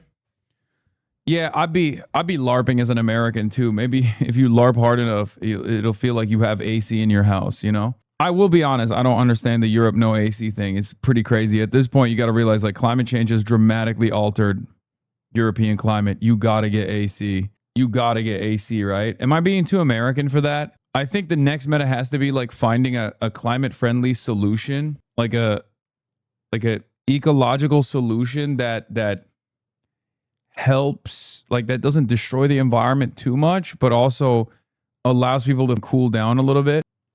You're being too nice. You're being too Chinese for wanting AC.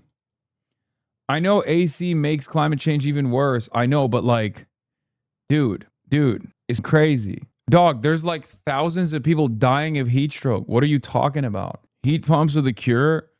Man, I don't know. I genuinely don't know. I don't know what like people are doing in the EU. Like, I don't know what they're doing. I don't know why. Like I feel like the first European politician that says like we have to get ACs in buildings, like this is unacceptable, is gonna win everything. Like, I hope it's the socialists that get there first, and it's not the. Judging by everything else, they're probably gonna be the first that say it. You know what I mean? How does shitting on Europe help your country? Genuine question. Wait, what? Shitting on Europe? Dog, I just suggested and expressed my confusion as to why they don't have AC in Europe. I'm not shitting on Europe. You're literally spewing far-right messaging. Vegetalization is the solution, not more consumption that rejects heat. You're stepping into the most heated debate topic of June. Hoscore's been warring over this for a literal month. I don't get it. I'm just expressing my confusion.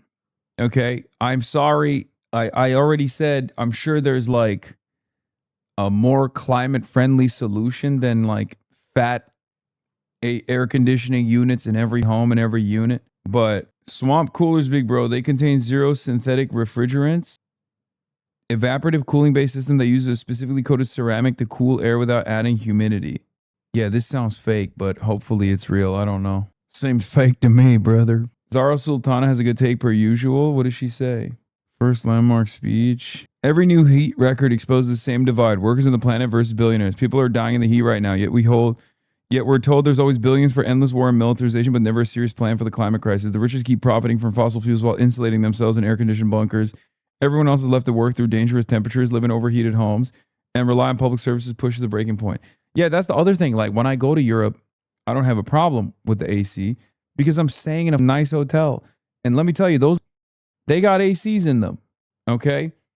Them bitches got AC all day. So, like, yeah, let me tell you, let me put you on some game, European HasanAbi heads. Rich people in Europe do not have these problems, okay?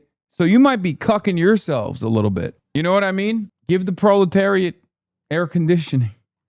Brother, your argument cannot be rich people do it right by and over everyone. I mean, look, there's got to be a way to offset the electricity consumption and the carbon pollution, right? I'm sure there is. I'm not crazy, right? Just, I don't know, if you have an AC, you got to have a solar panel or some shit, right? Like, you know what I mean? Like, it doesn't make any fucking sense. I'm not saying crank up the AC, dial it up and go crazy with it. I'm not smart enough to come up with a solution, but I'm certain that there has to be a way to reroute the additional electricity usage that will come from the air-conditioned units to go to like renewable energies or something. Bro, this is not how the environment works. Wait, what? You're so American right now, not gonna lie. Yeah.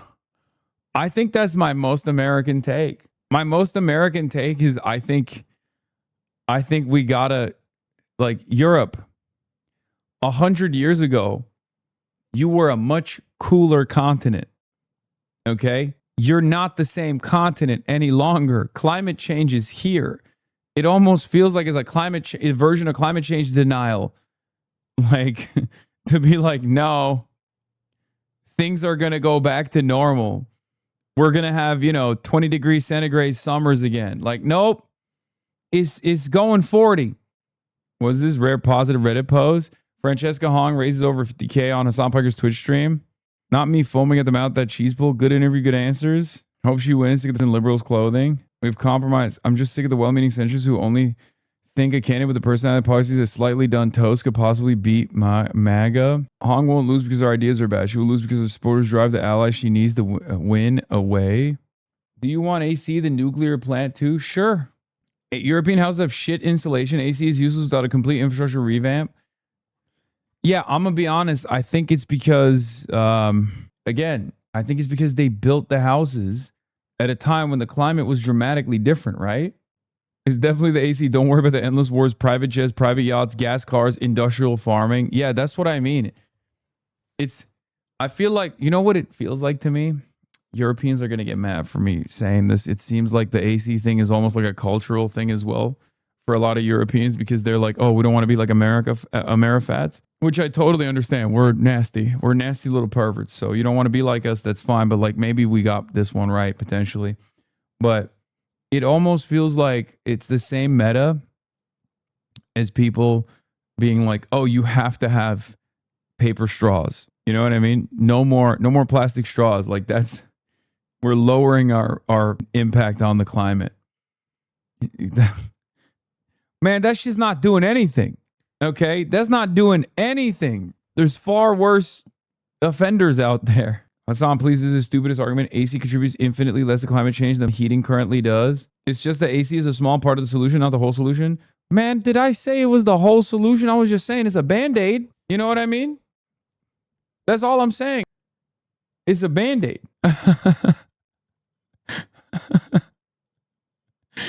It's so beautiful because it's made with AI too. If you checked my logs, I explained ACs are rare in Europe since not so long ago. Summers weren't too bad. And this level of heat is a relatively new thing. We also don't have a lot of old historic buildings that have strict building regulations. It's also cultural, but mostly lack of adaptation in a relatively short amount of time. No, I know that.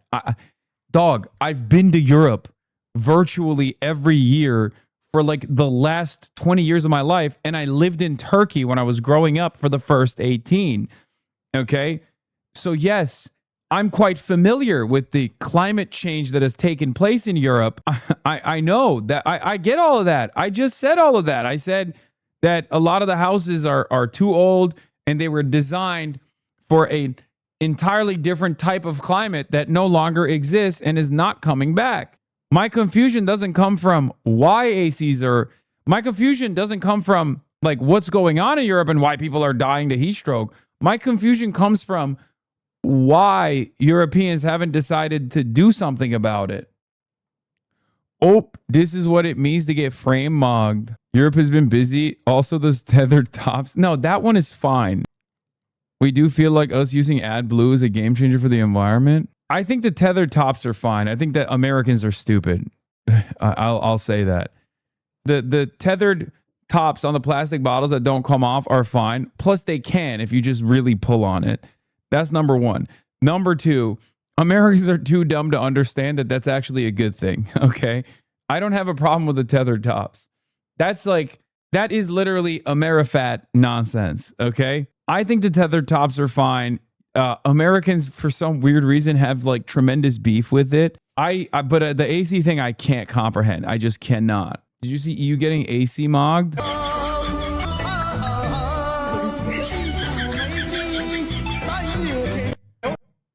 That's crazy. China's so gracious. They're air conditioning Trump supporters, bro. You see that? They're giving Trump supporters air conditioning. This shit's better than America 250 Fest, okay? This is built better than the America 250 Fest. EIA says AC is 19% of home electricity use, 14% of commercial electricity use in the US. That's pretty huge, to be honest. Probably more than data centers overall. Man, stop caping for the data centers. Data centers are for nothing good. AC is life-saving. As we have seen, the difference between a country that has it versus a country that doesn't, where there's like thousands of people dying of fucking heat stroke. Yeah, mini splits are God's gift to mankind. I got one in here. Oh, it's so fucking delicious. I oppose both. Yes, Fango. I know, you're a fucking freak-ass bitch. You're freaky unk. I get it. You also were literally in support of Iran blowing up oil refineries because that's how much of a fucking green energy initiative guy you are. Are you streaming the Larkin rally? Yeah, at 5:25, I'm going to join the Oliver Larkin rally. I'm going to interview Oliver. Cat's going to bring me on stream, introduce the interview, and hand the show off to me. You know, yeah, we're fundraising for Oliver Larkin as well today. Back-to-back fundraisers. We treating these data centers like macro reactors. You could be Barrett and Will can be Cloud. Why are you all of a sudden an HVAC tech? It's been hot as hell in Denver, but to be honest, it's like LA. And if you're not in the sun, it's fine. My AC is ass. I just open my windows. I'm a Euro poor, basically. Our favorite Turk at the state fair. Oh, I saw that already. Dr. Oz being like, there's thousands of people here. And then the crowd pans and the camera pans to the crowd. There's like 8 people watching. Hey Hasan, how do I fight the urge to kill myself every day? Let me know when you can. Easy answer. You're gonna fucking let Israel outlive you. You're gonna kill yourself before you see the end of the Israeli apartheid? Really? What are you, fucking nuts? What are you, fucking insane? Good point. Yeah, it's not just a good point, it's the best point. What do I always say? If you can't find hope, let spite be your motivator. Okay? You got to live out of spite.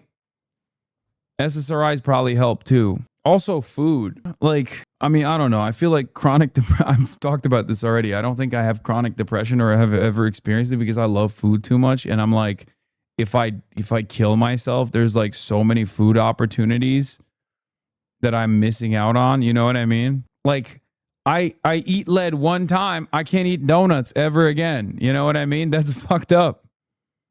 That's fucked up. Think of all the things you can cover in cheese. Man, shut the fuck up. First of all, cheese is great on a lot of stuff. Okay? Cheese is fucking fantastic on a lot of stuff. You are so fat-coated, you ate the depression. Yeah, great food like great food like Korean food with cheese on it. Le Pen is already pushing for a national AC initiative. Be ready for a right-wing France. No AC because climate is the new carbon footprint bullshit. Trying to make climate impact an individual issue while oil corps alone still do more damage to the environment in 5 minutes than this person does in their whole lifetime, AC included. BDBD saw you watching the Long March reenactment. Hasan came to record Mike's red-themed event. Made those white Chinese people drool with envy. Whether it's for internet fame, entertainment, or pilgrimage, Wire Wizard must visit this place on his next trip to China. Put on this outfit and smoke a Wire Wizard. What the fuck is Wire Wizard? Lemon Bro, come play already. Tons of treasures here. By the way, the guy next to Mike looks a bit like Charlie Kirk. Is Hasan coming to Chongqing again? It would be easier to find him if he's in the main city districts. Hasan, when are you coming back? Wondering what Hasan would look like wearing a worker peasant Red Army uniform, but the Red Army back then definitely couldn't have had such a burly figure. Lead that was skinny as rail. I'm a licensed architect. There are good and bad of centering design around conditioned air, both heating and cooling, but it's a small stat. A single AC unit in an average size house runs 24/7 for the entire summer is only a portion of a single day of climate emissions that a single mega yacht or cruise ship emits in a single day. The answer is to implement subsidizing retrofitting for geothermal heat pumps. They are far more efficient for cooling in the summer and heating in the winter than HVAC is, but the oil and gas lobby killed their implementation decades ago. Look, I don't have any dog in this fight. I just want people to not die in Europe because it's too hot, especially after the invention of HVAC units and HVAC specialists and AC units. Okay. You put a fucking mini split in that bitch, dude. You can get the whole family around it. You know what I mean? There's also like mobile, like portable AC ones too. You just like buy it on Amazon, and then you put. There's like a thing that you put on the window. There's also window units. Do they not have window units in Europe? They don't sell them. My room measured 31 degrees in that heat wave recently. I got a portable AC unit now in the UK. It's glorious. 17 degrees, perfection. Europeans will only fight for environmentally friendly AC when Americans tell them to buy a window unit. Do fans not exist? Big dog, if it's 50 degrees, what the fuck what is a fan gonna do? Below 50-degree heat like a blow dryer in your face? Some of y'all have no concept of how hot it's getting in Europe, I think. Like, yeah, let me blow some hot air in my face. That's really gonna solve this problem. No, you get put on a list if you try and search for window AC units in most EU nations. The European Union, Interpol comes to your house, knocks on your door, and they're like, you know, it's searching for an AC unit is also a prescribed terror organization. It's not dissimilar to Palestine action, actually. We've decided once again. Open a window and let the hot air in. It's ironic because it's getting Middle East hot, but they cry about the immigrants who definitely know their ways around the AC. I will only accept arguments against AC in Europe from asthma chatters because I will know they're actual Euroids. By the way, IRA had big tax credit for heat pumps, which was great. They're 4x more efficient. That's what we need more of. 17 degrees chatter is going to freeze to death. Fango is literally telling European chatters. Fango is telling chatters in the UK that they need to thug it out Okay, the 40 degrees centigrade heat. They just need to fucking eat it. He's like, do not buy an AC unit. It's a Fahrenheit joke. Oh, I thought you were saying it's 17 is too cold. Those IRA guys seem rough, but I'm glad they're carbon forward. Yeah. See, I was already a fan given what they were trying to do to Margaret Thatcher, but when I found out that they're also investing in heat pumps, I really started appreciating the IRA. You're telling me now. I was already fond of their initiatives against the British occupation. Yeah, it turns out when the IRA was blowing up cars, it was at the behest of urbanism. Okay? They were doing that to be like, more bike lanes. We don't want car line infrastructure. We need more bike lanes. What the fuck are you doing? Come out, you black and tans. Get on a bike and bike away. Right away on a bike. And maybe we'll allow it on a bus, but never a car. Anyway. HVAC guy here. Can I use your endorsement to sell mini splits? Sure. It's so funny because I use HVAC business owners as like a stand-in for the most hog-like petite bourgeois profession. And I got hella HVAC business owners in my chat. Or just like HVAC guys in general. I don't know if they're business owners or not. But it's really funny. I had to stop talking shit about the TSA because the entirety of the TSA is HasanAbi heads. It's not even funny. It's just like European idea of an AC. The no AC thing here was fascinating. In Berlin, they're cooling people off with police water cannons.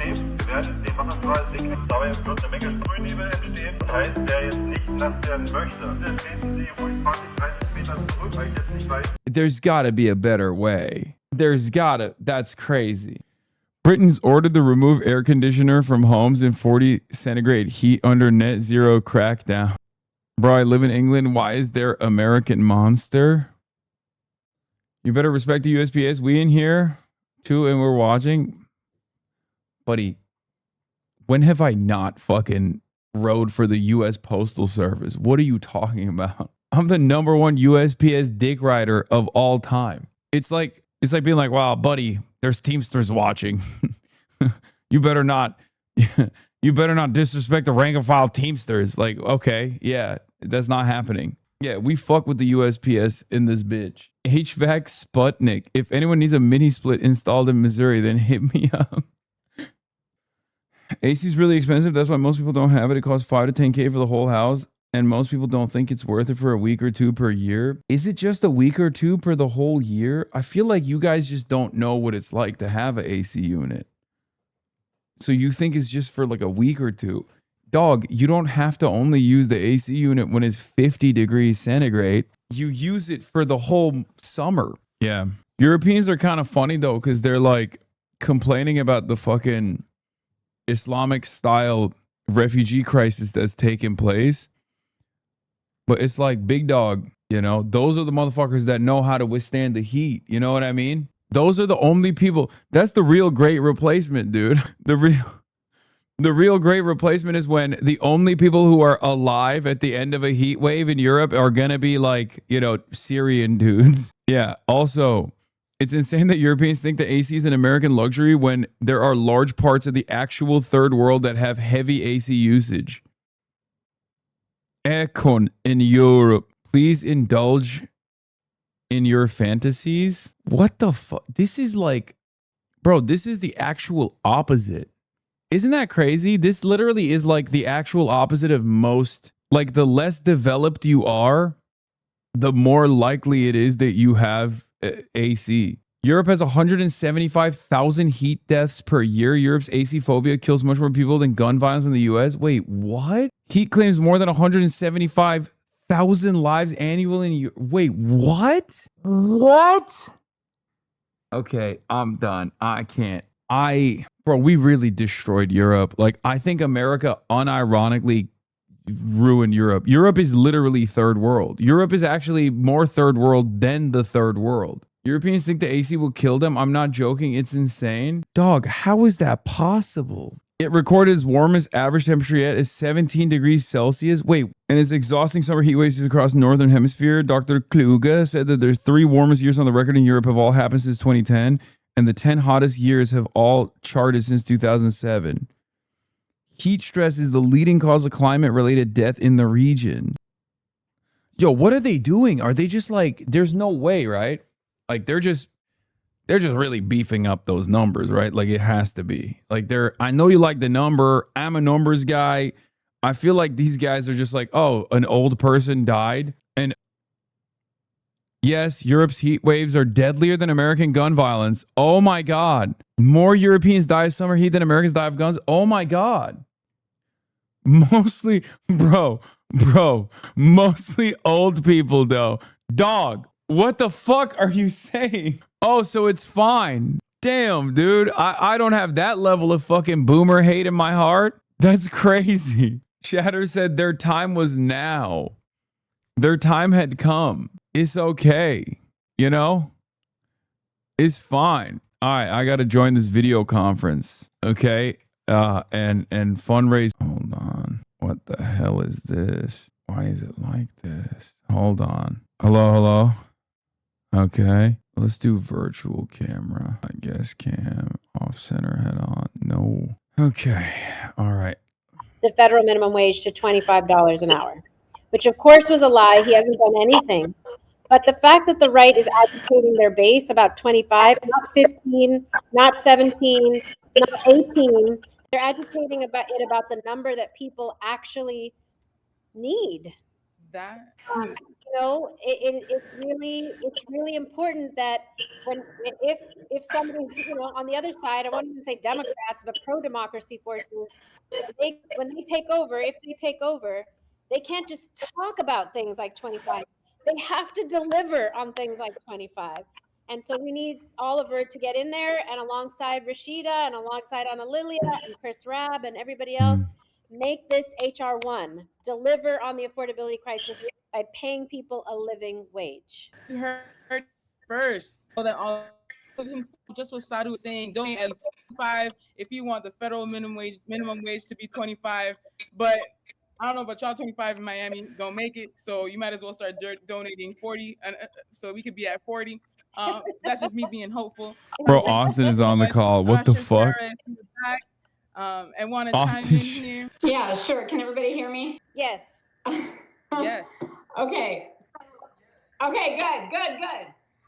So I'm super excited to be here tonight. Thank you so much, Oliver. I got to give props to you for standing up and running. And of course, you've been doing that ever since you found any bit of injustice anywhere. You have stood up and tried to make it better. And you are not only my brother in the working class, but you're my brother in CWA with News Guild. And it's pretty extraordinary that you organized your own union with the campaign workers. And I gotta say, who needs a voice more than campaign workers when we gotta be able to let people know who are in power when they're screwing up, when they're not saying the right things, when they're not connected to the people. And so that background is super important. But what's really important here is what Saru was talking about. This is really about billionaires trying to squeeze everything out of the working class. And if we don't start talking to the working class and start making the working class the agenda for our politics, then we are going to slide further and further into fascism. And I want to be really clear. A lot of people will say this district or this state is not winnable. Well, I say bullshit to that because there's working people there who have the same needs as someone who's sitting in a blue or purple district. And the reality is that it is taking the Democratic Socialists of America to bring this Austin's message being rude and being on the to phone. the forefront, because for too long, leaders have been looking behind them to see if people are following them and failing to look ahead and see the people are way out in front. And the people are way out in front because capitalism has been a rubber band that has been stretched too far, taking more and more from the working class every chance it gets. That is its entire purpose. And the only check on that is unions. The only check on that is the working class standing together and demanding more. And I want to be really clear. When I say unions, I mean everyone that Saru represents. I mean every single person who is a part of this labor movement, who wants a union card, who wants a better life, who wants to deliver on the promise of what this country was supposed to be. So tonight, I wear my Deb's pin to say that work matters everywhere. It matters for the incarcerated. It matters for those who are in detention. It matters for those who they are seeking to put in detention. It matters for every single person who they are trying to demoralize by making life horrible and making us believe that we can't expect I'm the best. texting Austin to tell him that that's Sarah Nelson talking, a legend in the union movement, and that she is the person who saved us from having one pilot per flight. Thing I'll just say is that we cannot be afraid of robots. The billionaires want us to be afraid of robots. They want us to be afraid of technology. That's ours. It's our time, our money, our innovation, created by the working class, driven by the working class, delivered by the working class, healed by the working class. And the working class, as Mayor Mamdani reminded us just a few weeks ago, is the only majority in this country. And if we take that in and understand the power that we have, come out for Oliver, and yes, donate to Oliver, knock for Oliver, vote for Oliver, call for Oliver. We can have one more person speaking sanity about the people who need to be represented in the halls of Congress. Proud to stand with you, Oliver. Thank you for standing up. Super excited to be sitting here with Kat and with Saru, supporting you tonight, but saying to everyone out there that this isn't a fight for Oliver. This is Oliver standing up to make sure that we can all fight for ourselves together. So we're in it with you all the way, Oliver. Keep going. Thank you. Thank you so much, Sarah and Saru. I don't know about you guys, but I'm feeling pumped up, and we're almost at that halfway goal. So let's make it to 10K. Before we even get into this next session, I know we can do it. Just like Sarah said, we're fighting for our democracy, and Oliver is a representation right now of that democracy that we're all fighting for. Thank you both so, so much. This next person is someone I consider like a mentor to me, especially as we know, Florida public service workers are on the biggest chopping block, and Florida public service unions have been like under attack heavily. And so we're going to be talking to Afifa Khalik from FPSU, and she has a very important announcement to make. So Afifa, it's so great to see you. It's a bit scuffed, it seems. Oh no, my mentor's on mute. Hook these people up with better cans, bro. I can't. I don't know how to do that. As I know she gets those technical things again. Oh wait. Can you hear me now? Here we go. Is it good? Okay. All right. It took only a couple of minutes. So yeah, technology is our friend. Hey everyone, my name is Afifa Khalik. I'm proud to represent SEIU Florida Public Services Union, 20,000 public sector workers who what we say are hidden faces of public services, right? So you will know they exist when you can't flush your toilet, when the garbage is not picked up, when there's a storm and there's like, flooded streets and stuff, right? So then you will know that we exist. Or these are food service workers, these are cafeteria workers, your lunch ladies, our beloved custodians, and everyone in between that we represent. Here is like one message to everybody who is donating right now. I would say that people in the South are so effed with the democracy that we have in this country right now, where everybody benefit from the struggle and resistance of the South, but nobody wants to invest in the South, right? That's where you put nation's Black and brown people to die. And it's horrible to see it's happening. And when there are messages that are thrown out there in by our national Democrats that South and especially Florida does not have any hope, right? So we say no to that BS. Absolutely, we in Florida are the biggest resistance force, and we have been resisting forever against these attacks, and we are able to survive. These workers deserve champions in the Congress who are from the South and can represent the South, and they are not on the bandwagon and talking points of like these rich, greedy corporations, right? So that's first and foremost. So we are at SEIU Florida Public I'm Services muted. Union very proud to announce our endorsement for my brother Oliver Larkin. And this is fresh off the press, fresh off the boat, right? So we're super happy and excited about this, right? And here is the reason why. Florida has the worst affordability crisis. We spend 58 to 60% of our income on housing alone, and then you top that on an state where there is no public transportation infrastructure. Then the gas prices. Everybody needs to own a car in Florida, right, to drive to the work. There's the public infrastructure does not exist, and we have politicians who call themselves DeSantis Democrats. And that is completely unacceptable. DeSantis have the worst track record when it comes to working class families in Florida. So he has spent money on his corporate campaign donors and found projects such as Culture Wars or Alcatraz for them to invest in so that they can benefit from my tax money. Right.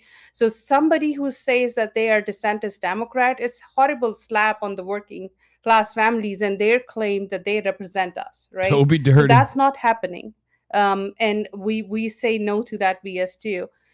We have taken a very bold stance, and we have like gone against that incumbent against Jaron Maskowitz to endorse Oliver Larkin. And fun stories before all of those I don't know how to who are mute on this call. the private chat. I had a very quick conversation with Oliver, my first talk with Oliver. And I asked him, I said, give me a 30-second pitch, the elevator pitch on why we should select you as a candidate, right? And I was super impressed by how clear he is in his vision for working class families and how he represents the working class families. Very bold stance. So obviously there was like no question, no doubt when we talked to our members about this endorsement. They were like completely sold by Oliver Larkin.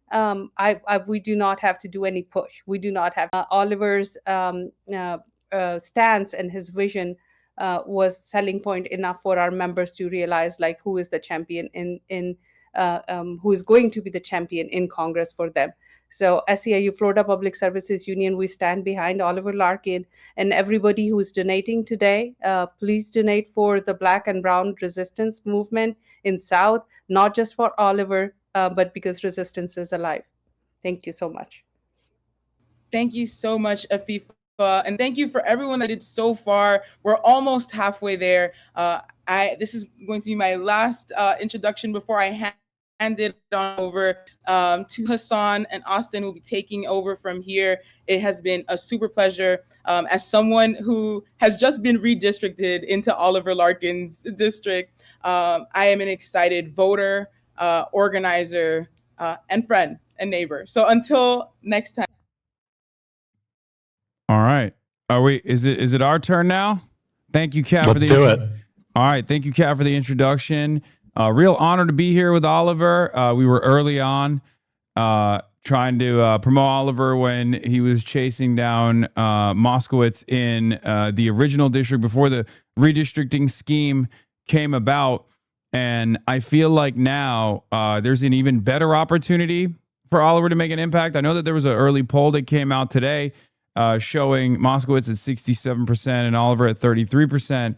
But with a limited amount of name recognition, it's really important for all of you guys to obviously keep fundraising, considering that this is a campaign that's powered by grassroots, that's accountable to grassroots, and nothing else, obviously. And there's probably going to be a lot of big money flowing into this race for the Moskowitz camp. From the Moskowitz camp. And I mean, I feel like the Republicans on the opposing side, regardless of this district, now being a dummy Mander district, to use a term that Hakeem Jeffries has used, is not going to be as significant of a battle, in my opinion. I think Moskowitz probably will be a tougher hill to climb, especially considering that your values and the values of democratic socialism, these universal principles that we are upholding, are across the board exciting for people. We saw this major defeat with Kamala Harris running to the center, pivoting to the center, and basically presenting a MAGA light version to the American public broadly, lose once again. And Moskowitz is maybe not even a MAGA light, but instead more so just MAGA with a D next to his name. So very excited to be here. Very excited to talk to you, Oliver. How are things going? Tell me about Florida 25. Yeah, so the new 25th district, and first of all, it's great to have you on, Hasan. Thank you for supporting our race and really supporting Democratic Socialist candidates all across the country. We're seeing a wave that is not restricted to one state or city or congressional district. It's happening all across the country right now. And what this opportunity provided with redistricting, extending now down into Miami-Dade County. From the very start of this campaign, we've talked about this being a joint project of our DSA chapter, and now we are pulling the entire Democratic Socialist movement in South Florida together. Miami DSA, Broward DSA, Palm Beach Treasure Coast DSA. Every single one of us has skin in the game now with representing the Tri-County area. And what we're seeing across South Florida, really across the state and across the South, is a wholesale rejection of the Republican Party's attacks on the working class, the anti-union efforts that have been passed in Tallahassee, the expansion of the ICE terror regime, the detention and deportation agenda, which we are really the nexus of with the corporate headquarters of Geo Group, the private prison corporation in Boca Raton, as well as now the corporate headquarters of Palantir in the new 25th district in the city of Aventura. And as we see, not just Republican politicians, and one of my Republican opponents, Scott Singer, who ran ads in Times Square after Zoran was elected mayor of New York City. Scott Singer, the former mayor of Boca Raton, serving ads to say, hey, you're fleeing the wealth tax. Why don't you come down to Boca Raton? We're seeing this on both sides of the aisle with our opposition, Jared Moskowitz in the primary and these Republicans that really are offering no meaningful difference when it comes to standing up to ICE or opposing U.S. support for genocide and apartheid. There's a two-party duopoly and a corporate establishment that contributes to and funds both of them that is just being wholesale rejected by the working class, where it has never been harder to get by, to afford your gas, your rent, your groceries. We're seeing now for the first time in several years, people are actually leaving Miami-Dade County and moving out elsewhere because South Florida is so incredibly unaffordable to live here. So this presents an incredible opportunity for us. When we hear Democrats like Jared Moskowitz try to moderate and cater to the right, because that is what they perceive is going to win over non-party affiliated voters. When I talk to independent voters, when I talk to disaffected Democrats, when I talk to Republicans, we're rejecting the corrupt corporate establishment. We're rejecting the corruption of the congressional stock trading, where we have insider traders like Jared Moskowitz that are literally personally profiting from the death, destruction, and genocide that we're perpetuating with our support for Israel, but also with our own war in Iran right now. Voters are ready for something different. They're ready for someone who's actually going to fight for the working class of this country, to give young people some hope. As someone who has really lived their entire life under the thumb of this, $2 trillion spent on foreign wars, someone who has seen, as so many people watching this have, the American dream that we were raised to believe in is inaccessible for so many of us as we're minting Elon Musk, the world's first trillionaire. And we have Jared Moskowitz, the very first Democrat in the United States Congress to join Doge. If you want to see a change here, then I'm asking every single person watching this to chip in, to contribute at the link, and help us hit this $20,000 goal. Help us go beyond that tonight, because it is going to take every single dollar of grassroots support to go up against APAC, the AI industry, the cryptocurrency, everyone that has a vested interest in keeping milquetoast corporate establishment Democrats like Jared Moskowitz in office. This is exactly who we're taking on. And don't believe for a second that it's not possible in South Florida. What we're seeing is a movement unlike anything South Florida has ever seen. And we're going to carry it through to August 18th to win this primary. And we're going to send another Democratic Socialist to join Assemblymember Claire Valdez and so many other DSA candidates in Washington, D.C.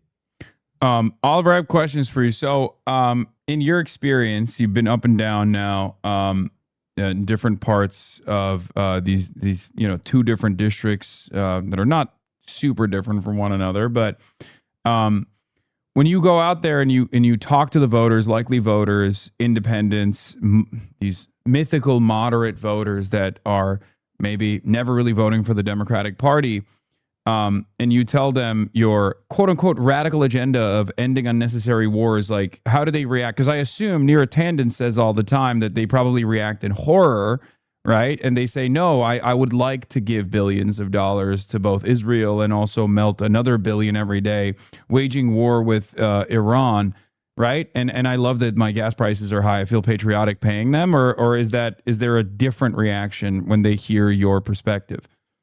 Yeah, people are so tuned out of politics as usual that most people have just trained themselves not to pay attention. And I think that's the way that members of Congress like Jared Moskowitz like it. And so there's a real, I think, almost a shock and then a relief when we tell people what our agenda is, that we're actually fighting for Medicare for all, for a $25 minimum wage, for universal child care. You know, one conversation in particular just sticks so clearly in my mind. I was in a working class neighborhood canvassing in Broward County, and a mom opened the door, and her 3 or 4 year old daughter was playing behind her. And as I said why I was canvassing, and I had my DSA button on, my campaign shirt, and I said that I'm running against the only Democrat in Florida who voted for the Laken Riley Act, who gave all of this power to ICE, and someone who's taken nearly $1 million from AIPAC.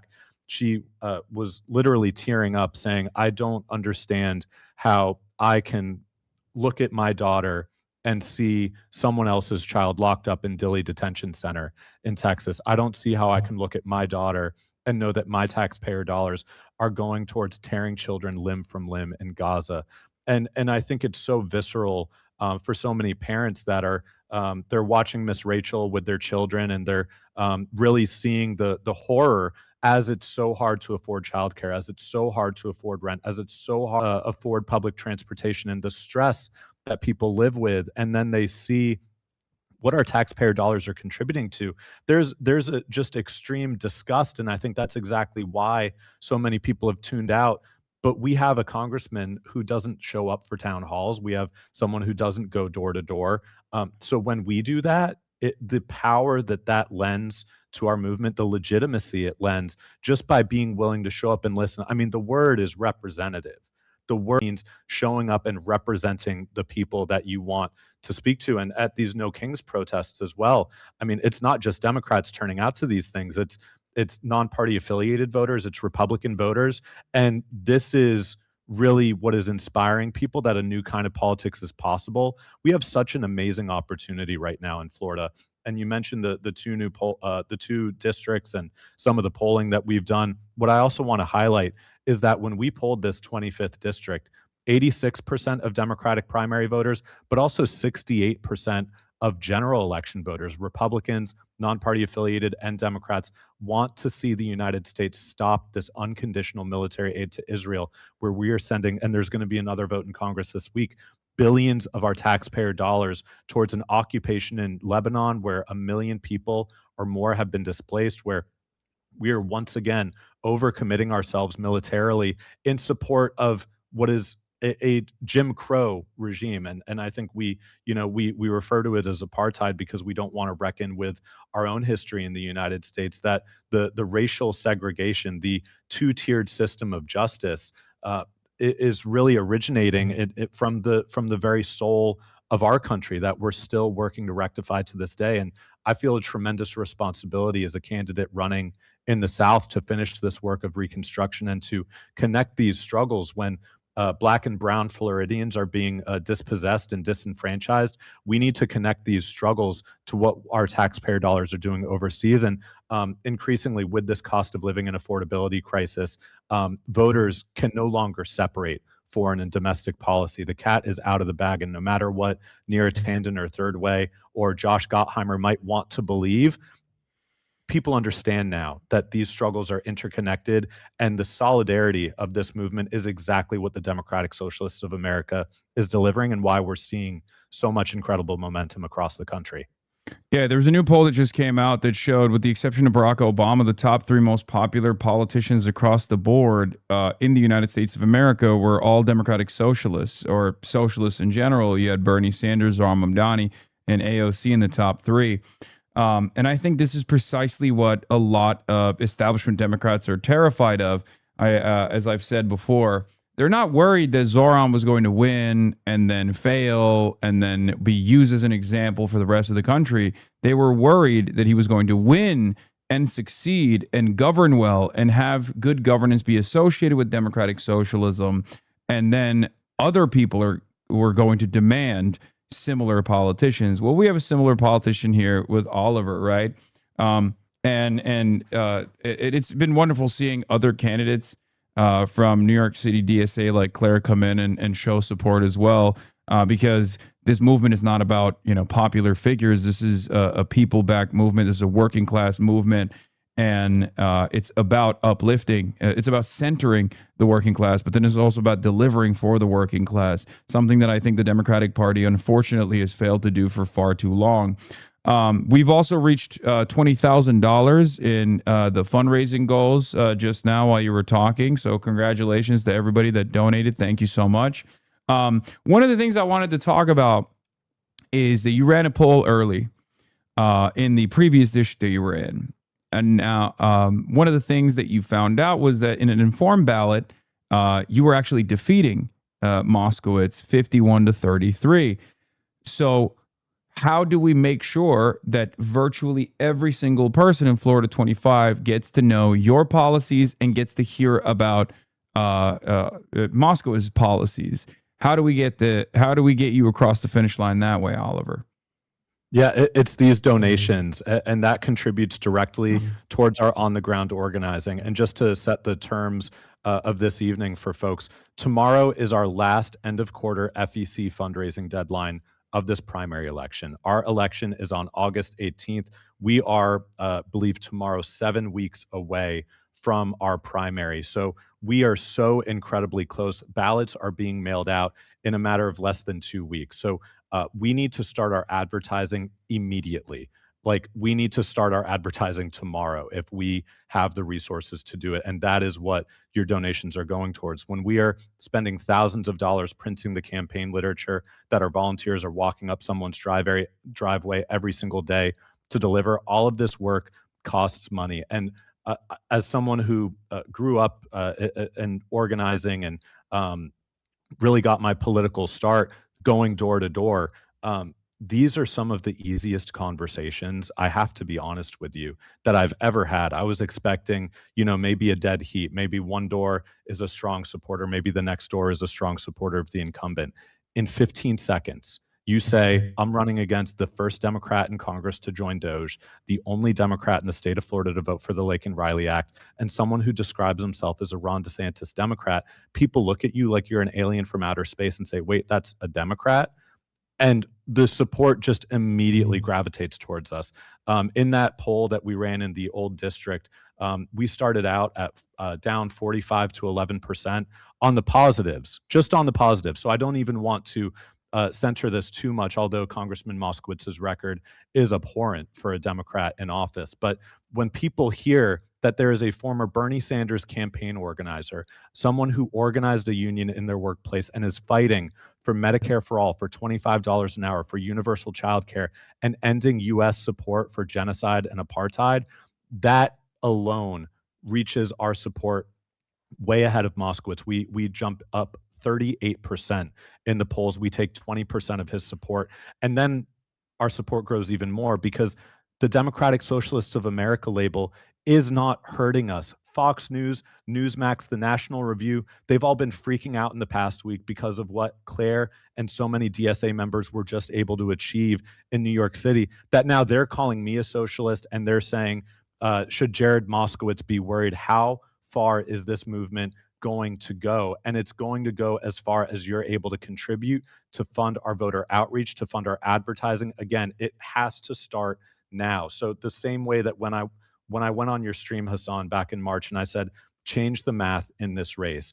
In one day, we were able to raise $75,000. And you know what we were able to do? We were able to hire a communications team. We were able to hire an operations team. We were able to actually mobilize this campaign. It's not going towards, some DC consultant that's going to sit on their ass and give us half-baked ideas from a think tank. It's going directly into our organizing. And frankly, nights like this wouldn't have been possible had we not been able to build the infrastructure. So the proof is in the pudding. The fact that your chat and the HasanAbi heads and everyone that's contributing right now, the fact that tonight is possible means that a victory on August 18th is also possible. So I cannot emphasize enough how important the donations are, but also the volunteering. And we have folks sharing the volunteer link in our chat. Come door to door with me, come phone bank with us and talk to these voters, because again, this is a closed primary state. Only Democrats can vote in this primary. So these are friendly conversations with friendly people that are looking for some hope and some change. And what we've seen at these No Kings protests, people are cheering for democratic socialism. When people see what Mayor Mamdani is able to accomplish in New York City, and they see Bernie Sanders and Alexandria Ocasio-Cortez traveling the country fighting for us, this is the Democratic Party that they want to see, and it's not restricted to one locale. It is in Florida. It is everywhere across the United States of America. Yeah. No, absolutely.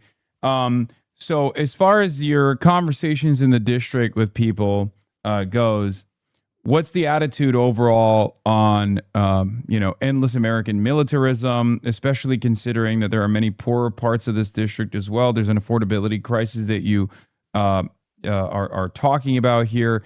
How do they respond when they hear your position? Are they shocked? Do they call you an anti-Semite, or are they like, well, I agree with that actually, when you say that Israel's committed a genocide and Moskowitz is one of the biggest defenders of Israel, so much so that he's actually outflanked by his own admission, Marco Rubio even at times. How is the attitude overall from people on this issue? It's incredibly receptive. I mean, again, people are connecting our foreign military expenditures overseas with the cost of living crisis that is proximate and right in front of us every single day. When we have the county of Palm Beach within our district, the largest single municipal investor in Israel bonds, with $1 billion invested at the same time that they're cutting bus routes for seniors with disabilities and college students at FAU, when Florida Atlantic University, which is led by Adam Hasner, a former Florida Republican House Majority Leader who was plucked from being Geo Group, the private prison corporation's executive vice president of public policy. Jared Moskowitz literally wrote the personal letter of recommendation to install him. And what did Florida Atlantic University do? They became the largest public university investor in Israel bonds with $8.2 million invested. Miami-Dade County has over $100 million invested in Israel bonds. We see all around us the lack of affordable housing, the cuts to public transportation, the fact that it's nearly impossible to find affordable childcare in South Florida. And then we see what our taxpayer dollars are going towards, not just the United States government, but our state government, our municipal governments, our universities. It is unavoidable. And not to dumb it down too much, but people, regardless of their background, we just don't like to see genocide. We don't like to see our taxpayer dollars going towards slaughter, especially with the memory of what the last 25 years of this country's history have been with these foreign military entanglements overseas and supporting theocratic regimes. It's not just Israel. It is Saudi Arabia. It is, the dictatorships that the United States uses to be able to extract resources from these regions and to be able to have their our military bases hosted overseas. But then we get into these entanglements. Jared Moskowitz and Josh Gottheimer give the permission slip to Donald Trump to take us to war with Iran, as Jared Moskowitz has purchased Lockheed Martin stock 4 times, which hit an all-time high on the market after he said Rokan and Thomas Massey's War Powers Resolution was the Ayatollah Protection Act. So again, there's an element of personal profit at play here that voters pick up on. So I've not encountered any resistance that you might believe, or that AIPAC might have you think would just be meeting a candidate like myself with. Anytime I go door to door, have a town hall, people are showing up because of this bold stance that we're taking. And I think it's a mark of the courage and authenticity that we need from more members of Congress, that the reception has been this warm. Yeah. I think that the reason why I keep asking you these questions is because, well, one, you guys need to keep donating 100%, because getting the message out is the most important part of this puzzle, because you already have the policies, you have the fundamentals, you have a team that is ready to go out and door knock. Obviously, it needs to be larger, but part of the equation for me is that my theory for change, that I know you share as well, is that these policies that we are all advocating for are ones that not only help the working class everywhere, but they're also objectively popular everywhere. It's just that people don't have confidence because they've never heard someone genuinely speak to them in a language that they understand, genuinely tell them that a better future is possible. Whereas I feel like for the most part, Democrats like Moskowitz and many other do-nothing Democrats all around the country have destroyed the confidence that the American working class destroy the confidence that they have in good governance, destroy the confidence that they have in the Democratic Party. They have developed tremendous apathy amongst the base of support. So getting you in front of as many people as possible and trying to get you more media coverage as well is probably one of the primary things we got to do. We have to nationalize this race, especially because, let's be real, a lot of the national organizations, they're much more comfortable working in like deep blue districts. Even many of them still shy away from taking out incumbents. Usually, some of them shy away from that. There are other organizations that don't shy away from taking out incumbents and changing them. But even then, they're a little bit worried about, like, once they see +9 Trump or a red state, they usually don't want to push as hard. And the same problem exists for the Democratic Party as well. The Democratic Party broadly doesn't even offer its centrist candidates in red districts and in the South enough support. But there is a real opportunity here to make that change. And if they're not going to do it, we're going to do it for ourselves, right? We're going to do it for the district. We're going to do it for this movement, and we're going to continue building on the successes that we've seen, not just in New York City. Because for the longest time, they said, oh, this stuff doesn't work. Voters don't want it, right? And then Zoran got elected, and they were like, oh, he only got elected, but by not such great margins. And in a deep blue area like New York, it's +59 Kamala Harris State and +56 Kamala Harris City. It doesn't matter, all this stuff. And now there's an impact being made with Bernie-crats, like even Graham Plattner in Maine. Now, that is Graham Plattner going up against a Republican senator in a somewhat relatively purplish state, right? It's a close state.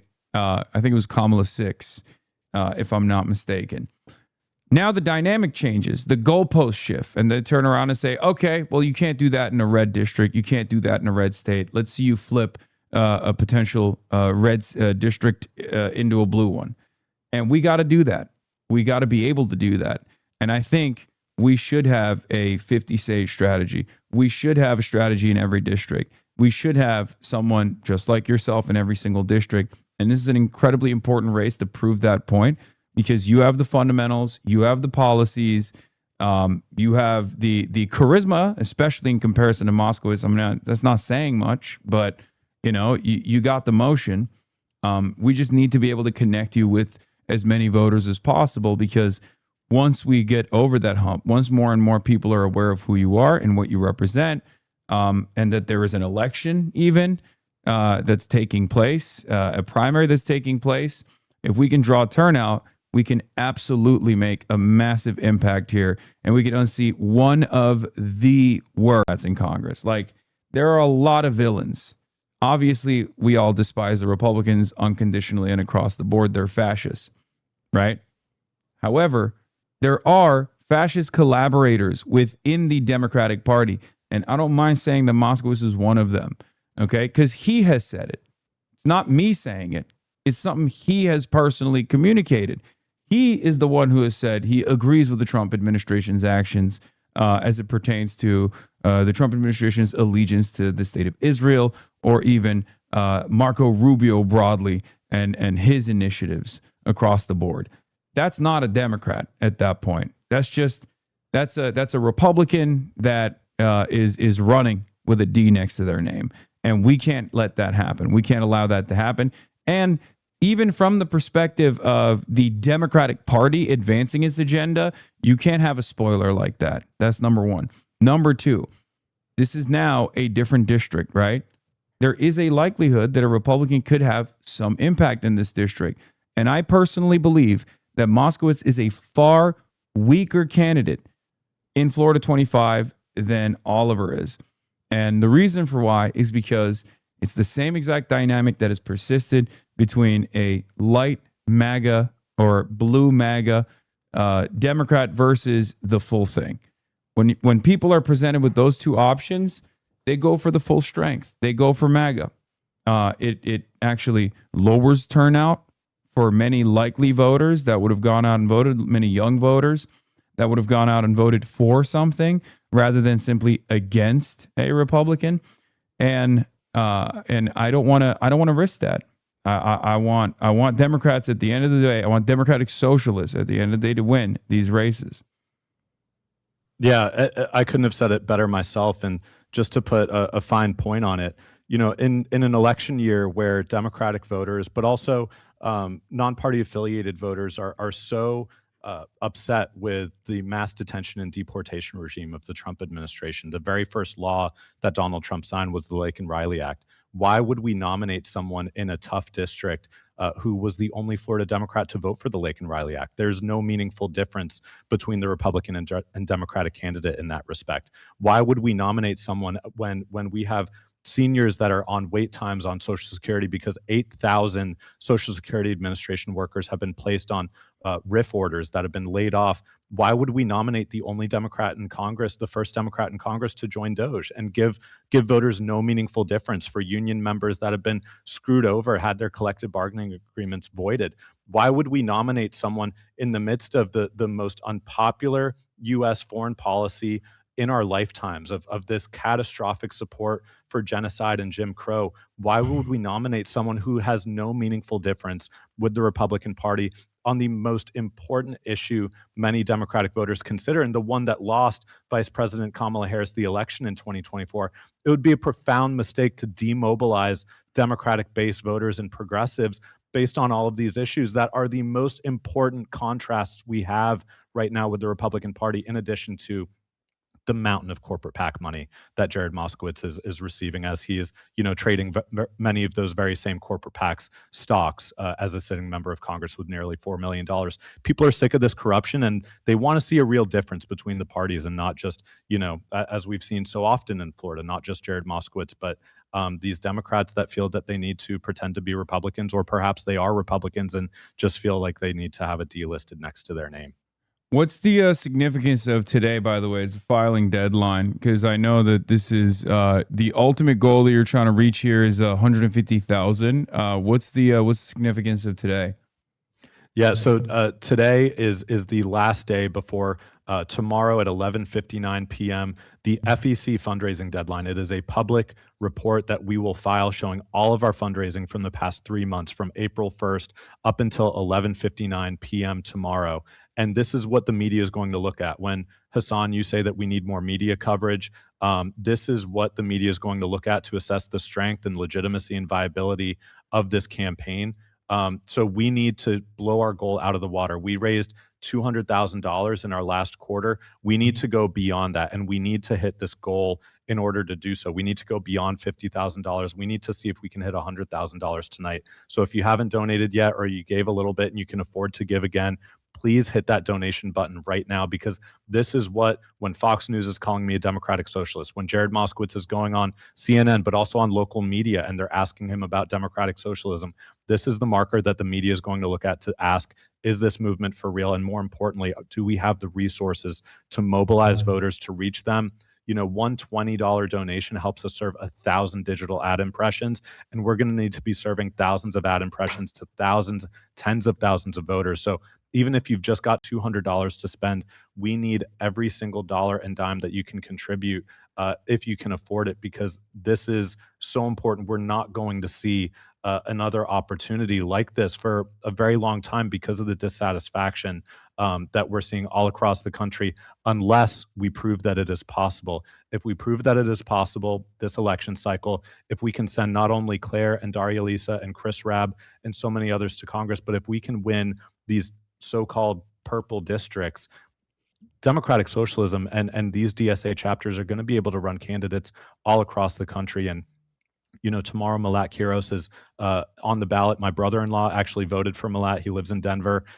So, you know, solidarity with Malat. And I know, Hasan, you've been doing a ton of GOTV efforts out there and are heading out there. So we're building this movement, and your donations are an essential part of it. All right. Hell yeah. Well, Oliver Larkin, everybody, thank you so much for having me on. This was a great conversation. It's always wonderful to talk to you. I know you got a lot more guests coming up, right? Yeah, we got many more. I think we just did, looking at the thermometer, I think we did about $25,000 in 25 minutes. So $1,000 a minute. If we can keep that up for the rest of the night, we're going to crush this goal. Thank you, Hasan, so much for jumping on stream with us. And of course, you know, appreciate all the work you're doing for all right. DSA. And good luck at the FEC filing tomorrow. I'm going to be in Denver, but we're going to get you some media coverage. And oh, look at that. Who is this? Your audio is muted. You're still muted. You're supposed to be a professional streamer, man. How about now? Can you hear me now? Yeah, I can hear you now. God damn it, dude. You put the fucking suit on. You put the suit on. Yeah. Okay. What are you doing here? Well, first of all, Oliver, thank you so much for having me. Everybody, I'm a content creator on Twitch TV. And, running for Oregon 1. Yeah, Oregon 1. That's right. I'm also Hasan Piker's co-host of the Fear and podcast. But, you know, Oliver, I'm not a political commentator, but I join millions of Americans in being concerned and people who have become disillusioned with the Democratic establishment that has become more and more disconnected and in many ways failed its constituents. And it's so great to be here to elevate the message of you who will deliver an agenda for the working class. And Oliver, I want to take a personal moment to thank you for making a commitment to fight. You've got tremendous policies across the board, but specifically making a commitment to fighting and protecting LGBTQIA+ healthcare, specifically as it pertains to PrEP, which is an incredible medication that I use personally that literally saves lives and prevents HIV/AIDS. With incredible success, 99%. So I'm so happy to be here and support and elevate your message. We've got $38,762 donated out of 39. 39,000. Excuse me, $257 donated. I know. I was about to cook you and be like, name a policy, but you already did. You came in hot. Are you kidding me, Hasan? You came in hot. I got this suit on. Are you kidding me? Of course I'm prepared. Yeah. Does this shirt also not fit you well, or you got this?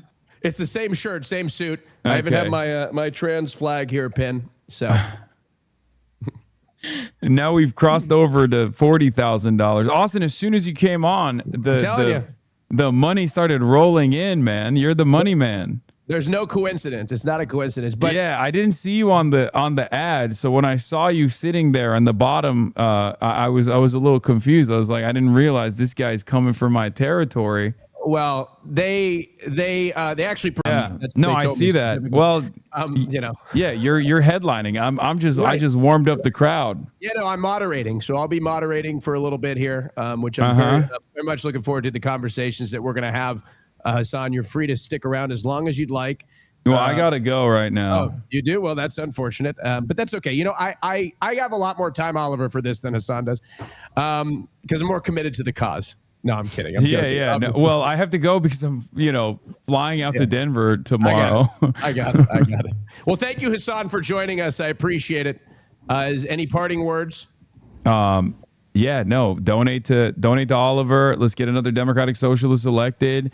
And let's keep it pushing. This is a national movement. This is not just a movement that works only exclusively in deep blue districts.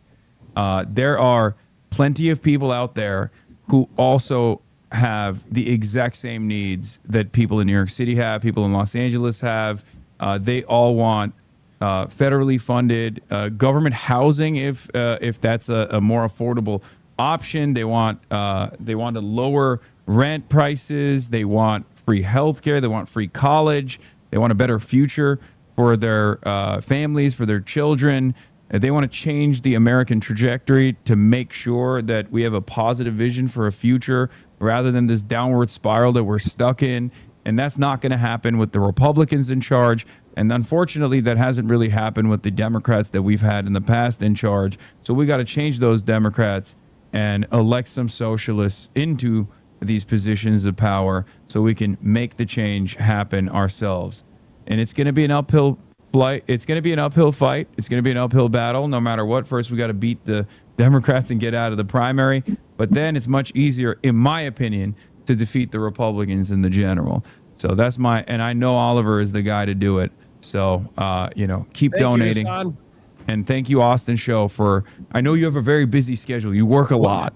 You work tirelessly. You were on a phone call earlier when Sarah Nelson was delivering a speech. I was texting you like, you better respect her. I didn't realize they could see me. But anyway, thank you, Hasan. We appreciate it. We've got another guest coming up right now, Dr. Sadef Jaffer, who is the first ever Muslim woman mayor in U.S. history. It is my distinct